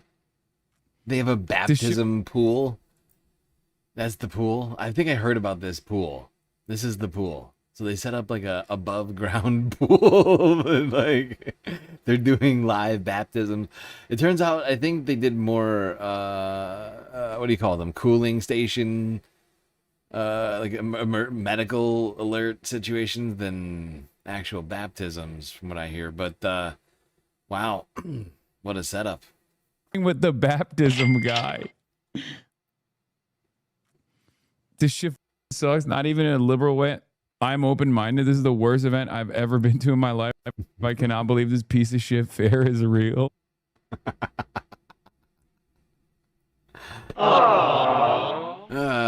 You think the baptism guys are peeing in the pool? Oh, God. Horrifying. That's in the Bible.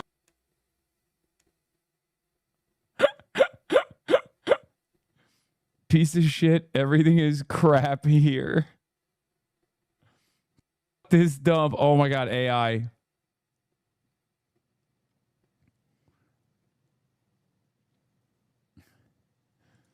Look, This more took flags. up the vast majority of the Look, more flags from Scott. There's the Scott original right there. A flag flowing in the wind. As opposed to a flag not flowing in the wind. Different. Different but same. Same but different. American artist Scott Libido. My goat. My goat. Walkie Talkie Sam Brown belt.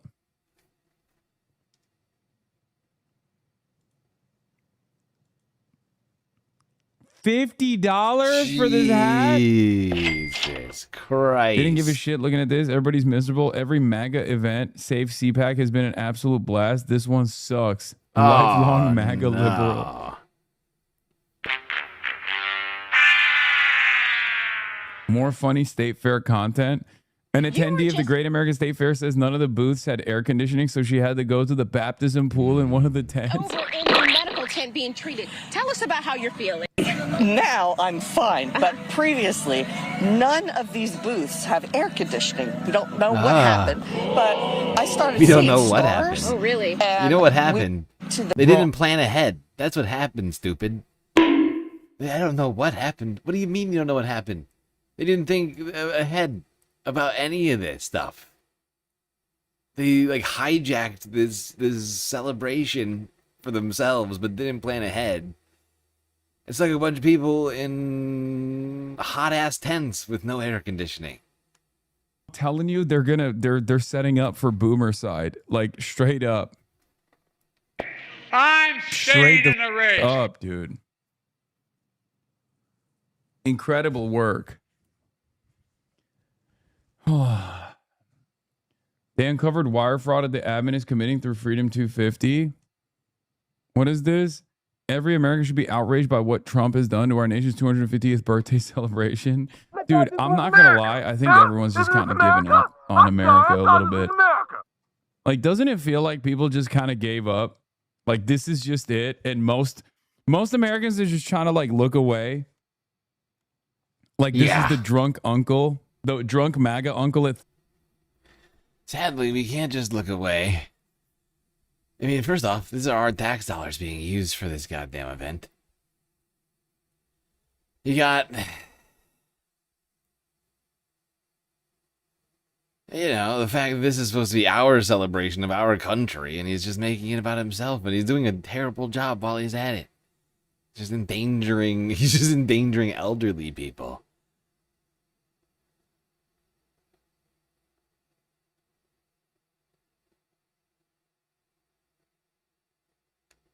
Between Hassan and the fat electrician, please make this happen. Is this the guy? I also like how Hassan keeps switching back and forth between I'm a brown man and no, I'm actually a privileged white dude. I am a privileged white dude, except this quite literally shows that whiteness is totally conditional for these guys. Hello? What white guy would they make an argument about like this? Yeah. I say I'm white. These guys don't think I am. It's kind of the point. Have their kid born here, whisk them away to train them to demoralize. Oh wait, I forgot that this goes off the rails with these fucking crazy dudes who are talking about how Hassan is like some like plant or something. I don't know. It's not even quite clear, but they just think that he needs to be deported. God, these people are wild.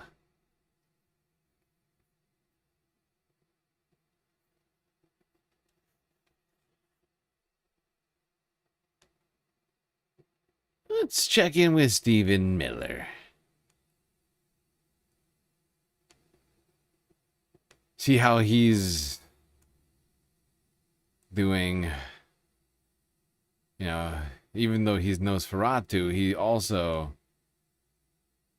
you know, he still wants to be able to enjoy America's 250th. Let's see what he had to say in honor of America, the semi-quincentennial. I think it would be unfair for us to paint the entire Republican Party with this racist brush. Sure. Yeah. How rude. How dare you, Sam? How dare you? Okay, I'll be right back. Just because of what Ron DeSantis did. Let's get another perspective on this from, this is number 17. This is a different perspective. Okay. Just because we need that. We try and be fair here. Fair and balanced. This is Laura Ingraham and Stephen Miller. They're having a great time out on the at the Great American State Fair. Great American State Fair. They're the only people there this day. They literally. No, there was that masturbating streamer. Oh, that's right. Yeah, Dress as Uncle Sam. They should take a tip from the left and start bussing people in, don't you think? Absolutely. Well, Charlie Kirk's not around to do that anymore, which he did for January 6th. Okay, here is Stephen Miller and Laura Ingraham trying to show folks that it's all about America, and there's we're all Americans, and if you're not, then well. Wait. Mike DeWine, Stephen, the governor of Ohio. See, we know each other so well, I can just throw that name out and he starts laughing.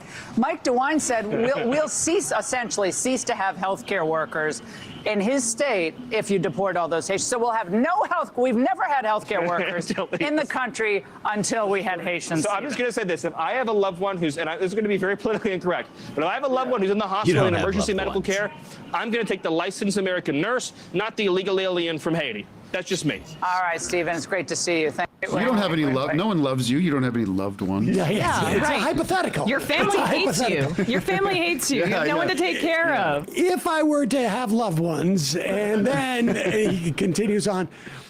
Exactly. In a hypothetical situation in which Stephen Miller had loved ones, he would, in a very bigoted fashion, decide that a white nurse would be better than a black nurse. Just, you know, because he's just a hateful douchebag. We should also say that if you are Haitian and you are working as a nurse in a hospital, you are licensed. Right. If you hear on temporary, these rogue nurses. We only hire they just want to be around old people. licensed nurses. No, temporary protected status meant actually that you could go get licensed. Yeah. It's like, I recognize that. Weren't you selling fruit in the park last week? Yeah. Come on in and. What are you doing with Grandma? By the way, when you take away the healthcare sector, basically every other sector of our economy is collapsing, and there's been no job growth. That's the only area where there's been job growth, and it's because there's a desperate need, because we have an aging population that is like we're in the baby boomer era, right? And phosphate lollipops. Everything else is contracting. Manufacturing's collapsing. Every other part of the economy is collapsing except the healthcare sector. And his one big ugly ass bill privatized everything, so there needs to be more workers in that area. So he's just lying. I mean, what's going to happen in 5 years? Because the boomer, my parents and my parents' generation, they're rapidly going to be entering into hospice and elder care and all kinds of problems. Like, that's already starting. But they're already in their 80s. We're already seeing this because of the cuts in Medicaid in particular. It is cutting funding. 2/3 of our elderly in nursing homes are there being paid for by Medicaid. When you get up there, you'll go through this whole thing with your parents. I went through it with mine. And the rural nursing homes, there are standards that the U.S. government has as to how many, the ratio of workers to patients you have. Because one of the things that like these private equity owned nursing homes do, many nursing homes, the ones that Cuomo sort of like got his campaign funds from, they will over-medicate their patients so they don't have to have people actually going in and dealing with them. So if you put them on a bunch of antipsychotics or whatever it is, the patients become like near vegetative. Right. And therefore, you don't have to go in because they don't need something to eat. They don't need whatever it is. There's a minimum number of workers that you have to have patients. And RFK has been pouring out waivers to that. He'll say it's because otherwise they're going to close, but it's also because Medicaid is cut back so much so that there's not Medicaid eligibility in a lot of these places, and these hospitals can't afford to stay open. The other side of that is a lot of the boomers, I would say, like I'm thinking of my dad, they want to live for as long, they want to live forever, and they can keep, if they're healthy, they are going to live for a long time. So Yeah. It's really shocking. Old people are like, I'd rather not die. Would you jump up? I know, it's surprising. I know everybody's like, this is the first time I'm hearing of this. It is a revelatory piece of information, but I'm glad that we could at least avail you of such, so you don't continue on thinking that people walking around like, I don't know, like Joni Ernst, for instance, thinking that everybody's just fine with dying because it's inevitable. People would prefer not to die. It's kind of a phenomenon. You know, look, we Oh no, what happened?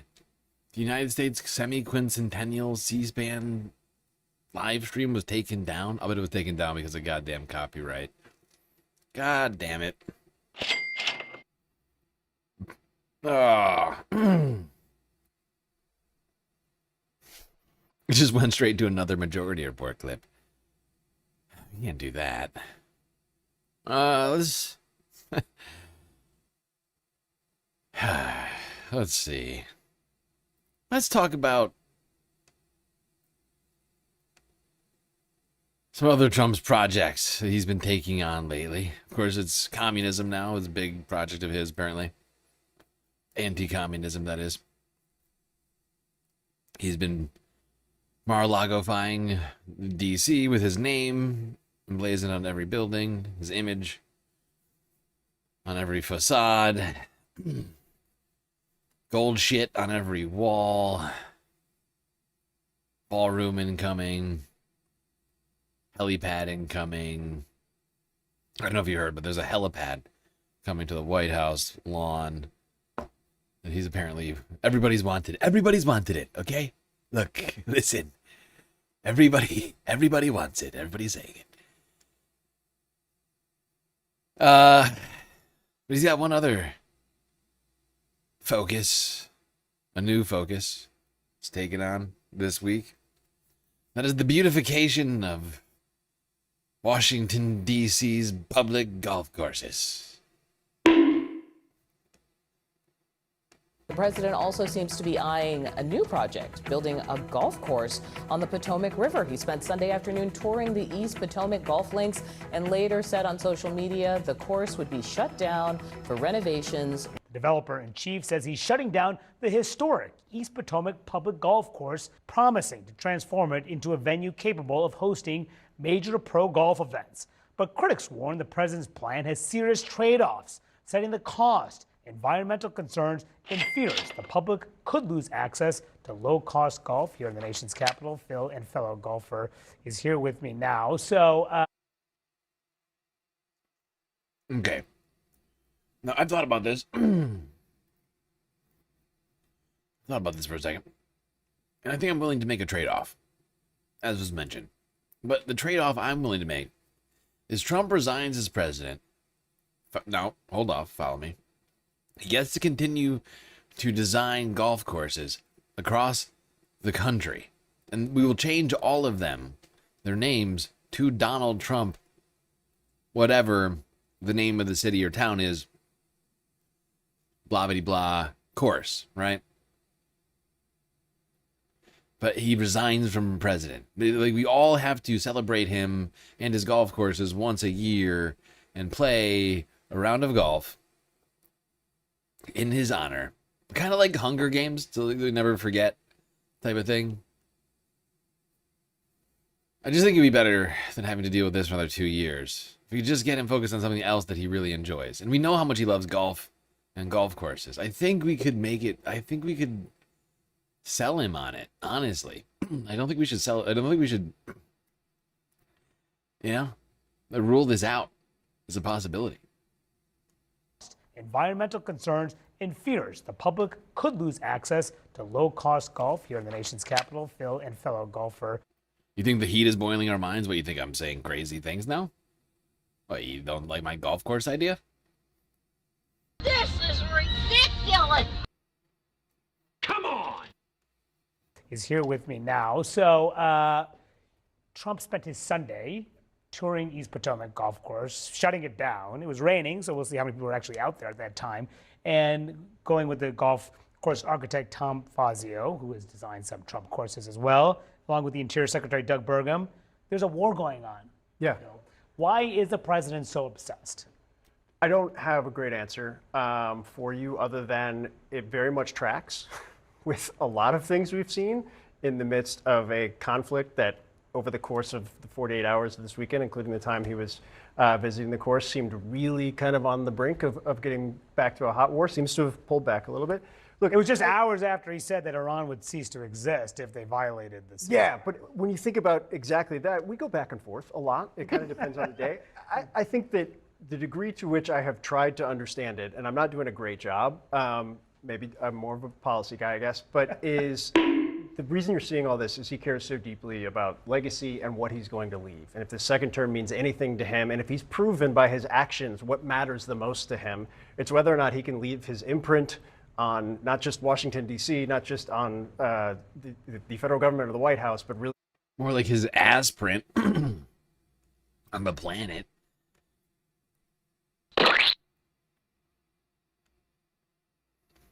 Anyway, Donald Trump's spending a whole bunch of time renovating this golf course now instead of anything else. However, apparently, some people are rubbed wrong by his interest in the DC courses.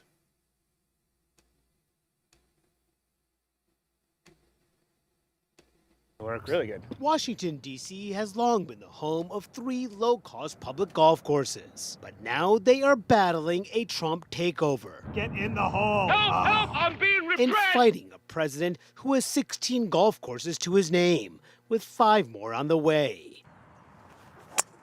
Best of the day there. Yeah. That was really good. The impact is felt nearly everywhere, including on East Potomac's 4th hole near the Potomac River. Now a dumping ground for debris from the White House's demolished East Wing. Tell us about the dirt mound. So that's the excavated dirt from under the East Wing. Oh, wow. Okay, this part was wild. I was like, wait, so he's beautifying the golf courses, but also simultaneously using them as a dumping ground for the Epstein ballroom?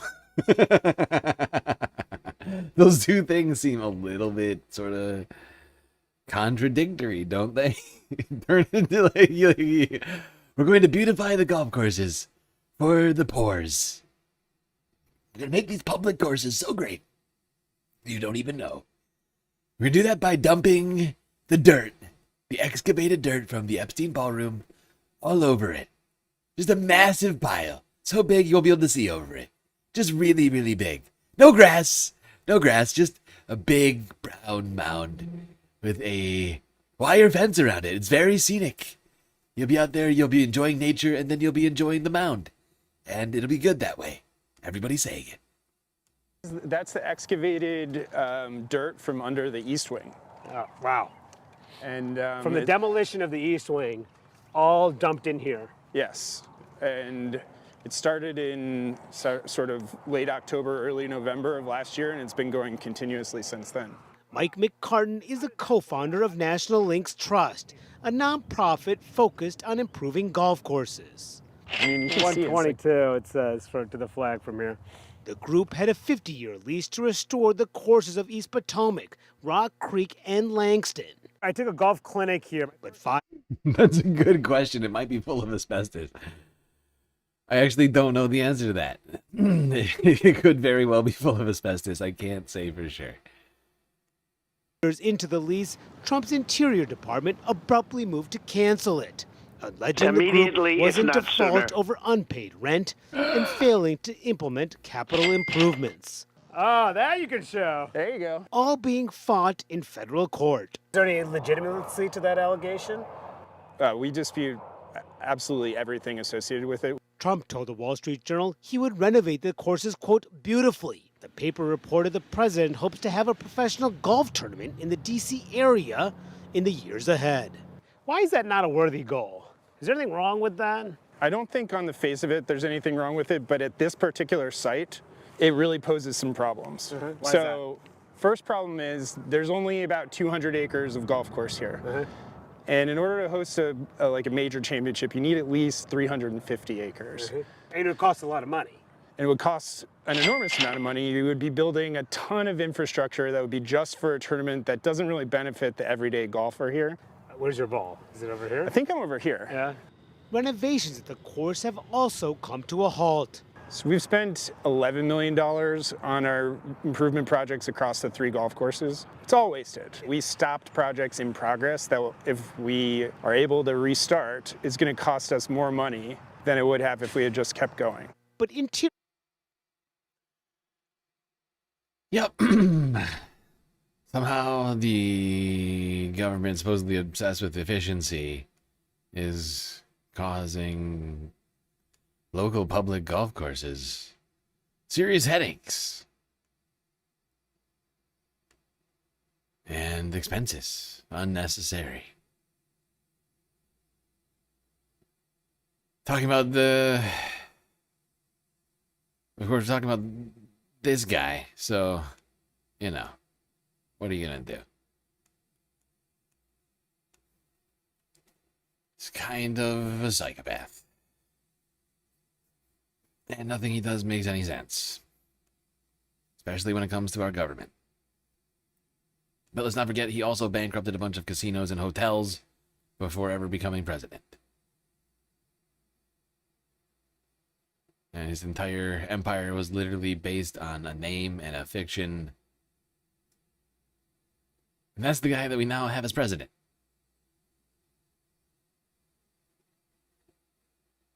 And that doesn't scare you. You know, look, we covered the state fair a decent amount yesterday, but this really requires... I saw some old clips of people talking about the bicentennial in 1976. And, you know, I've talked about how I experienced that as a young kid. I remember going to the bicentennial train outside of Boston. I remember when the tall ships came into Boston Harbor. It was a big deal.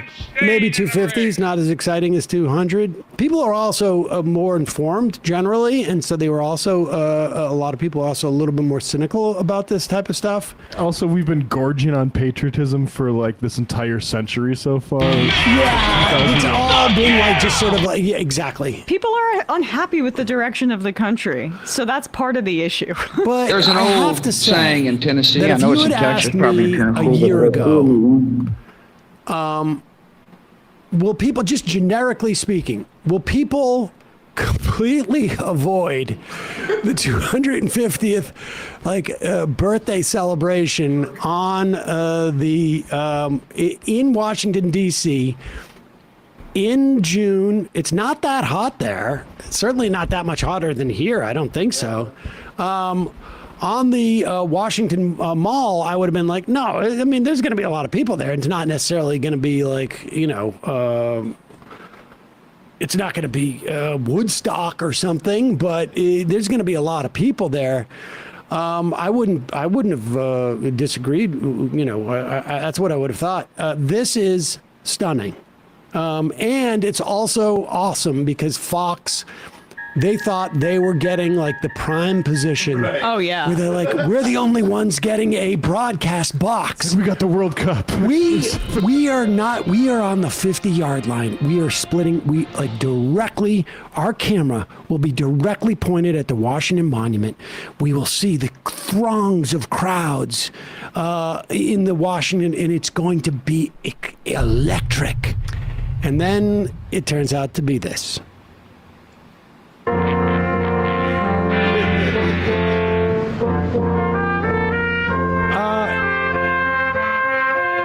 Okay. Incidentally, are the doors open yet? Want to let you know that yes, it's open. Oh. So people must be flooding in. Now, to be fair, it's 8 a.m., so it's early in the morning. No, don't get me wrong. This is funny and entertaining to me, but not in the ways I think Trump and or the country intended. And I just keep wondering, why are we doing this? Right? Like, I mean, I love watching Trump fail, but how much is this failure costing us right now? I mean, he apparently just sort of unilaterally just redirected millions of dollars. I think a bunch of them were privately donated, but like, so it's interesting. I wonder, I think we should look into that a little bit, probably, because this is sort of embarrassing.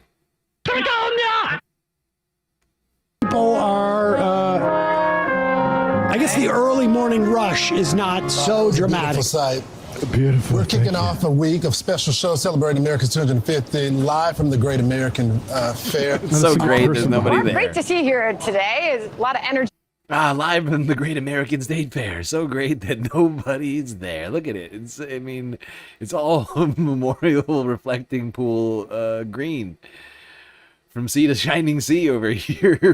I mean, holy shit. I don't see a single person traversing the lawn. Beautiful. We're kicking off a week of special shows celebrating America's 250th live from the Great American Fair. Not a single person behind Mark, them. great to see you here today. Is a lot of energy This down is amazing. there. What's the latest? Sandra, it sure is, and welcome back to Washington. So good to see you. Oh, personally. Patsy, I'm As sorry. you've Can seen you your- go back? Yes. By the way, And credit to Aaron Rupar for this montage. We didn't put this together. I He want did. you to Yeah. look at the guy's face. Yeah. When the host says a lot of energy there, Kilmeade. and you can that smile from Kilmeade is look at that. It's the most awkward smile from Kilmeade I think I've ever seen. Oh, when boy. the host says a lot of energy there, and you can quite easily tell there is not a lot of energy there, and he has to go, yeah, there sure is, and there you go. Much fair. Mark, great to see you here today. Is a lot of energy down there. Don't go to the wide. What's Don't the go to the latest? wide. Sandra, it sure is, and welcome back to Washington. So good to see you personally. As Sure you've is, seen yourself, Sandra. there is a big energy here on Look the at National energy. Mall. The process There is- are dozens. I say dozens of people here at this multi-million-dollar extravaganza. I think I counted at least 30. So many people. The energy is overwhelming. It is a buzz with over a score human beings all in the same place. 20 or 30 of them in this one shot. We did our best to get them all in the shot. in the morning. It has I think it's good. State Fair generating a lot of headlines, and we have seen more people come to see it for themselves, including right to the Ferris wheel. You'll Tens zoom of in here people. and see the Exactly. crowds that are lined up for a Wait. chance to see zoom in to see Washington, the unlike people. any other. Wait, I just realized. Wait for it. I have the sound shot for this. Where is it? Found it. Oh, stop booing. There's nothing wrong with it. There are dozens of us. Dozens of us. There are dozens of us. But people told us this isn't about politics, but a chance to celebrate what America offers coast to coast. And this morning, 4 younger Americans put their stomachs to the test with a pancake eating contest. That's tough on any day, let alone in this kind of heat. The winner was determined by audience applause. The guy who won appeared really worried he wasn't going to be able to keep the pancakes down, but in the end, he made it. He kept the pancakes down. That was great. Thanks for inviting us. I haven't seen the elephant food booth Wait, yet. I'm sorry. We have to go back to the man nearly. I don't like seeing people nearly Throwing throw up up because it makes me sick, but the Chiron says Great American State Fair celebrates MAHA movement, which means Make America Healthy Again. And they're showing sweaty people nearly vomiting as they shove pancakes down their gullet. Yeah, you could like see the cold sweat on this guy's forehead. I mean, honestly, we should bring in Joey Chestnut for a picture of Doug American Burgum's going to nutrition. address this. Yeah, Mr. America, Doug Burgum. We all love him. Oh, yes, bring in the fire. The tech guy from North Dakota. Really worried he wasn't going to be able to keep the pancakes down, but in the end, he made it. Mr. Secretary, Yeah, it was great. Thanks for inviting us. I haven't seen the elephant food booth yet, though. I've seen the elephant sandwiches. So each day has got a theme. Today's theme is Make America Healthy Again, and I'm wondering, how does a pancake eating contest comport with Make America? No red food dyes, right? It's just all natural ingredients. All natural. Eggs, milk, butter. What else do you need? Posy, you know what? This has the real... No red food dyes in your pancakes? Whose fucking pancakes have red food dyes in them? What kind of pancakes are they eating over at Fox News? All pancakes I've ever eaten have not, from my understanding, had any red food dyes in them. You know, like I had different kinds of pancakes too. You know, all sorts of different kinds. Chocolate chip pancakes, banana pancakes, blueberry pancakes. Regular buckwheat pancakes. I mean, there's so many kinds of pancakes. But I've never had one that was red, where I was like, is there red food coloring in here? Like, that's never happened to me one time. Feeling, that interview it has the real feeling of like a hyped up like Monday night football game where the score is like 49-7 at the halftime. Yes. And the commentators are just like, the crazy stuff happening. Well, they go into like anecdotes about, this coach went through this really hard time and he used to work on this at this team. How are they still talking about the pancakes? I mean, what's They have to. What's that? What's going on? There was 4 people. Yeah, exactly. That's exactly right. Like, what else are they going to talk about? These 2 guys walking across the lawn. Oh, and we got 2 guys walking across the lawn here. Both wearing red shirts. I mean, honestly, if Fox starts talking about that, honestly, now that I just thought about it, it can only go in bad places right now. I guess they could start a story about 2 brown guys wearing red shirts at the rally.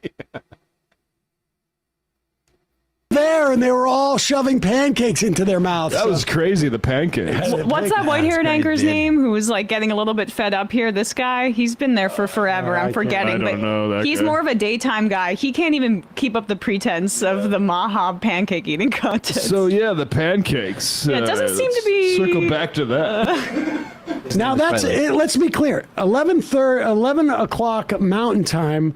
That's what, like one in 1 Eastern. 1 Eastern, and so midday, and there's no one there.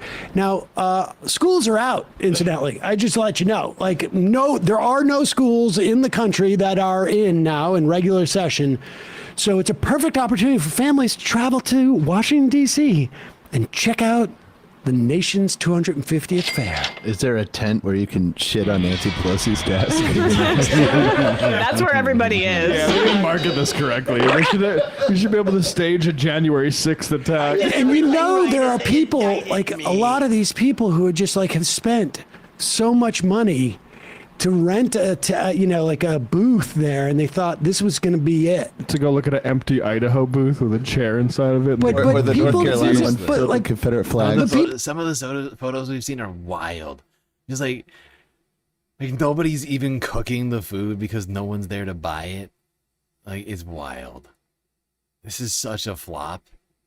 I heard numbers like $100 million was originally donated to this. I don't know exactly how much went to this fake account that Trump put together for the Freedom 250 event, but man, This is such a failure.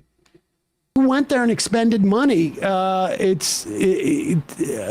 a disaster. They saw a guy almost throw up pancakes. I mean, what do you... What's more American than that? Come on. No red food dyes, right? It's just all natural. Eggs, milk, butter. What else do you need? Great American State Fair. the fakest ass laughter I've ever heard. Music down. Down. Like she's just faking her laugh so bad. It's painful to listen to. Oh god, I am tempted to hear it again though. Oh, look at all the people. Yeah, just really excited to go. And what's GU? Okay, wait. Go back. Sorry, but what does GU mean? Guam? Okay. Territory. Oh yeah, we gotta have Guam. That's so woke. Have not help me out. I want to be a part of this. We gotta have Guam here while we're celebrating Maha. Hopefully that makes up for RFK Jr. peddling anti-vax conspiracy theories that led to the deaths of hundreds of people there. Probably makes up for it. It's probably fine. It's like even. It's even now. Well, it's a great day for it, Larry. Good afternoon. Perhaps now that the closing bell is here, we're going to get more people coming out here now that work is done. You mentioned. Oh yeah, no, people are going to stop by there after work. You know, like we built this not for tourists. Right. We built this for just average Washingtonians. For federal employees. All the ones who lost their jobs. Been fired. Like, Come out for they're just building in excuses. Like, I love now that the bell is over, now that the stock market has stopped trading, we're probably going to see a lot of people come down to the to the National Mall to see the 400 whatever congressmen people are Yeah. coming by. Oh yeah. Larry Kudlow acting like he's gonna go there after he's done in the studio. Like, no, you're not, bro. You're going straight home. Oh my God! They're calling up Randy Fine. He desperately wants to be there. He's looking at that excitement. And going, I just like, wish I I would could love be to there. I mean, we can get you a car, Larry. Do Right. you want to know? No, I can't. Oh, he wants to be there so bad. I mean, if he only could get there, you know. I'm sure he doesn't have like vacation days that he could use. Because if he did, he'd be there, right? Like we all accept that. We all accept it. If he had any way of getting there, because he wouldn't just like say something disingenuously to a national audience about wanting to beat a place that doesn't look any fun at all, just to make it, just to kind of like talk it up, but not with any like actual, real, genuine enthusiasm. What? Media? What? No. Fox News would never do that. I'm actually a little offended that anybody would even suggest that, or even bring it up, or like talk about it for any extended period of time. Come on. How rude.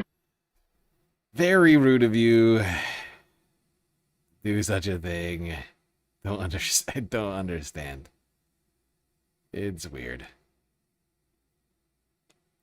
Who can sit to that kind of music? You have to dance. Exactly right. Let's go to number 12. BPM. Because this is when things started to get really exciting. This is when Dr. Oz is talking to Dean Cain. That's right, Superman. Whoa.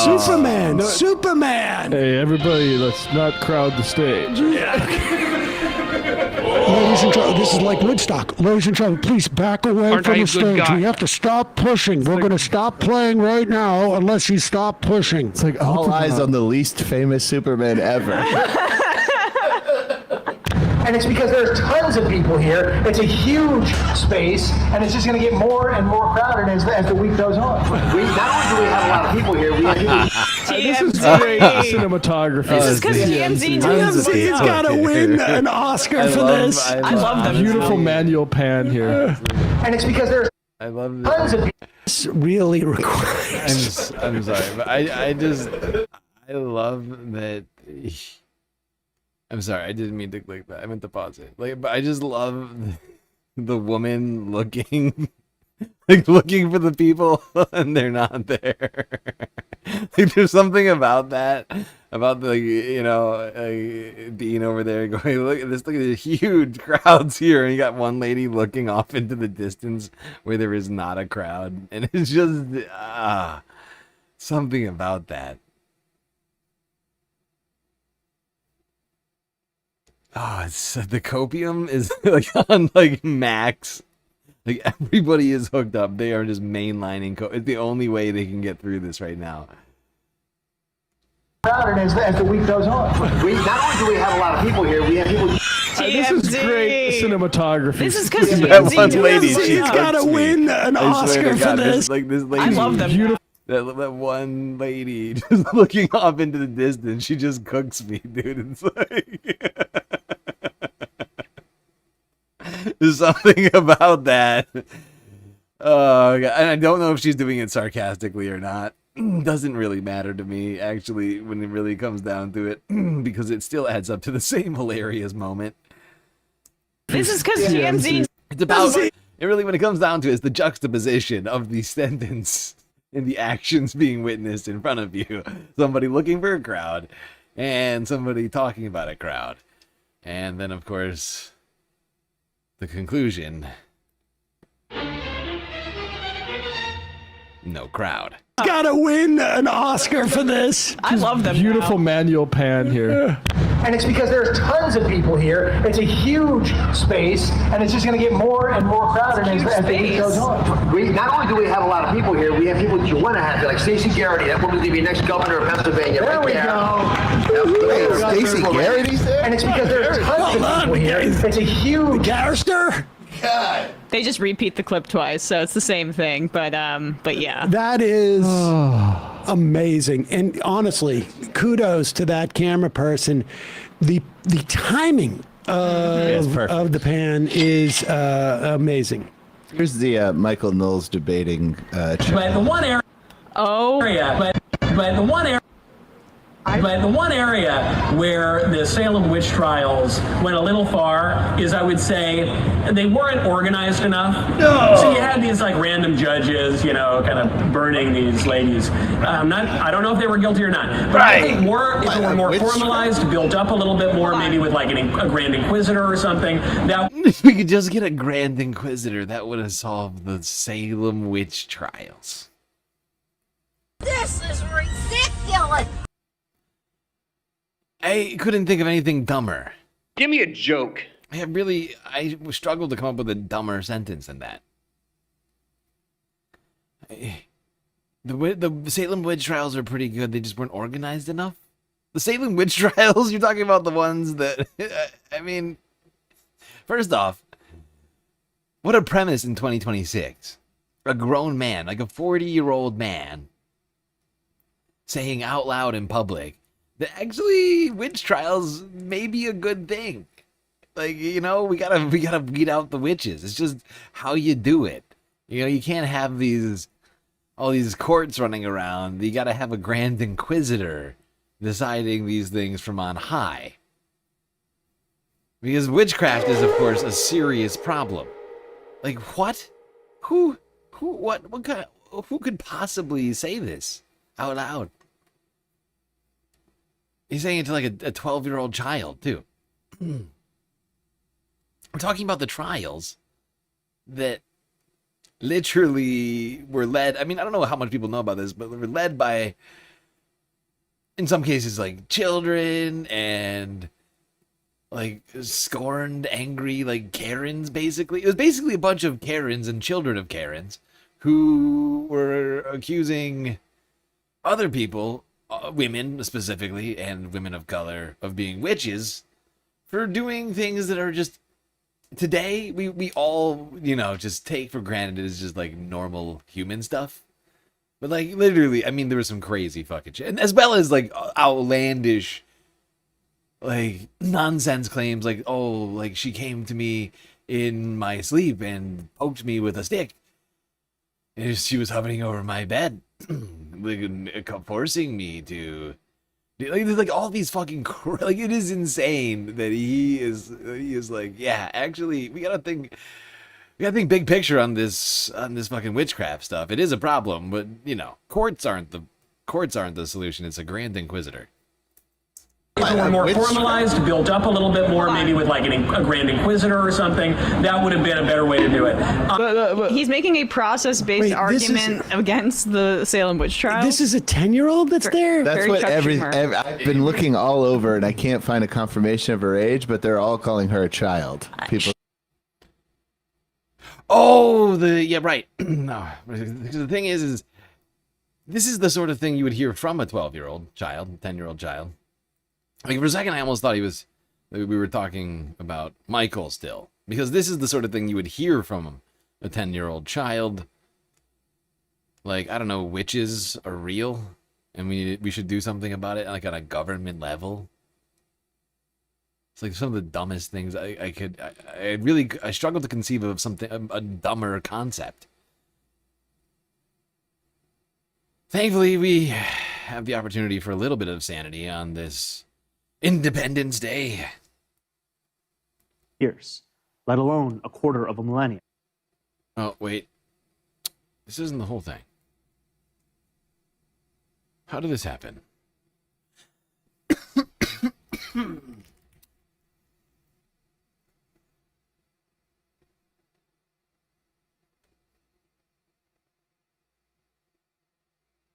You did enjoy the Warlock movie? Which Warlock movie? I feel like there's been multiple Warlock movies.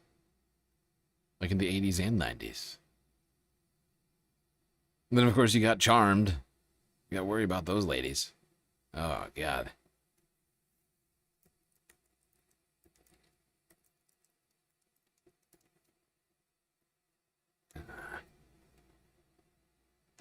I think this must be the full one.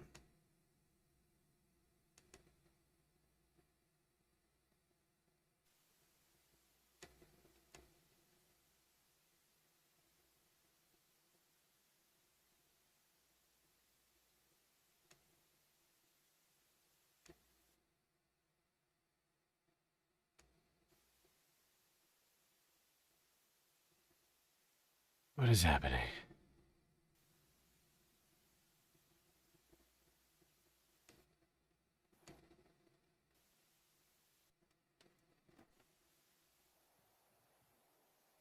Good morning, my fellow Americans. Season after season, year after year, the tides have come in and out of New York Harbor. Long before the name New York had ever been spoken, Lenape dugouts crossed these currents.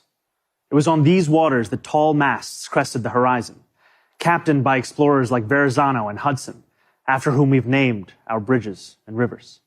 And ever since, ships full of travelers weary from long journeys have passed through the Narrows, the winds of the Atlantic at their backs. When those passengers lifted their heads to glimpse what lies just beyond the waves, what did they see? They saw land, lush and teeming with life.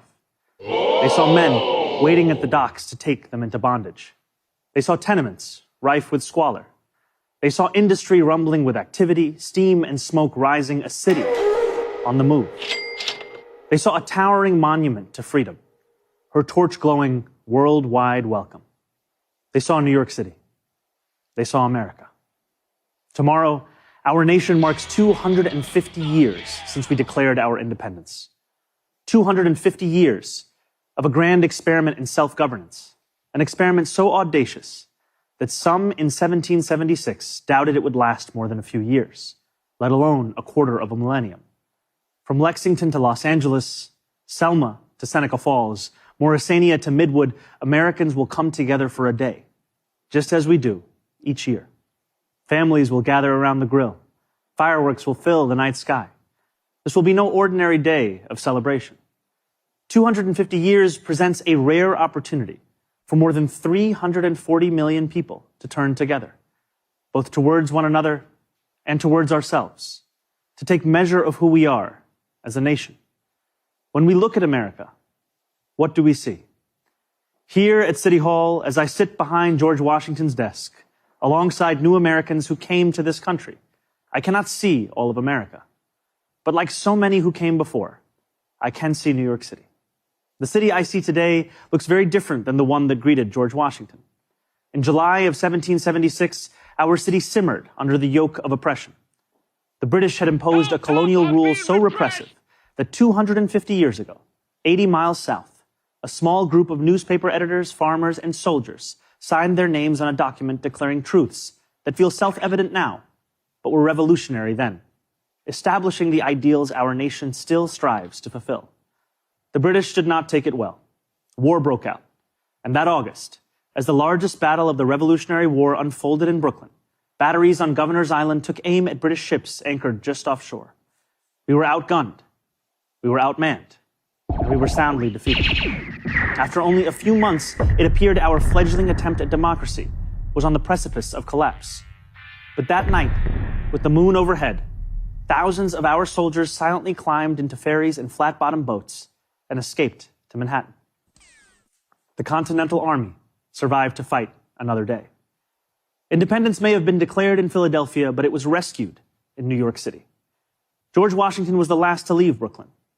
As he waited at the river's edge, the sun beginning its rise, he would have looked out over New York City's waters and seen what so many have seen in the 250 years since, an opportunity to begin anew.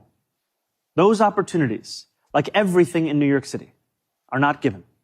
They are won. In 1838, 11 years after New York outlawed slavery, a recently emancipated black man by the name of James Weeks sought to begin anew as well, and to help hundreds of others do the same. He bought property in Brooklyn, won himself the right to vote, and sold lots to others newly freed. When they landed in New York Harbor, they knew they had something waiting for them that they had never had before, a home. Weeksville still stands today, a living, breathing testament to what we know America to be, a place each of us has the power to make. The harbor was busy those years as ships poured in from around the world.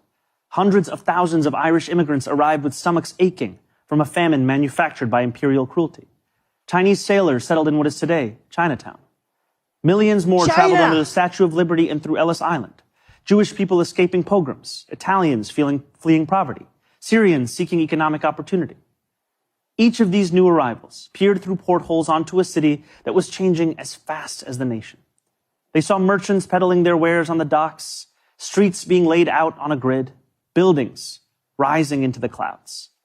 They could not yet see the nativism they would face, the jobs they would be refused, the landlords who would not rent to them, and the abject labor and living conditions they would withstand. But no matter how much smog hung over the harbor, they still saw an opportunity to begin anew. Over the years that followed, despite laws enacted by the federal government to bar their entry, despite sweatshop fires that killed hundreds of women, despite riots aimed at their very existence, immigrants made homes here in New York City, and they helped to make New York City. Never surrender. That legacy of every generation of Americans insisting that the right to life, liberty, and the pursuit of happiness extends to them too, is no relic of the past. It carried millions of black Americans north during the Great Migration. It drew hundreds of thousands of Puerto Ricans to New York City after the Second World War. It invited countless others from the West Indies and South Asia and West Africa and across the world. And it is what brought my family to this city when I was 7 years old. My family did not arrive by boat, although we saw the Statue of Liberty from the window of the plane. Even from the air, we could make out the promise of America, the promise of the beautiful patriotic work of rendering America, year after year, a little more faithful to its founding ideals. There is a term so often used to describe our nation and those who have shaped it: American exceptionalism. American exceptionalism, the conventional wisdom tells us, makes our freedom a little more free, is how we dug the Erie Canal and irrigated the West, is why children in faraway lands grow up dreaming of one day moving here. And yet the irony is that the story of America has so often been written by those who were told by others with power and influence and wealth that they were anything but exceptional. For generation after generation, we have been told that when the world has sent its people to our shores, it has not sent its best. It sent Puritans and Sikhs and Quakers and Muslims and Jewish people who were banished for praying the wrong way, worshiping the wrong gods, angering the wrong people.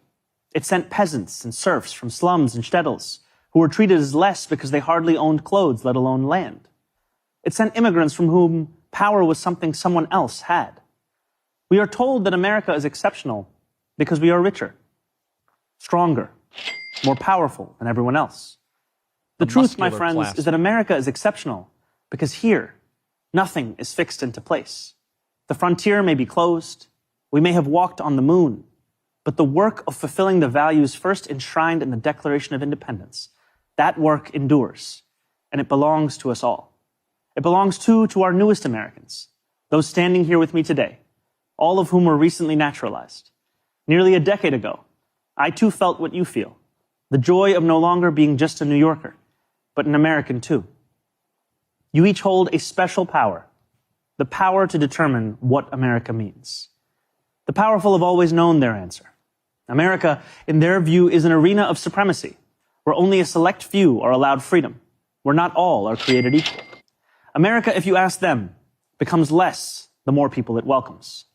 America, they will tell you, belongs only to those with the right accent or the right shade of skin. The rest of us, they insist, should be grateful for merely being allowed to visit. How small they are, how weak, how unoriginal. At every moment in our past, those who led through exclusion and isolation have tried to win power and enrich themselves by turning us against one another. Division is the oldest trick in politics and the cheapest. But time and again, including 250 years ago, those forces of division have been vanquished by the forces of progress. As Thomas Paine once wrote, "This new world hath been the asylum for the persecuted lovers of civil and religious liberty. Hither have they fled." And yet today, too many of our leaders do not believe in a vision of this nation as an asylum for the persecuted, but rather as one that persecutes those seeking asylum. As we mark 250 years, what do we see? We see a city of contradictions within a nation of contradictions.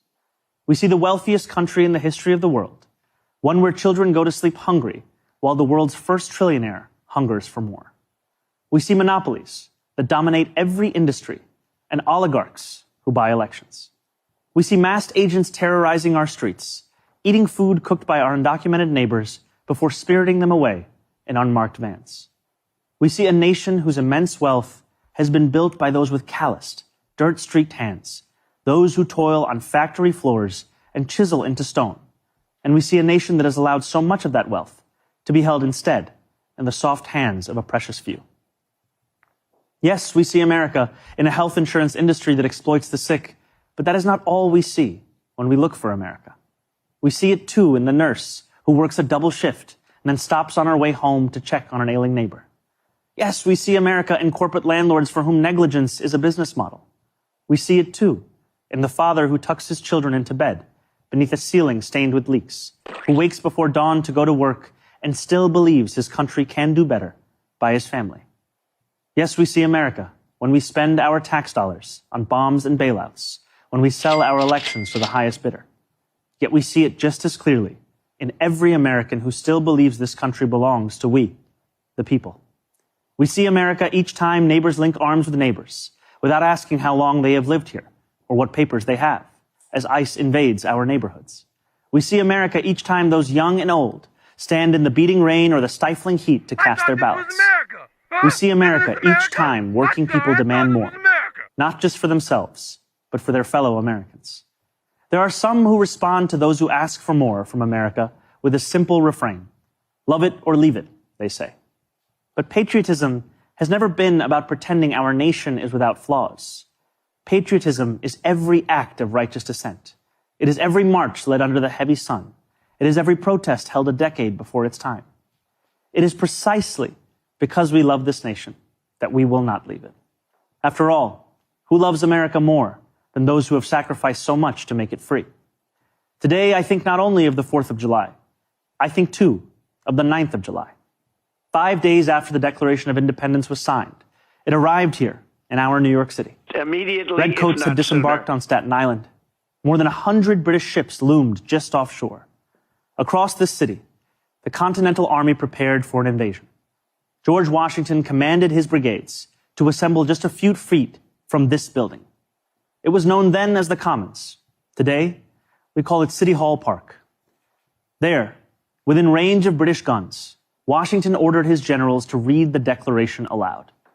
And with the world's mightiest empire poised to attack, Washington told the people of New York City what we will celebrate tomorrow, that we had declared our independence, that freedom was within reach. That evening, danger loomed. Conflict was not a question, but a certainty. And yet when those early New Yorkers marched toward the statue of King George III that stood in the Bowling Green, a statue they would melt down into bullets for their young army, they walked in unison, grounded not in the pursuit of plunder, but in ideals that for the first time had a name: America. Those ideals upon which our nation was built, they are strong enough to endure any authoritarian regime, but only if we reach for them. Ours is a nation working each day towards the perfection in which it was conceived. A nation striving each day to better itself. Therein lies the work of America. The striving, the bettering, the reaching towards perfection. What a privilege each of us has to live in a nation that every one of its inhabitants can shape. What a responsibility each of us possesses to prove ourselves worthy of all those who came before. What power each of us holds to bring America ever closer to the greatness so many have seen when they looked upon these shores. The greatness that for 250 years has been America. Thank you. God bless America. God bless New York City. And happy 4th of July.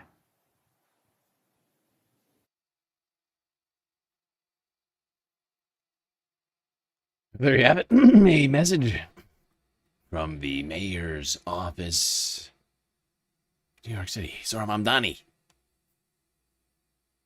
with a message of inclusivity.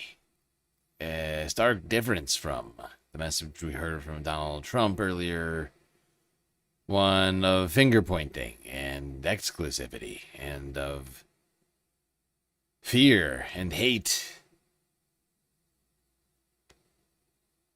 Honestly, I only got a chance to hear Zohran's message before. I kind of just knew generally what would happen today, very generally. That Trump would make it about himself. I had no idea just how unhinged he would really be today. Okay, let's go to some people trying to enjoy the holiday weekend. Sailing from New York City down to... Actually, I think these guys... I don't know, I can't remember exactly how far they're sailing. But there's like a whole plan. I think they go down to New Jersey first and then somewhere else. But I don't know where next. Sail forth 250.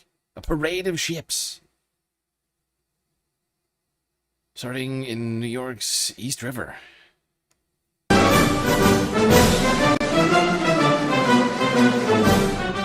That's the east one. You know it's the East River because that one's east. The East River, as today's parade of sail is just starting to get underway. This is the parade of sail for the Class B tall ships. Generally those ships that are 130 feet or less in length and have traditional rigging for their sails. As we can see, this one ship starting to make its way through the Hell Gate area. This is the first one that we've seen start to enter the area. The rest of the ships are still starting to line up and get information on the northern end of the Eastern River. Yeah, as you can see, another one coming up on the bow. The stern, whatever we're calling it. The back of the goddamn ship. You see? Over here, under the bridge. It's a big-ass ship. It's almost touching the bridge with the mast. Bunch of ships going down the East River, celebrating America with sails. And now we have some additional ships beginning to make their way towards the Arcade Triborough Bridge. And if you like sails, those that live this was near epic. any of the waterways. If you're not a maritime type of person, I get that. Numerous Navy ships from all. I can understand that. Not everybody has a clipper ship to sail in this parade. Watching as those tall ships are making their way down the East River, the Class B tall ships, 130. Yes, indeed. Now let's go down to the shore.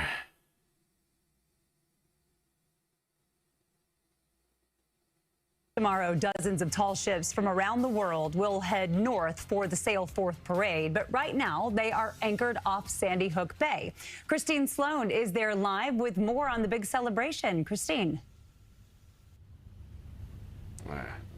Well, Jessica and Christine, that's right. Those ships from around the world are anchored right here in Sandy Hook down the Jersey Shore.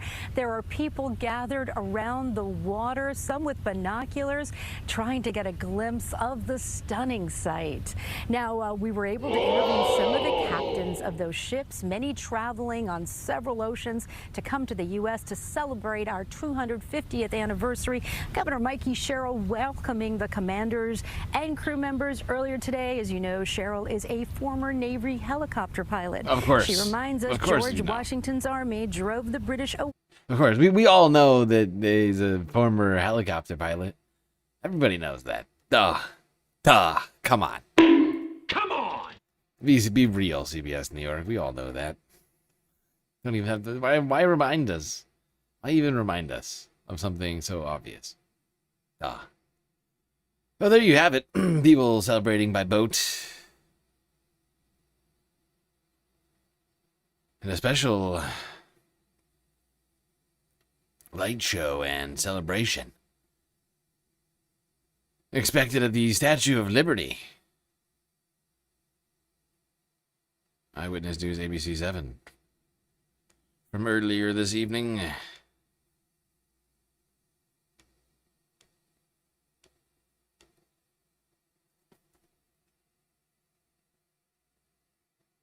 As we continue our coverage of events for America's 250th year, tonight a special celebration of light and sound. And it's happening at one of our country's most iconic landmarks. Entertainment reporter Joel Gargiulo with a preview. There are places you visit, and then there are landmarks, ones that represent something far bigger. Lady Liberty, a symbol of freedom, democracy, and enlightenment. A gift from the French in 1886, a promise in common. Now that promise gets a new glow. Another gift from France, this one celebrating America's 250th birthday. It's called Liberty Lights, first of its kind illumination, and it is spectacular. We wanted to make something special for our American friends. You'll get to see it up close and personal during Disney Celebrates America. 24 hours, 50 states, one country. The people and places that make it so very special. We're making history and marking history while we're at all of it. What does it mean to you personally? You know what this means to me personally? I mean, the thing that really speaks to me most about this is that Disney company that I think is now, right, is part of the Larry Ellison Media Group, gets to host this part of our celebration of America's 250th as well. Like, he got to do the Paramount live stream, like had, like, you know, and now Disney has like the exclusive rights to America's 250th. I'm just glad billionaires can enrich themselves and paywall our supposed celebrations. That's what really brings warmth to my heart. Now, while some Frenchman was involved in these lights here, France was making threats around this time last year about taking the whole thing back. I don't know if you remember this. Here's France 24 from, I think, March of last year. Financial cuts at the top of Donald Trump's political agenda and his decision to spearhead a plan to end the war in Ukraine. Party leader Raphael Glucksmann took aim at supporters of the US president in the French political sphere. Let's make sure we never, ever let the Trump and Musk fan club into our country. Give us back the Statue of Liberty. We gave it to you as a gift, but apparently you despise it. How rude! Glucksmann's words echo those of Claude Maluret, a French senator whose speech in Parliament in March strongly criticised Trump's decision to distance himself from his long-term allies. Yes, indeed. Last year, France was talking about taking that statue back, since we don't seem to love freedom and liberty anymore. But they did not take it back.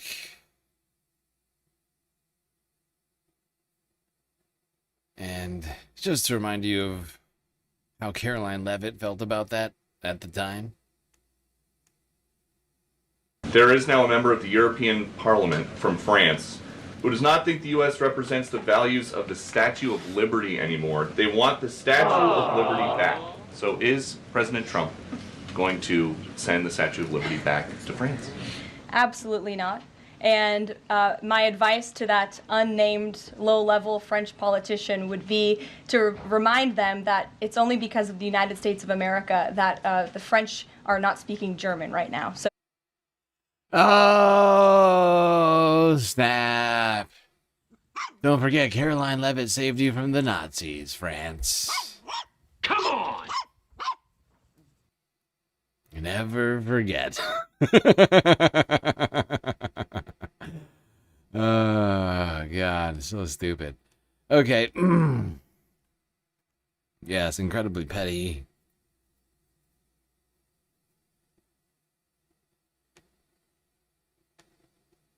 Let's go here to the semi-quincentennial Times Square ball drop. While we're talking about New York celebrations. C-SPAN, live stream, 3 hours ago.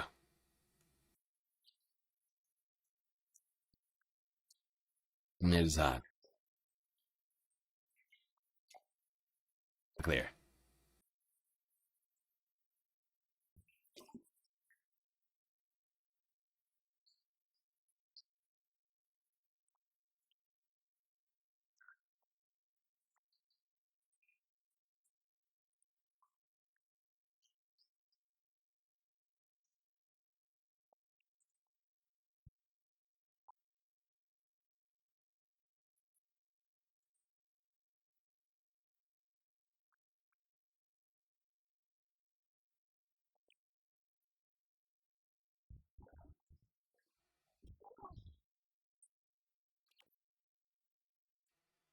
Okay, hold on. This is.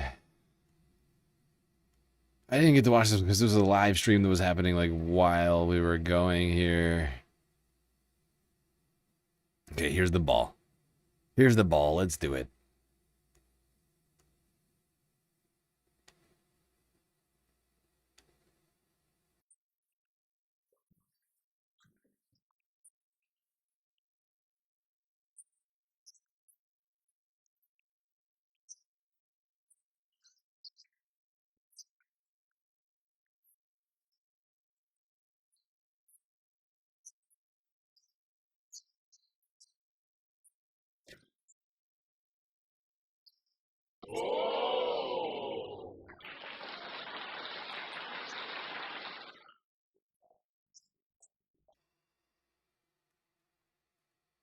There we go, America.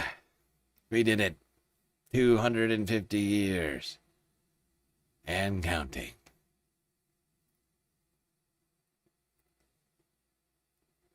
That was the scene in Times Square. When the ball dropped. America's 250th. All right, let's go to Philadelphia. For another extravaganza of light and American greatness. A drone show.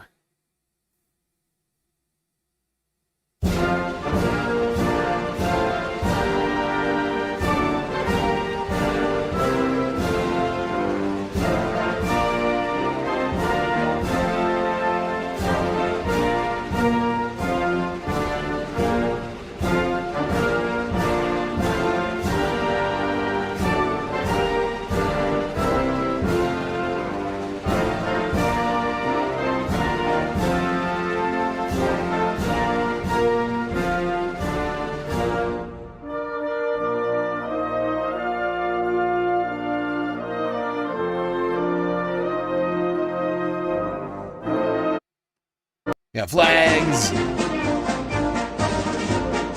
We got buildings. We got bells.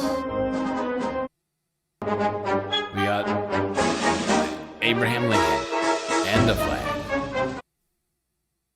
We got the Statue of Liberty and a flag and a boat.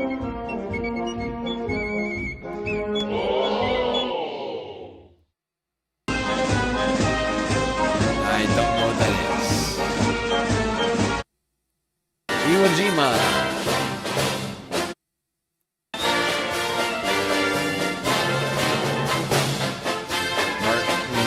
Luther King Jr., maybe? Hard to say for sure. That's pretty vague, but yeah, okay. Maybe? No. It's unclear who that's supposed to be. A astronaut with a flag.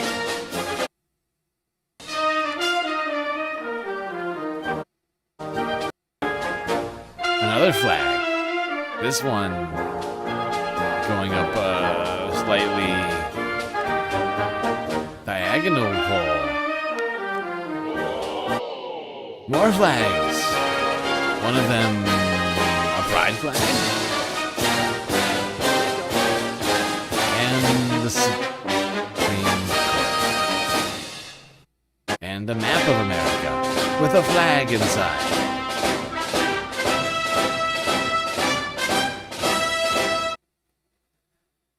Oh my God, so many flags. Was that Obama? You think it was Obama? It could have been. Hard to say for sure. You think one just fell out of the sky? I didn't notice. Suffice to say, drone show, Philly. Pretty good.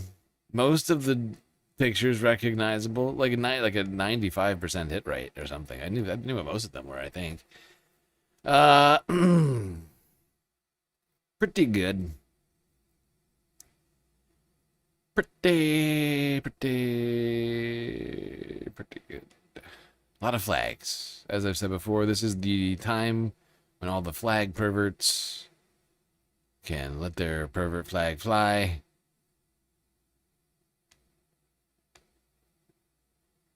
They get all covered in flags, go around showing everybody all of their flags, even though some of us might not want that. Well, next to you tonight, over the years, we featured Dave Shovelman, a local homeowner known for his incredible 4th of July display with flags and patriotic decorations, transforming his entire property. But this year's celebration looks a bit different after losing his father last November. 7 News reporter Adam Beam has more tonight on what was once an activity to spend time with his father is now an honor. This 4th of July display is a tried and true tradition for its owner, celebrating our country year after year. But besides this 4th of July being America's 250th, this year's display is special for a different reason. There's many traditions associated with the 4th of July, whether it's fireworks, barbecue with family and friends. But for Dave Shovelman, his tradition is a vast display of the stars and stripes. I've been doing this for 6 years. 4th of July is when the community comes together. 4th of July is when families spend time with each other. But this year's display almost didn't happen. We actually relocated to a different house because we had a fire in our house in Cheektowaga. To make it even worse, people broke into the house after the fire happened and stole things. This year is also different on a personal level. My dad passed in November. Last year, Channel 7 came out and interviewed me and my father. It makes me feel proud that my son does this. You know, it's nice to carry on the tradition of Mr. Cryer from down the street. There was a point in time where I said to myself, this may not happen this year, because I was really cutting it close by getting everything up. But through oh God, tragedy averted. Mr. Shovelman's flag extravaganza not canceled in Buffalo, New York. Oh, phew. That was close.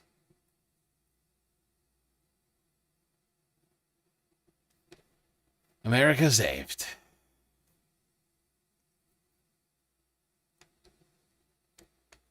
Thank God we saved America.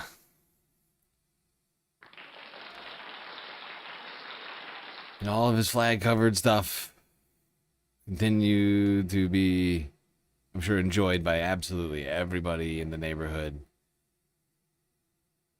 And no one and I mean no one, I'm sure, has any issue with that, because it's Flag Pervert Day. We support Mr. Shovelman letting his pervert flag fly, his deranged love of the American flag. This is his time to shine, and he's doing it. And he's doing it so hard. We can only support him in this time. All right? It's the only thing we're allowed to do. Look at that guy and go, great job, pal. You are embracing the holiday in a way no one else is. And for that, you've won. We don't know what you win, but you win. We don't have a medal for you or a trophy, but a sense of accomplishment, sir.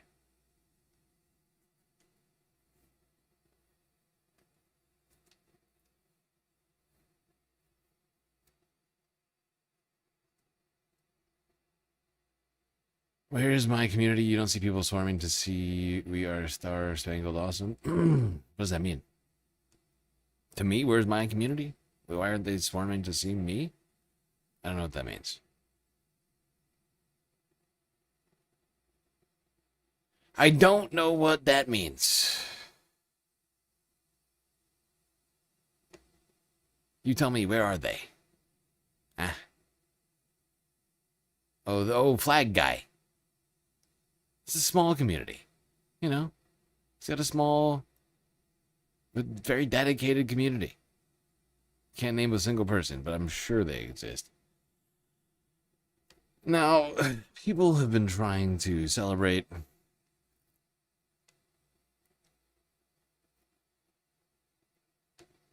this holiday, but unfortunately for most of the country, life-threatening heat waves, a heat dome has put half of the country under extreme heat alerts.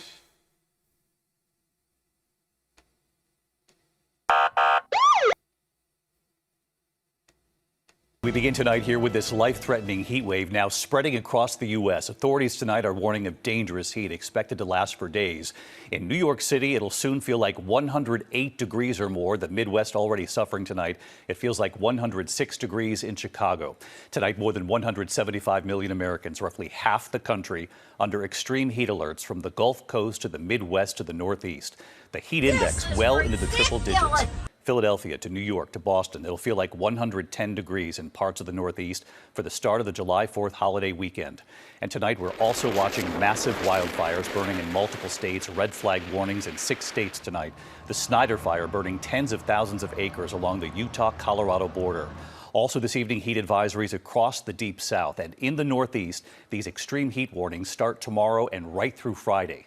Lee Goldberg has the forecast and Alex Perez with the warning tonight from authorities to take this heat seriously. He leads us off from Chicago. Tonight, record-breaking heat bringing life-threatening conditions to millions. We're bracing sort of for impact. Chicago's first major heat wave in full effect, feeling like 106, even hotter than yesterday. Dr. Jane Wilcox from Northwestern Memorial says in these temperatures, heat stroke could begin in minutes. Right now, the right thing is to stay inside and let this heat wave pass. Ice cold water. Heat patrols handing out water in real field temperatures up to 109 degrees and looking for warning signs. If somebody's not sweating, they're in heat stroke, which is a life and death emergency. A life and death emergency unfolding at a gas station in Dearborn, Michigan, after a mom accidentally locked her 1-month-old baby in her car. Officers getting that baby just in time. Oh my God.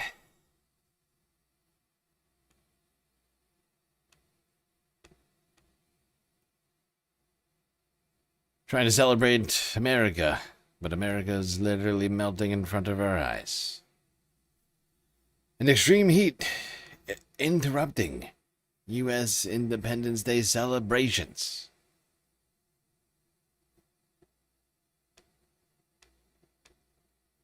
Gaisford has more from Washington, D.C.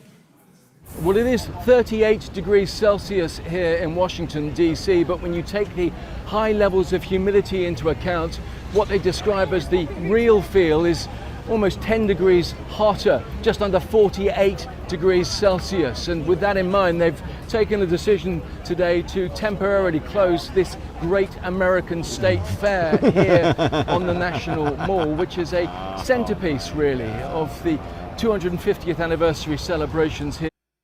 Oh my God. Yes, that's right. Climate change. And this extreme heat causing America's 250th to be canceled. Oh, it's a disaster. In the heart of the US Capitol. We've been seeing scenes of people getting medical assistance here on the ground, being taken away by ambulance crews. I've been talking to people who've been telling me that their own health conditions are exacerbated by this heat. It's made it very difficult for them to enjoy their visit here. They will hopefully, they say, reopen it a little later today, but this heat dome that sits over half of America at the moment is having a real impact on July the 4th celebrations. Many communities have cancelled parades, firework displays have been postponed. Here in Washington, a big firework display and event tomorrow evening on the National Mall has been pushed back, hopefully to make it cooler so more people can attend. Oh, there's something... What is the word about this? So ironic and yet so almost deserved. You know, Donald Trump has been doing everything he can to ignore climate change and like make it worse because he's got some weird obsession with oil drilling because he loves like oil, like a concept of like oil barons. And like, you know, he had this big plan to, you know, hijack the 250th, make it all about himself, and then it gets spoiled by the climate. What are we gonna postpone it till later?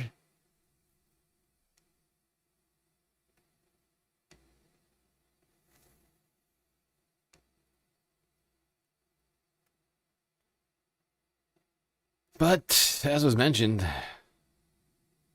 4th of July festivities canceled across the country.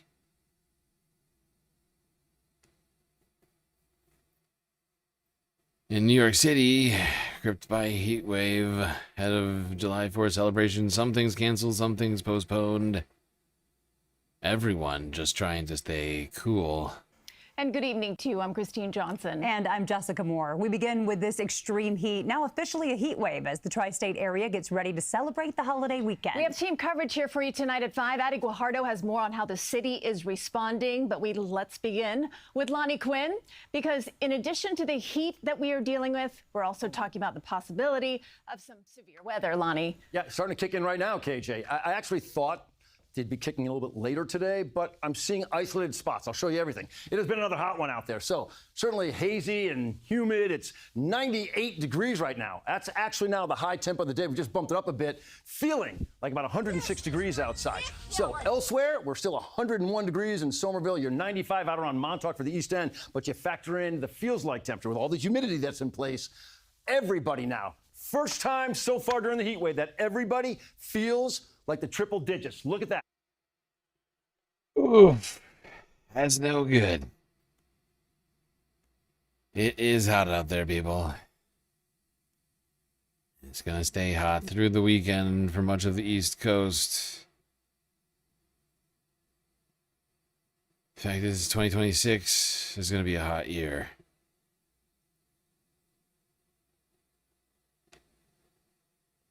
We have to accept that. We kind of just have to accept that a little bit. And do what we can to protect ourselves. And maybe think about making some new life choices as a species. Vis-a-vis things like energy production. We've got people rushing the ER. Sweltering temperatures that feel like triple-digit heat snuck up on even the most prepared New Yorkers. Very hot, very hot. How did you prepare for this run today? Tons of water, tons of water. I had tons of water yesterday. It still wasn't even enough. On July 1st, the New York City Department of Health and Mental Hygiene tracked 43 emergency department visits for heat-related illness. Super hot. Look at my face, you see? I'm damn sweating, is it? The city says they activated roughly 500 cooling shelters, and 200 are available at any given time. Mayor Zohran Mamdani says the city is also working to ensure the most vulnerable have access to stay cool and hydrated. What we're bringing for the first time in city history are a number of vans that are both providing New Yorkers in need with water, with electrolytes, with a cool place to be, as well as with transport to cooling centers. Because as you said, we're facing the hottest temperature the city has seen in more than a decade. Highest temperatures in more than a decade for New York. Zohran Mamdani mobilizing a literal mobile unit of vans to help cool the city.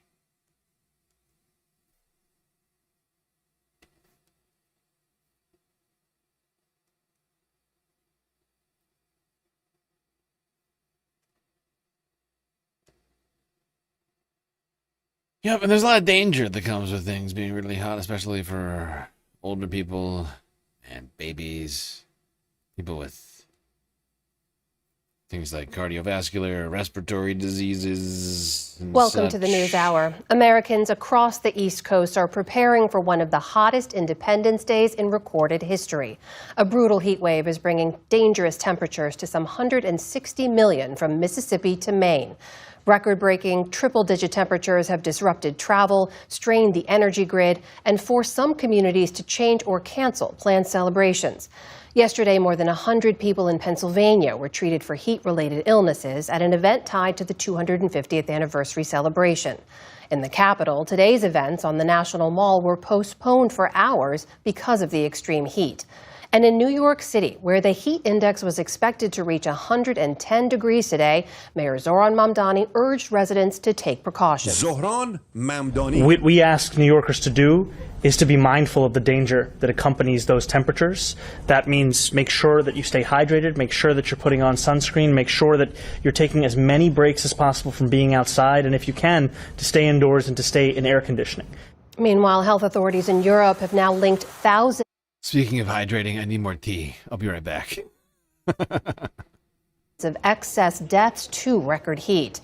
To unpack it all, we're joined now by Jeff Goodell. He's a contributing writer at Rolling Stone and the author of The Heat Will Kill You First, Life and Death on a Scorched Planet. Jeff, welcome back to the News Hour. Thanks for joining us. Thank you for having me. So there's heat advisories in effect in almost 30 states. The National Weather Service said today's temperatures are extremely dangerous. What are the risks here and who's most vulnerable? Well, the risks are tremendous. I mean, anyone who goes to the doctor knows the first thing they do is check your body temperature to see when things go wrong. Our bodies are very sensitive to changes in heat, and it makes these kinds of outdoor events on weekends like this all the more dangerous. I mean, being out in extreme heat puts a lot of strain on your heart. So anyone with any kind of heart conditions, often that means elderly people, are most at risk. Young children, especially before the ages of 2 or so, have not fully developed an ability to sweat, so they're very vulnerable. People who are on certain kinds of pharmaceutical drugs like antidepressants they mess with our body's ability to regulate temperature. They're at risk. And finally, I really urge caution to any women who are pregnant or think they might be pregnant, because a lot of recent research has shown that the risk of miscarriage during extreme heat is much higher. So, Jeff. Yep, a lot of dangers associated with these fucking heat waves. We gotta try and stay safe. Meanwhile, we should, of course, continue to consider, I don't know, doing something about climate change before this becomes the new normal, or worse, or where we get to a time where we look back on this time fondly. Like, remember when we were only sweating our balls off during the summer? Yeah, that was a nice time. Like, right? Like, we could basically get to that point, too. Oh, God. Might actually be this winter. There's a lot of weird stuff going on with the El Nino. All right, now people trying to celebrate the Independence Day in Philadelphia were forced to brave extreme heat. Colonial reenactors out there sweating. Probably some of the most uncomfortable clothes to be sweating in. Well, welcome back, everyone. It's a historic week in Philadelphia in more ways than one. You know, as the city celebrates America's 250th birthday, it's also enduring a record-breaking heat wave right now. That's right. Few people are feeling it more than the colonial reenactors who are here from out of town. CBS News Philadelphia's Madeline Wright shares how they're staying cool while keeping history alive. The sound of patriotism filled the courtyard at the Betsy Ross House Friday morning. The Colchester Continental Fife and Drum Corps performed in full colonial attire under the blazing sun. It is a little toasty. There's about 3 or 4 layers underneath. It's You're soaking up all the sweat right now, and we're making the best of it. That dude is sweating so hard. Look at him. Dude, oh my God. Yeah. Hell no. You couldn't pay me to wear all of that and then go out there and perform in 100-degree heat. Not gonna do it. Not gonna do it. Wouldn't be prudent at this juncture. Some people said not gonna do it. And that was Philadelphia's 4th of July parade. Whole thing canceled due to heat. Well, Philadelphia's Salute to Independence semi-quincentennial parade, that was canceled today because of the heat, leaving floats empty and many folks feeling very disappointed. Organizers say they tried to find a solution, but heat-related emergencies yesterday contributed to their decision today. Our Nikki Dementri spoke to participants about this decision. Performing in front of a hotel off of City Avenue. It might not be the place the Louisiana lunatics of Northeast Louisiana thought they'd be on the morning of July 3rd. We're just going to make the best out of a situation. That's what we do. Around 1:30 Friday morning, hours before the Salute to Independence semi-quincentennial parade kicked off in Old City, it was canceled, leaving floats empty and dozens of groups in limbo. So 2 years in the making, we're finally glad it's here. So like Stacy said, we're going to make the best of this opportunity. Today's disappointment is really out of anyone's control. Director of bands Charles Pizzera from Tulsa, Oklahoma. Well, out of an abundance of safety. Maybe not even an abundance, but out of a sense of precaution, organizers forced to cancel this event. Independence Day canceled. Awful. Awful, awful, awful. But what are you going to do when you got climate change? Making things literally just like inhumane, like conditions that are just unlivable. Well, maybe we don't have to worry about that, because the more the ocean rises, the more stuff just starts disappearing. Like this old piece of history in Jamestown, Virginia, disappearing as the seas continue to rise. As the country celebrates its 250th anniversary, a growing threat is putting some of America's most historic places at risk. Rising seas and coastal erosion are reshaping the landscape where our history unfolded. Special correspondent Ben Tracy with Climate Central takes us to Jamestown, Virginia, where archaeologists are racing to uncover America's past before it's washed away. It's part of our ongoing series, Tipping Point. When we know that it's shallow. If you spend your days digging through the past, I think it might be a gate. Sean Romo says this is the place to do it. You can't put a shovel in the ground without finding something. Romo is director of archaeology for Jamestown Rediscovery, at the site of America's first permanent English settlement, founded in 1607. What took place here and why does this matter? Well, for American history, it's harder to have more of an impact in Jamestown. This is the first place that when English colonists come over here, they end up staying. And without Jamestown, there is no modern United States. This is where America's first representative assembly met, where Pocahontas married John Rolfe, and where the first enslaved Africans were forced onto these shores. And they are kept enslaved by the English colonists. So in one place, here at Jamestown, we have our ideals of American democracy and our biggest mistake in slavery. So this is a place where many different cultures interacted, many different cultures have a claim on this site, and the history is pretty complicated. The ruins of the original fort were discovered in 1994. You can just open this up a little bit.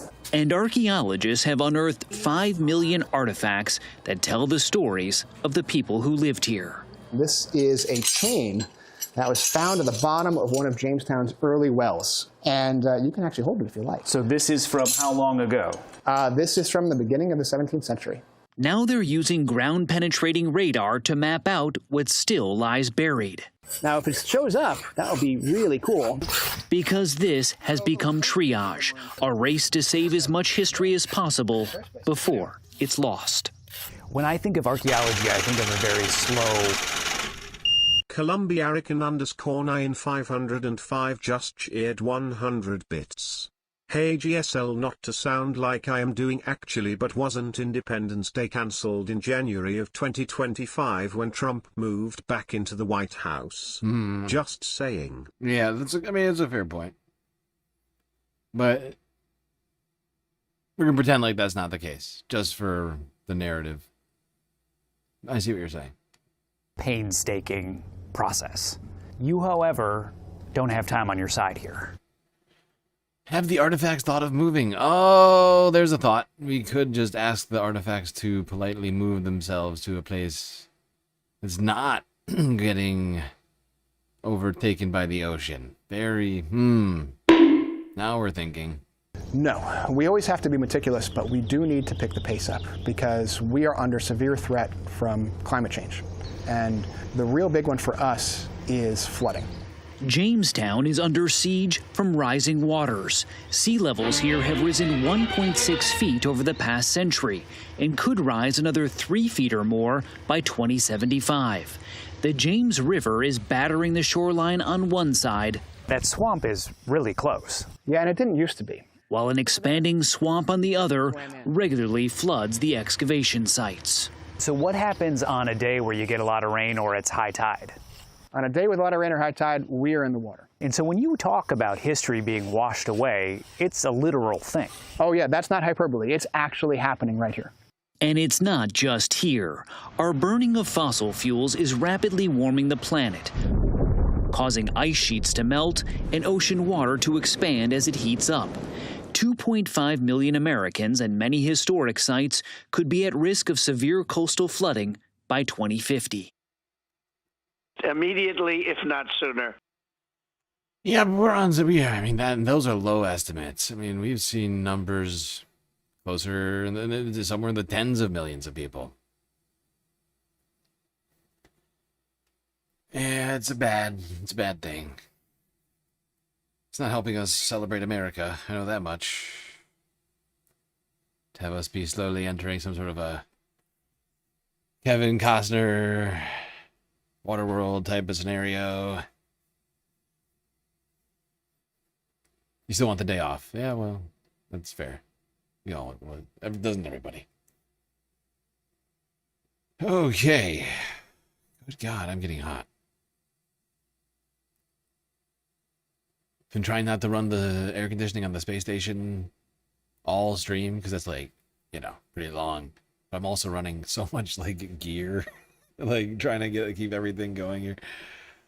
Oh, it's getting so hot in here. I think I might be dying. No! Okay, I'm kidding. You are not funny. I'm kidding. Everybody settle down. All right. So that's it on the July 4th, July 3rd, the Independence Day portion of the stream. That's 6 hours of Independence Day. But if you were here at the beginning, you would know that since we completed the galactic content goal earlier today, we still got other stuff to talk about. We're going to stay on the environment and keep talking about the horrifying stuff that's happening all across the country. And just move away from the nationalist talk here with the Independence Day. I think we've all had enough of that for today. We're probably going to have to be bombarded with this for the rest of the weekend, I'm afraid to say. I can almost guarantee, I'm predicting the future as the guy who literally makes the agenda for these streams.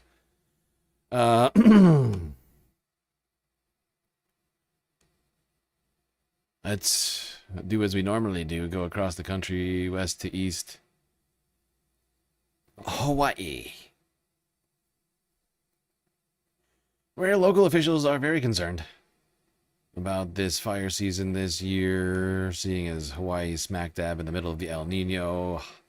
It's gonna be hot, hot, hot in the islands, urging people to do what they can to help in fire prevention efforts.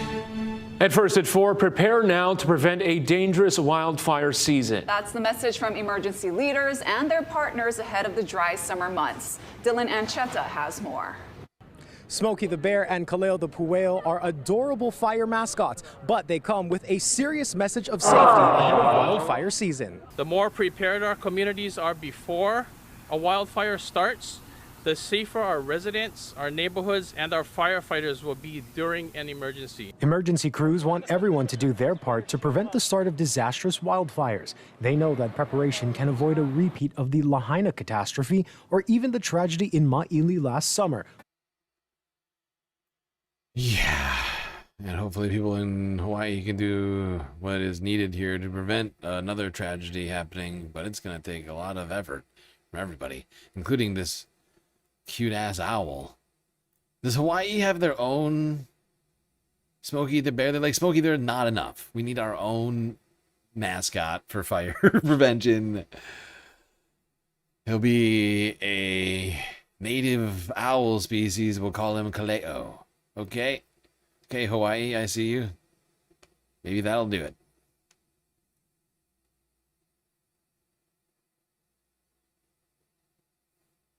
You think he looks shit? Wow, hurtful. Say that to Kaleo's face. Say that to Kaleo's face. I dare you. He will peck your eyes out. I can almost guarantee it.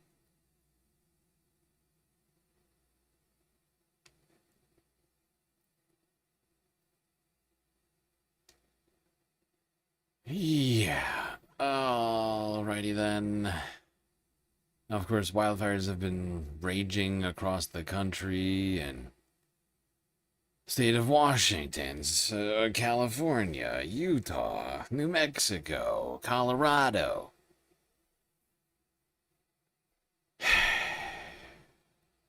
And shit just keeps getting worse. Yeah, let's get the latest on what's happening in Colorado. We've been watching multiple fires in the last 24 or 48 hours spring up in a place that already had enough fires going. And at this point, Colorado is heading towards a potentially historic wildfire season. Yeah, that's how bad it's getting there. Let's go here to CBS Colorado from yesterday to Aspen. With the Aspen Acres fires continuing to burn and completely unchecked.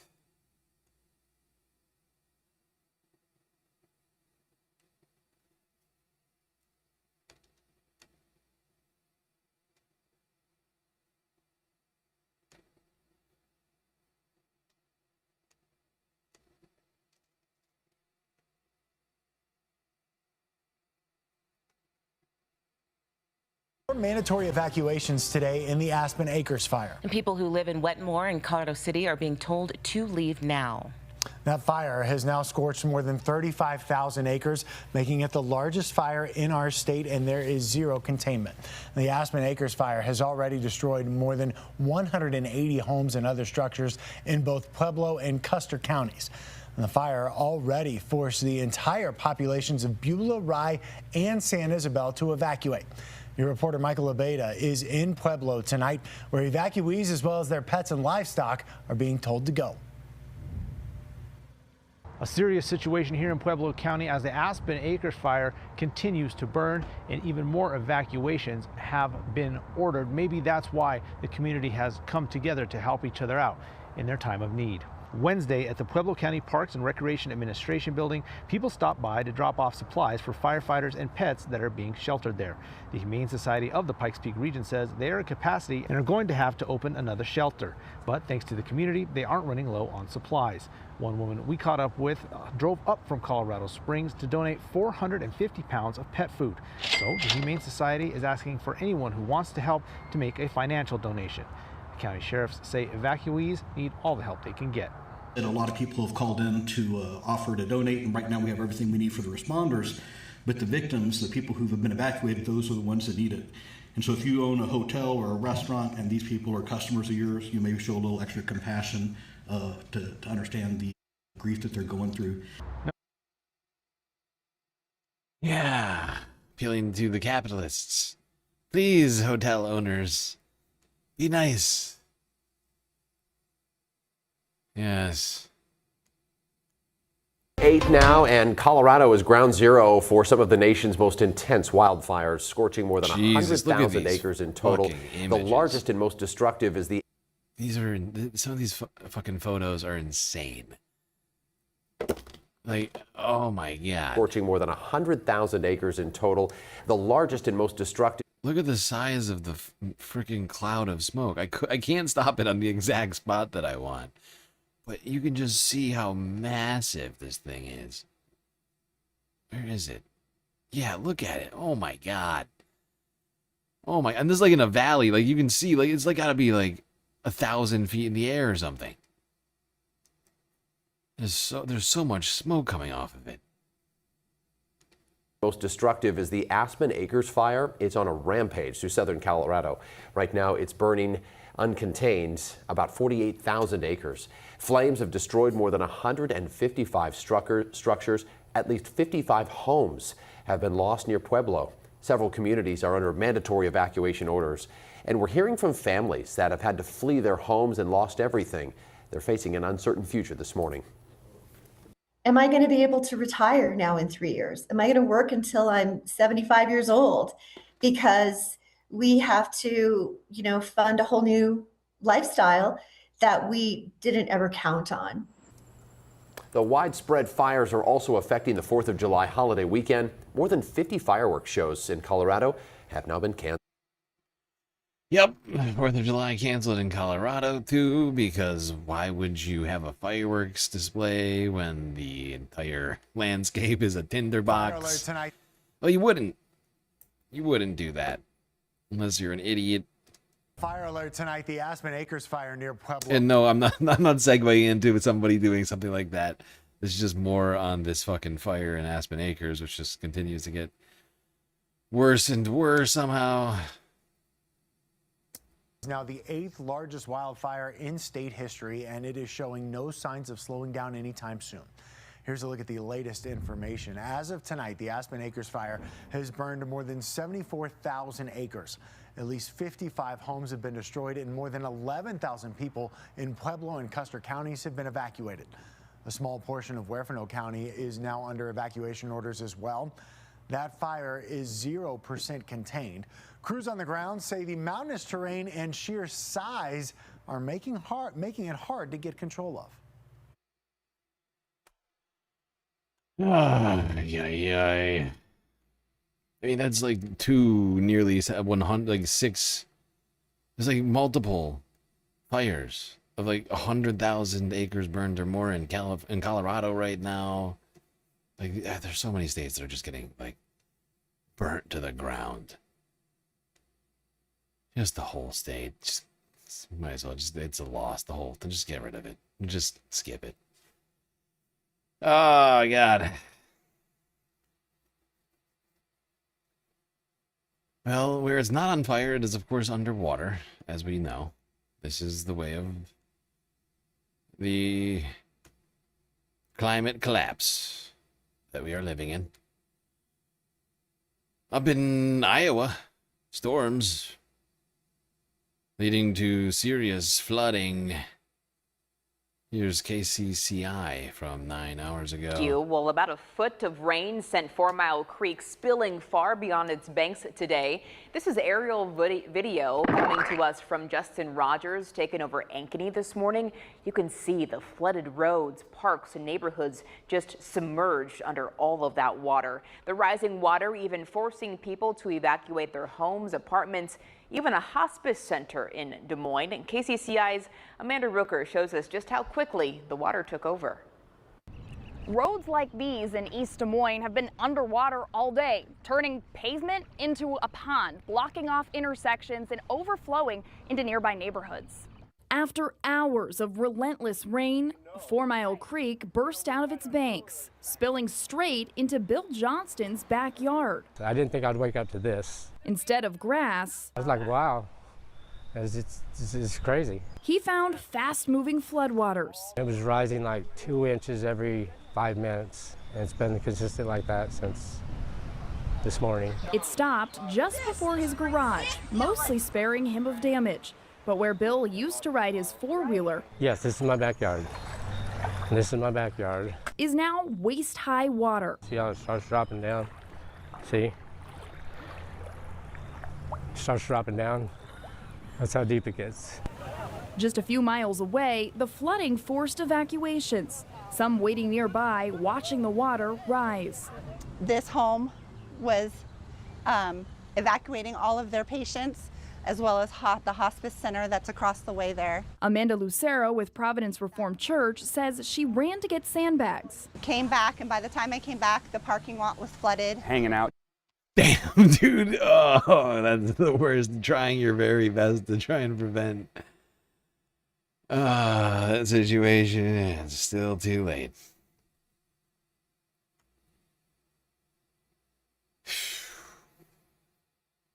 Roads closed all over the place here in Iowa. Here's another quick clip.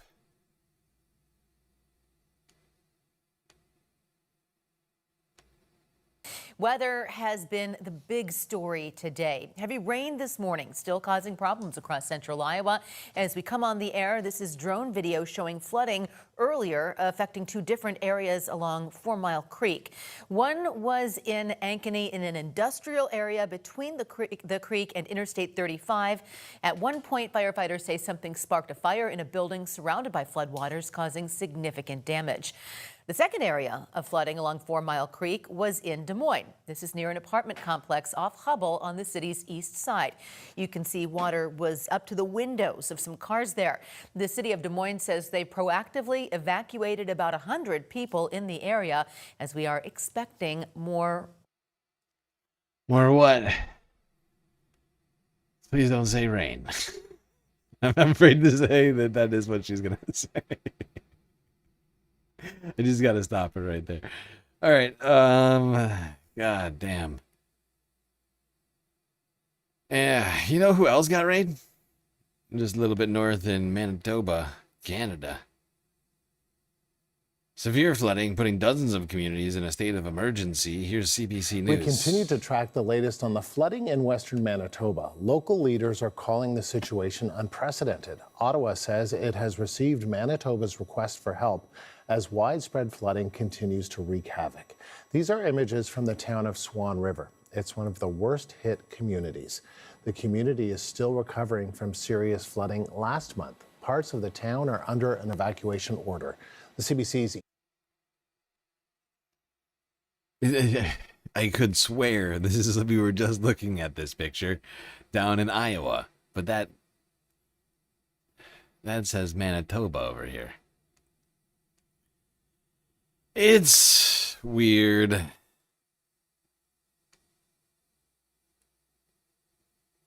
Flooding last month. Parts of the town are under an evacuation order. The CBC's Ian Fraze has more from Winnipeg. Water levels are receding in some parts of the parkland, including in the city of Dauphin, after torrential rains dropped as much as 200 millimeters of rain in just 2 days. Let's take a look at a map now showing some of these waterlogged areas dealing with its second major flooding event in under a month. It's really in the Swan River area where it's still an active emergency situation. A lot of roads in the area washed out or closed. And within Swan River, 150 homes were evacuated. Also, highway access has been cut off, leading the mayor to warn that food and fuel may need to be airlifted in. Food and fuel may need to be airlifted into Manitoba, Canada because of flooding. I feel like I'm taking crazy pills. Ay, ay, ay. It's almost like we've been saying all year that you're going to see extreme weather. One side, heat waves, other side, terrible, horrifying storms.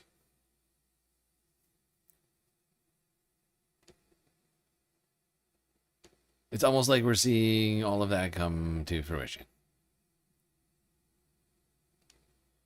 Let's go here to CTV News Canada for some tips on staying safe amidst all of this heat.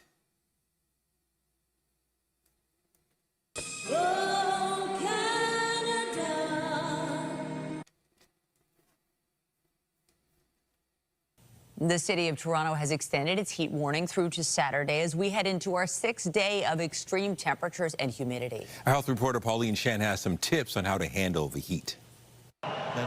You don't have to be playing World Cup level soccer to feel the effects of the heat. We go into our first hydration break. Across the city, soaring temperatures are prompting officials to urge Toronto residents to stay cool and stay hydrated. The fact that I'm able to keep myself cool in the summer, especially on a hot day like today in the middle of this heat wave, best thing that I could have right now. Just cold water, shade. And we're getting a lot of calls to EMS. Patients are calling to get triaged in our clinic. They're coming through our emergency departments.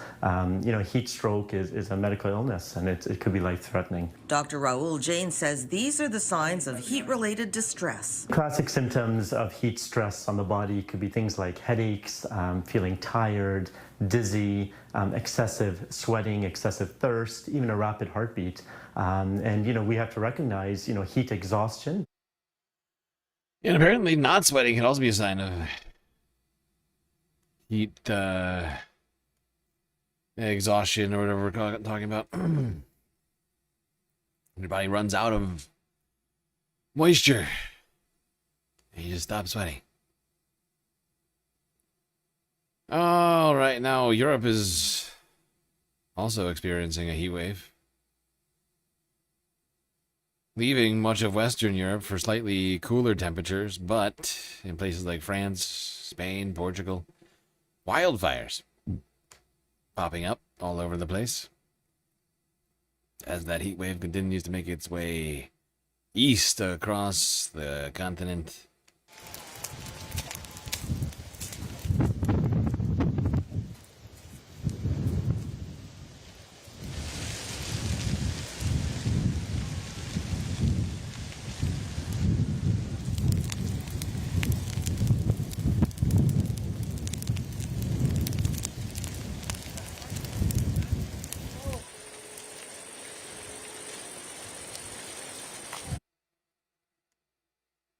I was in Portugal. This clip is from France.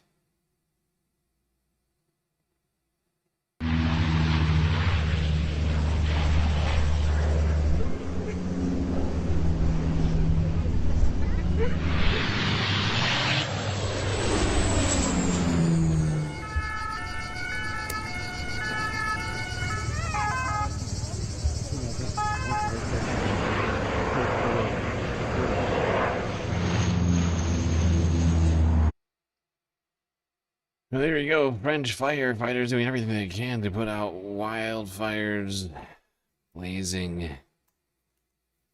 in the country.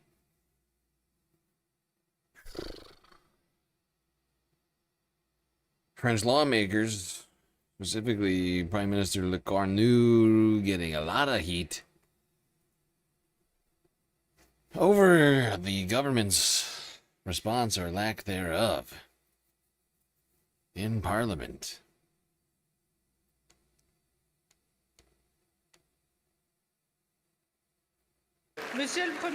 Inside France's National Assembly, politicians came out swinging at what was set to be an ordinary round of questions for the government. Under your government, the heatwave has turned into political violence. France's Green Party kicked off the meeting with a harsh attack on Prime Minister Sébastien Lecornu. Many in the party have said that France's recent spell of sweltering temperatures likely caused 10,000 deaths. It's a long cry from the figures recently reported by the French Public Health Agency. They say that 1,000 more people died during the heatwave than over the same period last year. Visibly irritated, the Prime Minister pushed back on the Greens, saying that their sweeping claims of a killer heatwave had gone too far.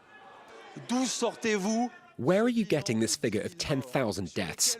You and your colleagues, including your colleague President Gontard in the Senate and Representative Rousseau, have been appearing on television for more than 3 days now, presenting a death toll that is false.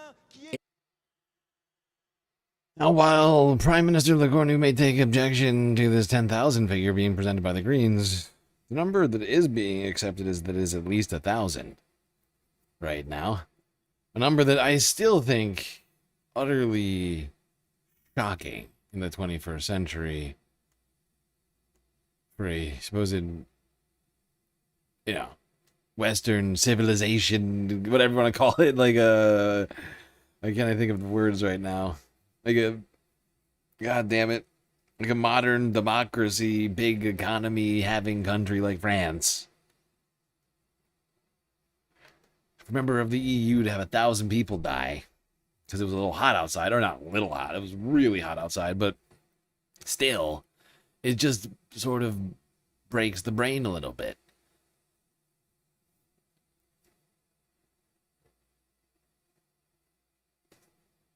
Is that number just in France? Yeah, that's in French Parliament right there.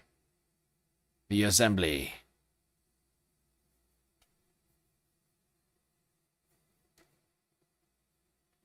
Yeah, somewhere between 1,000, 10,000. I don't know which one is closer to the truth, but regardless, it's a disturbing figure. Over 1,000 dead in France as a result of this heat wave. They have a serious lack of air conditioning in that country. That's part of the problem. But of course, the other reason is that everything was created for a different time when the temperature was multiple degrees centigrade Celsius lower than it is now, planet-wide. And we gotta deal with that somehow. Some taking to the beach here in Eastern Europe.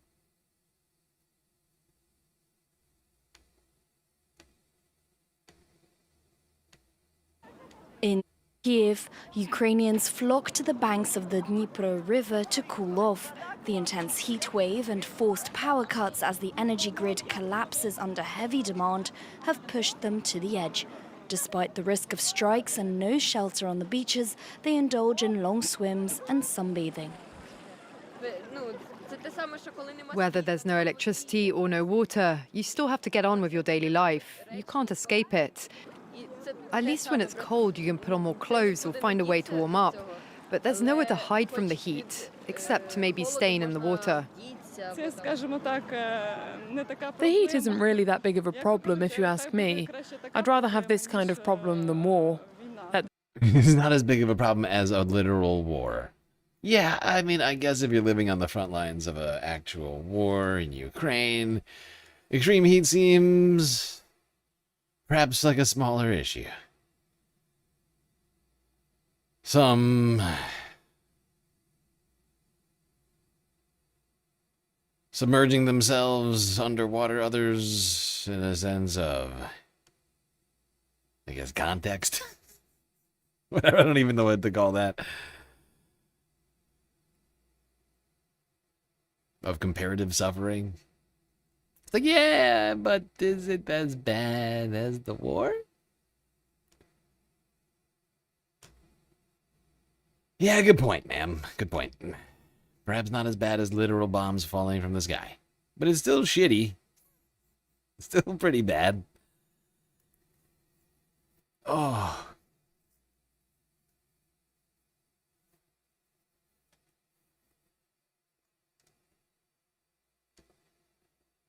All right.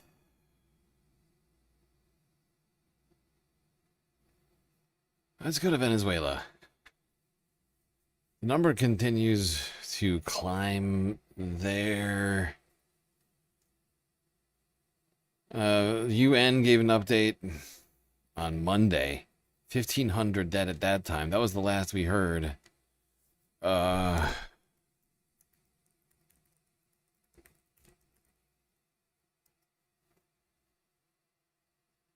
last number as of an hour ago is 2,700. Nearly doubling in that time. I've been avoiding talking about it since then. Like all week, essentially, because like I just knew this was gonna keep climbing. Like we talked about it, but like Monday, I just knew that it would be best to talk about this only sparingly until we get some more information. Because we're just sitting here waiting for more information, right? That's literally all it is. It's just a waiting game. And I knew inherently these numbers are just going to keep climbing and get more and more troubling because of how many people were missing. So you can't have 50,000 people missing and have that be a good sign.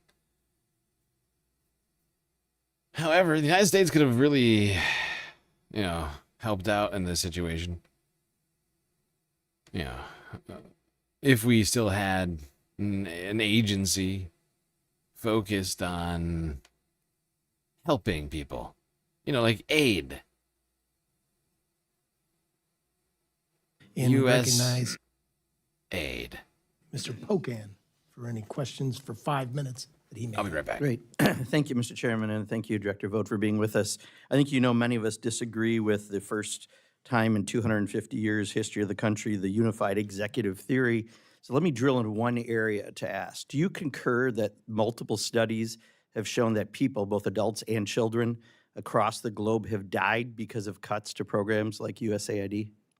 I do not concur with the validity of those studies. They are based on Do you agree that people have fake died methodology. across the globe because of our I cuts? believe these studies that people are banting about. My question are is, based do you on- believe people have died because of the cuts to USAID? It's simple, yes or no.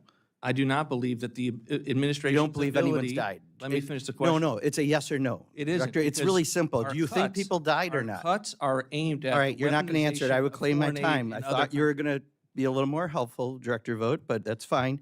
So this is Boston studies, Lancet studies. Others have said hundreds of thousands to millions of kids and adults will die because of this. One of your co-conspirators, Elon Musk, recently has been going nuts trying to claim no one's died, and he has to name names. So let me mention a few people who've died because of these cuts. Rovina Naboy in Kenya, her little daughter Jane died of starvation in a refugee camp because we cut back on their food and the food rations. She got sick and died. Ugana Balama in Nigeria, USAID-funded program, Babies a Special Nutrient-Dense Paste to avoid malnutrition. She had twins, 6 months old. The program ended abruptly because of cuts to USAID. 2 weeks later, one of the twins died.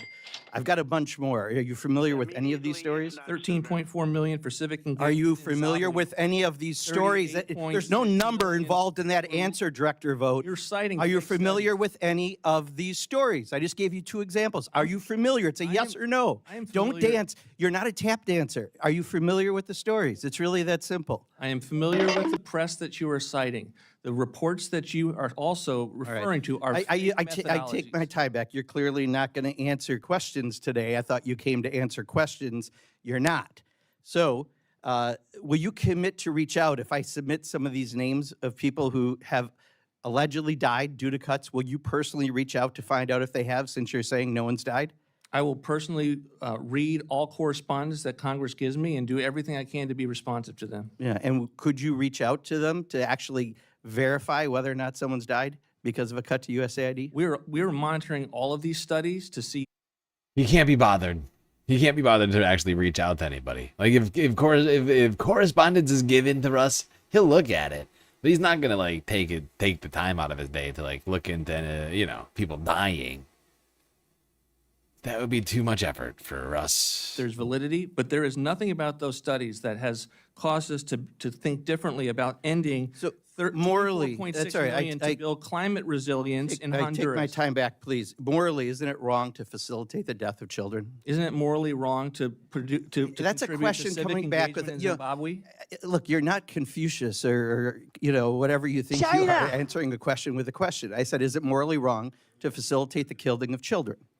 You're basing Simple it on question. You're basing it on a premise that is false. I'm not going to answer that question. Take my time back. You wrote in a 2021. Russell Vogt was really struggling here in this testimony this week, unable to answer very simple questions. Like, is it good or bad to hurt and or kill children? Couldn't give answers to stuff like that. Kind of makes him seem like a heartless ghoul.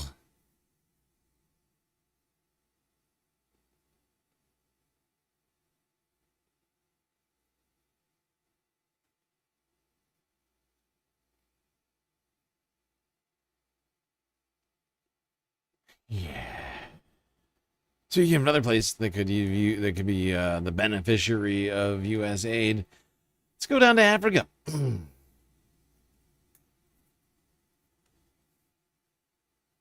Because in Africa, there is a continuing crisis happening with the outbreak of a new Ebola strain with no vaccine and without USAID dollars being given to the WHO and to other organizations and the USAID or itself, being on the ground and helping in the monitoring of and active prevention of this outbreak, it's continuing to get fucking worse. I know that's probably shocking to everybody. But more than 400 people have now died in the DRC since we first started talking about this. 400 dead. Not 400 cases, like we were talking about at the beginning of this. It's now 400 dead. Here's France 24 from earlier on Friday. Hello, you're watching Eye on Africa on France 24. I'm Clarisse Fortuné. Coming up on the program. Ebola is spreading beyond its original hotspot in the DRC. A new case has been detected nearly 600 kilometers away, raising fears about the outbreak's reach. We speak to Dr. Jean Casella, Director General of Africa Centers for Disease Control and Prevention. Another human rights catastrophe is unfolding in Sudan. That's from the UN sounding a red alert about possible atrocity crimes in the organization. At least 452 people have died to the Ebola virus in the Democratic Republic of Congo as of July. That's the latest according to the World Health Organization. Africa is confronting a series of public health challenges, from the latest Ebola outbreak in Central Africa to the growing threat of emerging infectious disease. At the same time, declining international aid is forcing countries to rethink how they finance healthcare and respond to emergencies. This is fucking disturbing. Number of cases continues to rise and the number of deaths rising somehow even faster. I think because the number of cases being reported is way under the actual number. You see, the resources here to track the cases just doesn't exist. People were disbanded as a result of the closure of the USAID program last year. And the World Health Organization has had to divert funds to make this even possible. The effort that they're putting in right now. But it's only I don't know, I couldn't give you an exact figure, but it's a third of what needs to be done right now. And so we got a real problem here. Because people are traveling between countries, Uganda, Rwanda, Kenya, the surrounding areas, if you will, and it's going to just get out of hand really quickly.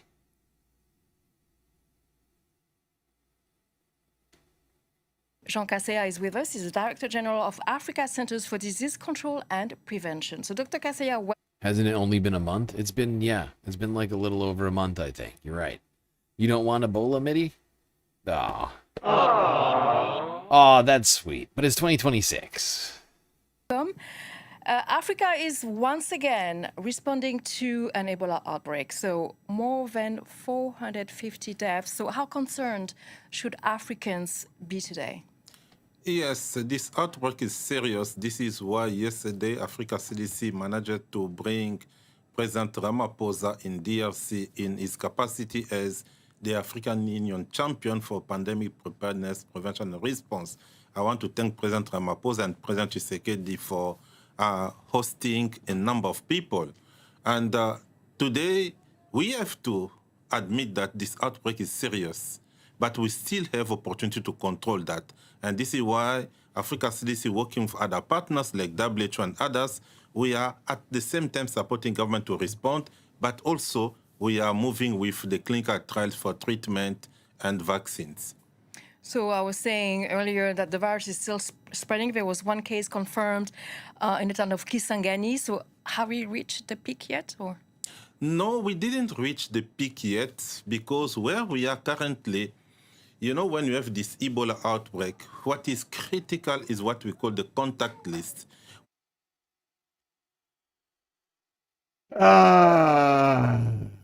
We haven't hit the peak, says the Director General of the Africa Centers for Disease Control and Prevention, aka the CDC.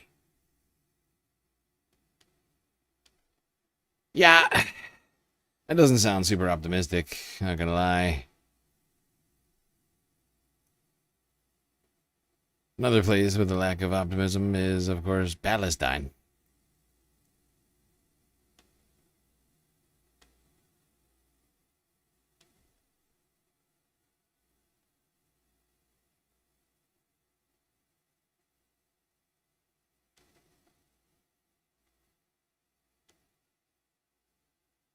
Let's talk about one journalist who's been very consistent in their fighting for Palestine.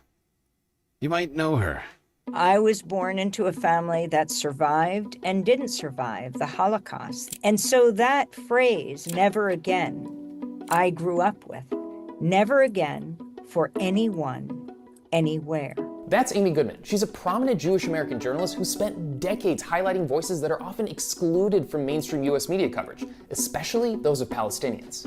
More than 310 Palestinians have been killed. The US-backed Israeli military continues to carry out attacks in the Gaza Strip. We're joined by Dr. Hanan Ashrawi, Palestinian diplomat, Palestinian journalist Mohammed Omer, Dr. Mustafa Barghouti, an independent Palestinian lawmaker. Now, the reason I want you to know about Amy is this. If you're looking at US news media from outside the country, you might think all we have is this. This population in Palestine is hostile, it's uneducated. Your family home is slated for eviction. What is the scene right now? To start, it's not really an eviction, it's forced ethnic displacement. But I've been watching Amy hold power to account on her audience-funded news program, Democracy Now!, since I was a teenager. Corporate media has completely failed us. Can you tell us what you think about President Trump saying climate change is a hoax? While some folks consider her progressive or left-leaning, what Amy's doing is just really unapologetic journalism that puts grassroots voices, people's voices, front and center. The people who are actually affected by the policies of the rich and powerful. It's the kind of approach that's inspired a lot of us at AJ+, myself included. بس ليش مسكرين علينا يعني؟ يعني هلا أنت عارف إنه سوري بحرب. ¿Y qué es su mensaje para las empresas estadounidenses? Que nos paguen el daño que nos hicieron. Amy and Democracy Now! Are the subject of a new documentary, which is why I wanted to talk to her. There was a part of the film where you talk about your Jewish upbringing and how it's influenced your journalism. I grew up questioning. That's what Judaism was to me. Being intensely curious, questioning everything. And that is what has led to my beliefs on all of these issues, especially around human rights. Throughout my upbringing, I would be amazed when I'd hear stories of non-Jews who risked their lives to save Jews, for example, to hide a child in their barn. And I'd always wonder, why would someone do this, risking their own lives to save people that perhaps they didn't even know? And so that phrase, never again, I grew up with, that really has informed my sensibility, my humanism, my concern about humanity today. Yep, Amy Goodman, the GOAT. Always standing up for the oppressed.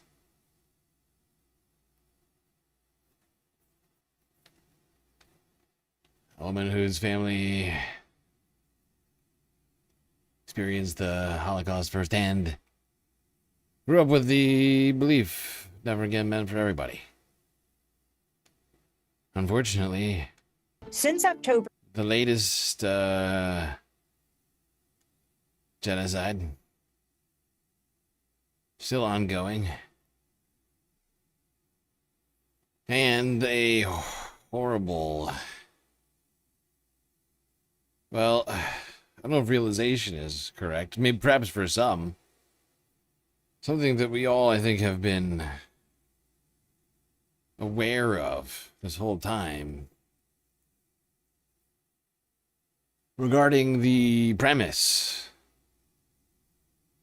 that set off this genocidal spree from Israel is October 7th.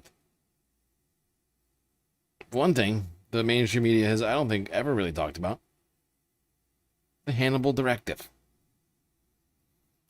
And leaked October 7th tapes have exposed this disgusting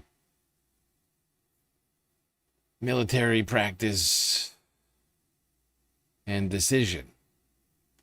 Let's talk about Israel, Ryan. A new video from October 7th, including this Ben-Gvir, right? Mm-hmm.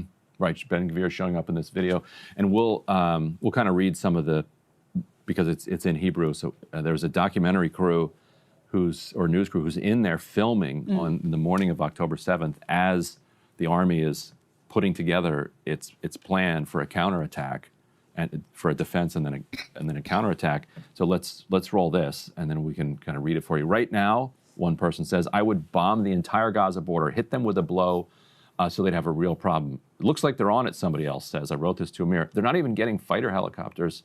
He says, "No, on Gaza, break it all apart, along with the soldiers who were abducted." Yeah. Like that, and the helicopters were then word dispatched, and you see a lot of the result of what those helicopters did.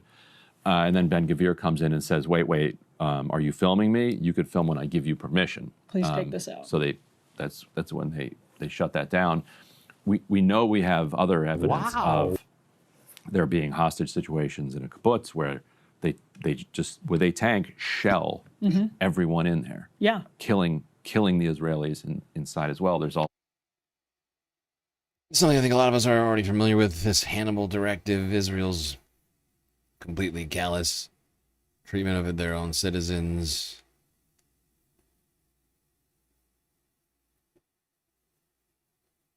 Seen as a means to an end. Really disgusting.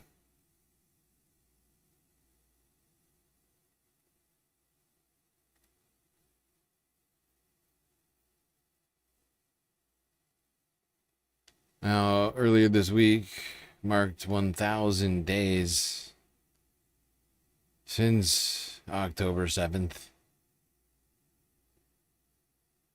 That's basically 3 years. We're getting close, people. I mean, July, August, September. What's that, 3 months and a week?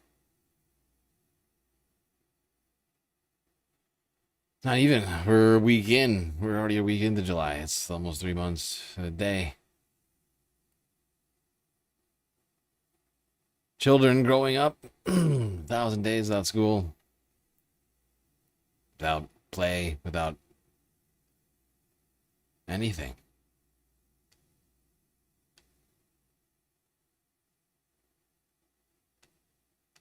This is Camp 1 and Camp 2, and that's the Camp 3 and Camp 4. At 10 years old, Banias Humaid knows the displacement camps in her neighborhood the way other children might know nearby parks or schools. Unfortunately. Israel's war on Gaza has changed the language of her childhood. From her balcony overlooking rows of makeshift shelters, Banias writes some of the words she had to learn: tent camp, ceasefire, displacement.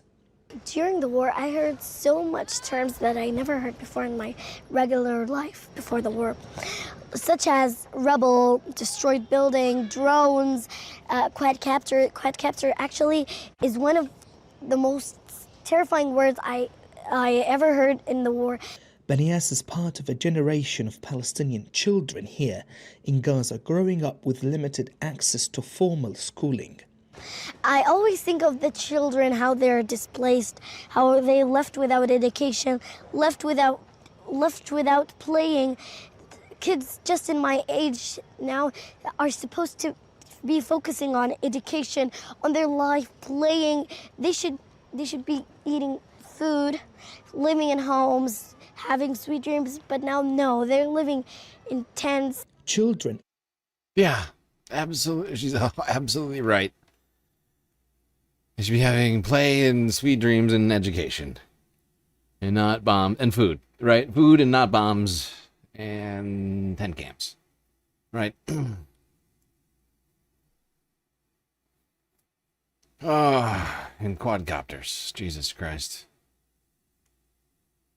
Fucking children. It's like an entire generation that's just being just lost in this war.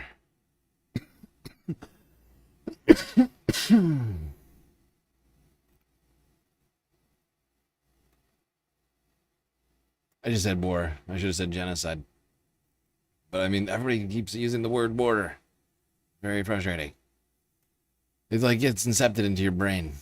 I mean, even that Al Jazeera English title says war. Language of war. But if there's a war, where's all the Hamas troops walking through the streets?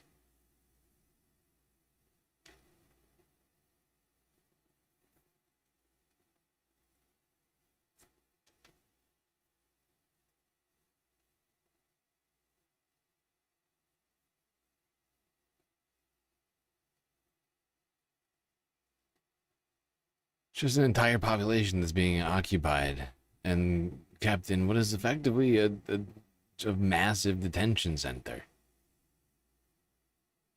Nobody allowed to leave. The yellow line supposedly now surrounded by cranes fitted with robotic arms fitted to machine guns. I mean, it's as dystopian as it fucking gets here.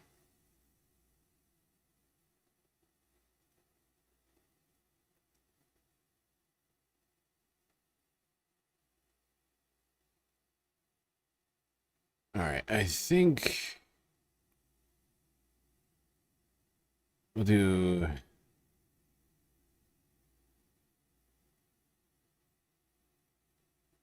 a couple more clips and then call it a night here. I'm blazing hot. I'm like sweating so bad. I even turned the air conditioning on. Still is not doing what it needs to do yet.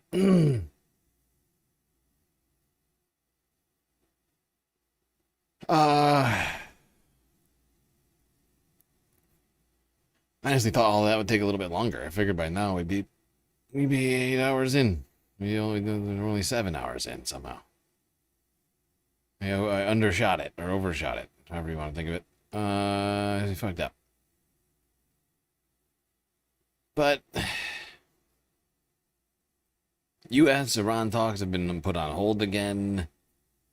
Shock of shocks. Iran this week closed the Strait of Hormuz, leaving thousands still stuck with no plans to get out.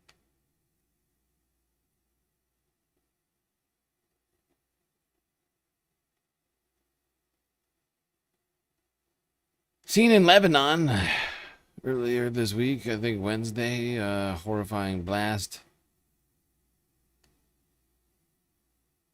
Kyle Kalinske here to help us out with that. God. I am beat. He is fucking me up. All right, so we got to talk about this, man. This is so crazy, and it's not getting nearly enough attention. But these bombs that Israel is dropping in southern Lebanon, still to this day, remember, there's an MOU, Memorandum of Understanding, that's supposed to make it so there is no bombing that happens in Lebanon, and Israel's supposed to get the fuck out of Lebanon. They're not doing that. In fact, they're escalating. And they're dropping these like mega bombs on Lebanon.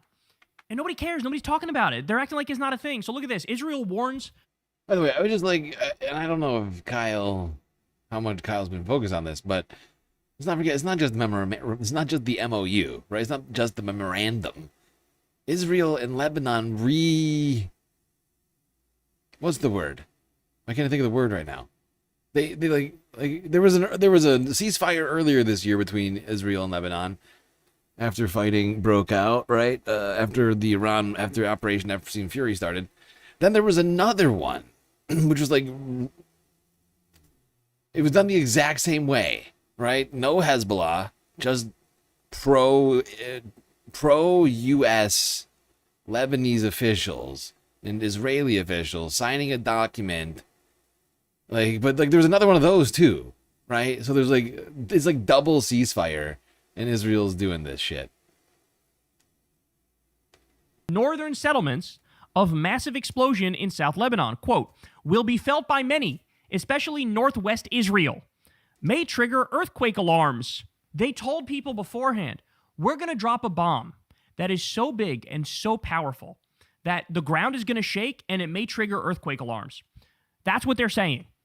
Which, by the way, I don't know about you guys, I think this is kind of creepy to do shit like this, period, but especially to do it as like, we've had, 7 major earthquakes within the past week. There's like volcanic activity as well happening. Like, you would think things are very unsettled right now. Maybe don't drop mega bombs that almost register as nuclear fucking weapons. So look at this. Nuclear-like blast in southern Lebanon after the IDF strike on underground Hezbollah route. This is their cover story, right? Oh, it's to get the tunnels. Yeah, where have we heard this one before? The fucking tunnels. Hundreds of weapons and 4 launch shafts reportedly decimated, more than 200 meters long and 25 meters deep. A bomb that's 200 meters long and 25 meters deep. Do you have any idea how powerful that is? So look, we have a video here. Let's take a look. Jesus fucking Christ. Look at this. Look at this. Guys, that's a fucking town. That's a whole ass town. How many civilian buildings did they just vaporize immediately? These are the same people, remember, who used... Yeah, that looks like a war crime. But what is it that Israel does anymore that isn't a war crime at this point? Oh, God. When is the insanity going to end?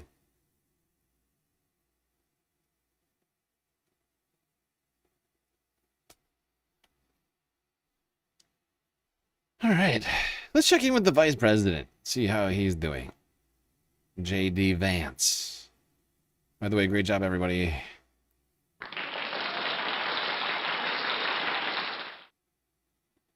Final clip.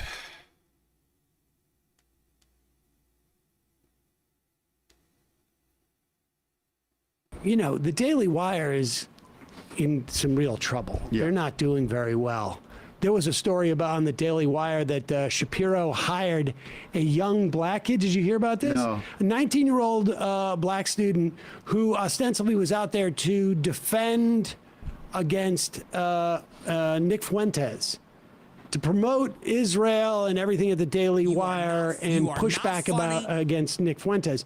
But the kid's 19 years old. He's getting paid like $15 a video or something. And apparently, like, his chat, somehow he put it on the screen, one of those type of deals. And he's just getting mauled by all the groypers because, you know, Ben Shapiro was too afraid to go out there himself. Right. But so here's Michael Knowles on some type of like Sports news Center. set. Looks Or, like yeah, a exactly. Sports Center. And he's talking to C-SPAN. J.D. Vance. That's awful. What Look are at those? that pattern. That checkers board under there. That is Oh, buddy. What is that? I know. That is not a good color scheme. What is Michael going on in the middle? Knowles show. There's two separate images. Such a strange. That is a mess. It's an That's M. worse than this. It's very hard to read, but I think it's an M, and then when you look at it from a certain angle, it looks like a K, but then there's some words which are completely illegible. they make this weird X pattern, checkerboard pattern going on here. It's very sort of muddled. That is, yeah, no, definitely, without a doubt. All right, let's go to this. But this is what he's saying. Right now, there was a leak that Trump was seriously considering all-out war with Iran, as opposed to the non-all-out war that we had with Iran, which depleted like 75% of our missile arsenal. Yeah. There are rumors that we actually had ships that were seriously under attack. I'm sorry, that's just a very funny still. Yeah. It's about to get pissed in the mouth. Yep. That's what Trump sees when he looks down. Sorry. But here is J.D. Vance explaining what the strategy has been all along. Okay, can't wait. So I think what the president has told us. So I think what the president has told us to do is use this MOU to sort of refill the world's oil economy, to refill some stocks, and then to see where the hand is. Okay, so let me ask you this. Tim, do you realize what an MOU is? Memo of Understanding. Yes, but are you aware?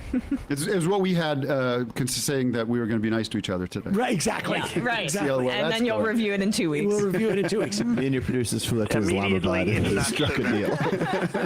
If you take an MOU though, and you turn it like this, where you go, one hand goes in one direction, one goes the other, oil comes out. Oh, like a rag. What do you say, refill oil stocks? Yeah, we're going to restock our oil. Now, here's the problem is that the number of ships coming through the Strait of Hormuz is at the most half of what it was prior to the war. We are now at the lowest level of our strategic reserves since 1983. Thanks, Biden. There is exactly. Actually, that's a whole nother story. But Biden manipulated our reserve in such a way that broke the entire oil cartel's pricing ability. Yep. That's long gone. But yeah, no, we talked about this story the other week. Like how low the U.S. strategic reserve is. It's in like Oklahoma or something. And like the tanks are nearing tank bottom. When we do that, then we hit shortages all of a sudden. Something we've avoided for this long because we had this massive reserve. And we are probably 3 weeks away at this point from like getting into the real sort of catastrophe zone in terms of like world oil reserves. What's it, like $6 gas in LA right now? It is, yeah. $7? Yeah. And that's with the oil, the barrels of oil have come down a little bit because of the futures, because everybody assumes Taco Trump he's going to settle. But Iran has the strength here. What are you saying in 3 weeks? Well, I know it's hard to know. The reason why we haven't had oil shocks, just prices going up, is because oil refineries and producers and distributors are seeing the future and saying, okay, there could be some scarcity. We have been using the oil reserves that all the countries have to fill the gap. Even, exactly. Keep things up, yeah. But at one point that runs out. And then all of a sudden you're dealing with, we're only getting half the amount of oil that comes out of that region on a daily basis. So that means like the oil supply of the world drops by 10% and there's no reserves anymore. So if anybody wants to mess with the price, much easier to do. Right. Okay, well, what am I supposed to do about it? You're looking at me like it's my problem. I would tell you what you got to do is start stocking up on your motor oil. Yep. Okay. Do you think you can check that onto your plane if you go down to the gas station and fill up some tanks? Yes, I'll put, like that, Always Sunny in Philadelphia, they did an episode where they just started collecting gasoline and trying to sell it out of the back of their car. Yeah. I do like how J.D. Vance here is just completely undercutting any possible negotiations by admitting that they're just using this as a ruse. Load, which is going to take a long time because we burned a ton of expensive military equipment and we're just going to restart the war because Iran is winning. I think he's got to say that. First of all, it'd be the dumbest thing in the world to say if that's what you're doing. It would be, but I mean... I think it's just his way of... It's how Trump wants him to position himself. I think he's trying to get... He is afraid that he's going to get blamed for this Iran war loss. Yep. We're just a couple of oil men in from Dallas. Looking to sell you something you want. All right, well, just let me do the talking. Well, I feel like you gotta at least talk with a southern accent. Oh, I'm not gonna talk in a... Okay, I'm not going to actually do it. This is anybody who knows the reference. That is where Charlie, Mac, and Dennis try and sell gasoline door to door. It does not go well, as it turns out. Not a good plan. Don't do that.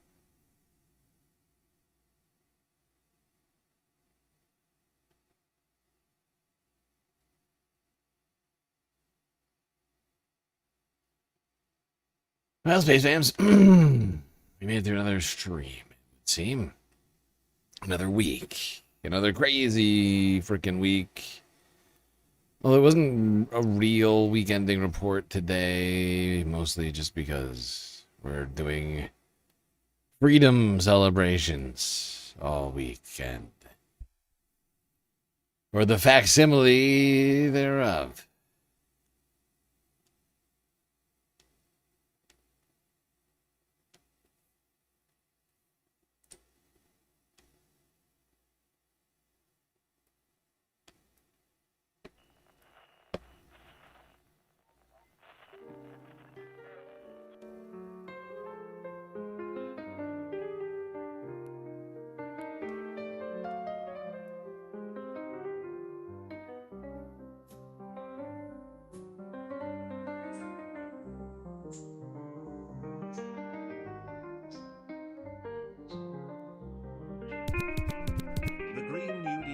Subscribed for 9 months. Well, we just got through another stream. It was quite long and also difficult, but thankfully we had each other to get through it. That's going to be it for me tonight. Till I see you next. You stay classy, Galactic Stream Nation. Can't forget these people. Your galactic patrons. Gabby, Goth Dogs, Aaron W, Schmegley, PB, Mitty, Afroponics, Narwhal by Nature, and her planet Janet. Godgat, Robot Cat, Disco Wolf, Callie Brading, Sammy, Geodragon, The Anti-Corporatist, Obsessive Audio, Moanoa, Nadia, Jokey, Skelt, Selena, Omega Star, Sasha G, Pitchforks Dragon, Vincent Morales, Donald James X, Evan from Portland, Lovely Pariah, Mish, Becky, Decipher, Icebreaker, Columbia, Rica, New York, Wayland, Detroit, Sisyphean Task, BC, Free Palestine, Hermit Horologist, HBX, Manda, Lori Lunchmeat, Carl, Gaslightocracy, Paige Larson, Frizzla, Benihana 99, Dark Sparkle, CJ from the 6, The Reference Frame, Glitchmaster, Social Butterfly, The Anarchist, Perfect Cell, Winnie and Robin, Young Chris, Echios, Emily S, Hecate, Trevor, and Sweet Chewy Forever. That's right. All these people here have helped produce the show which your eyes and ears just got done enjoying. You can too for the low, low price of $3 a month on Patreon.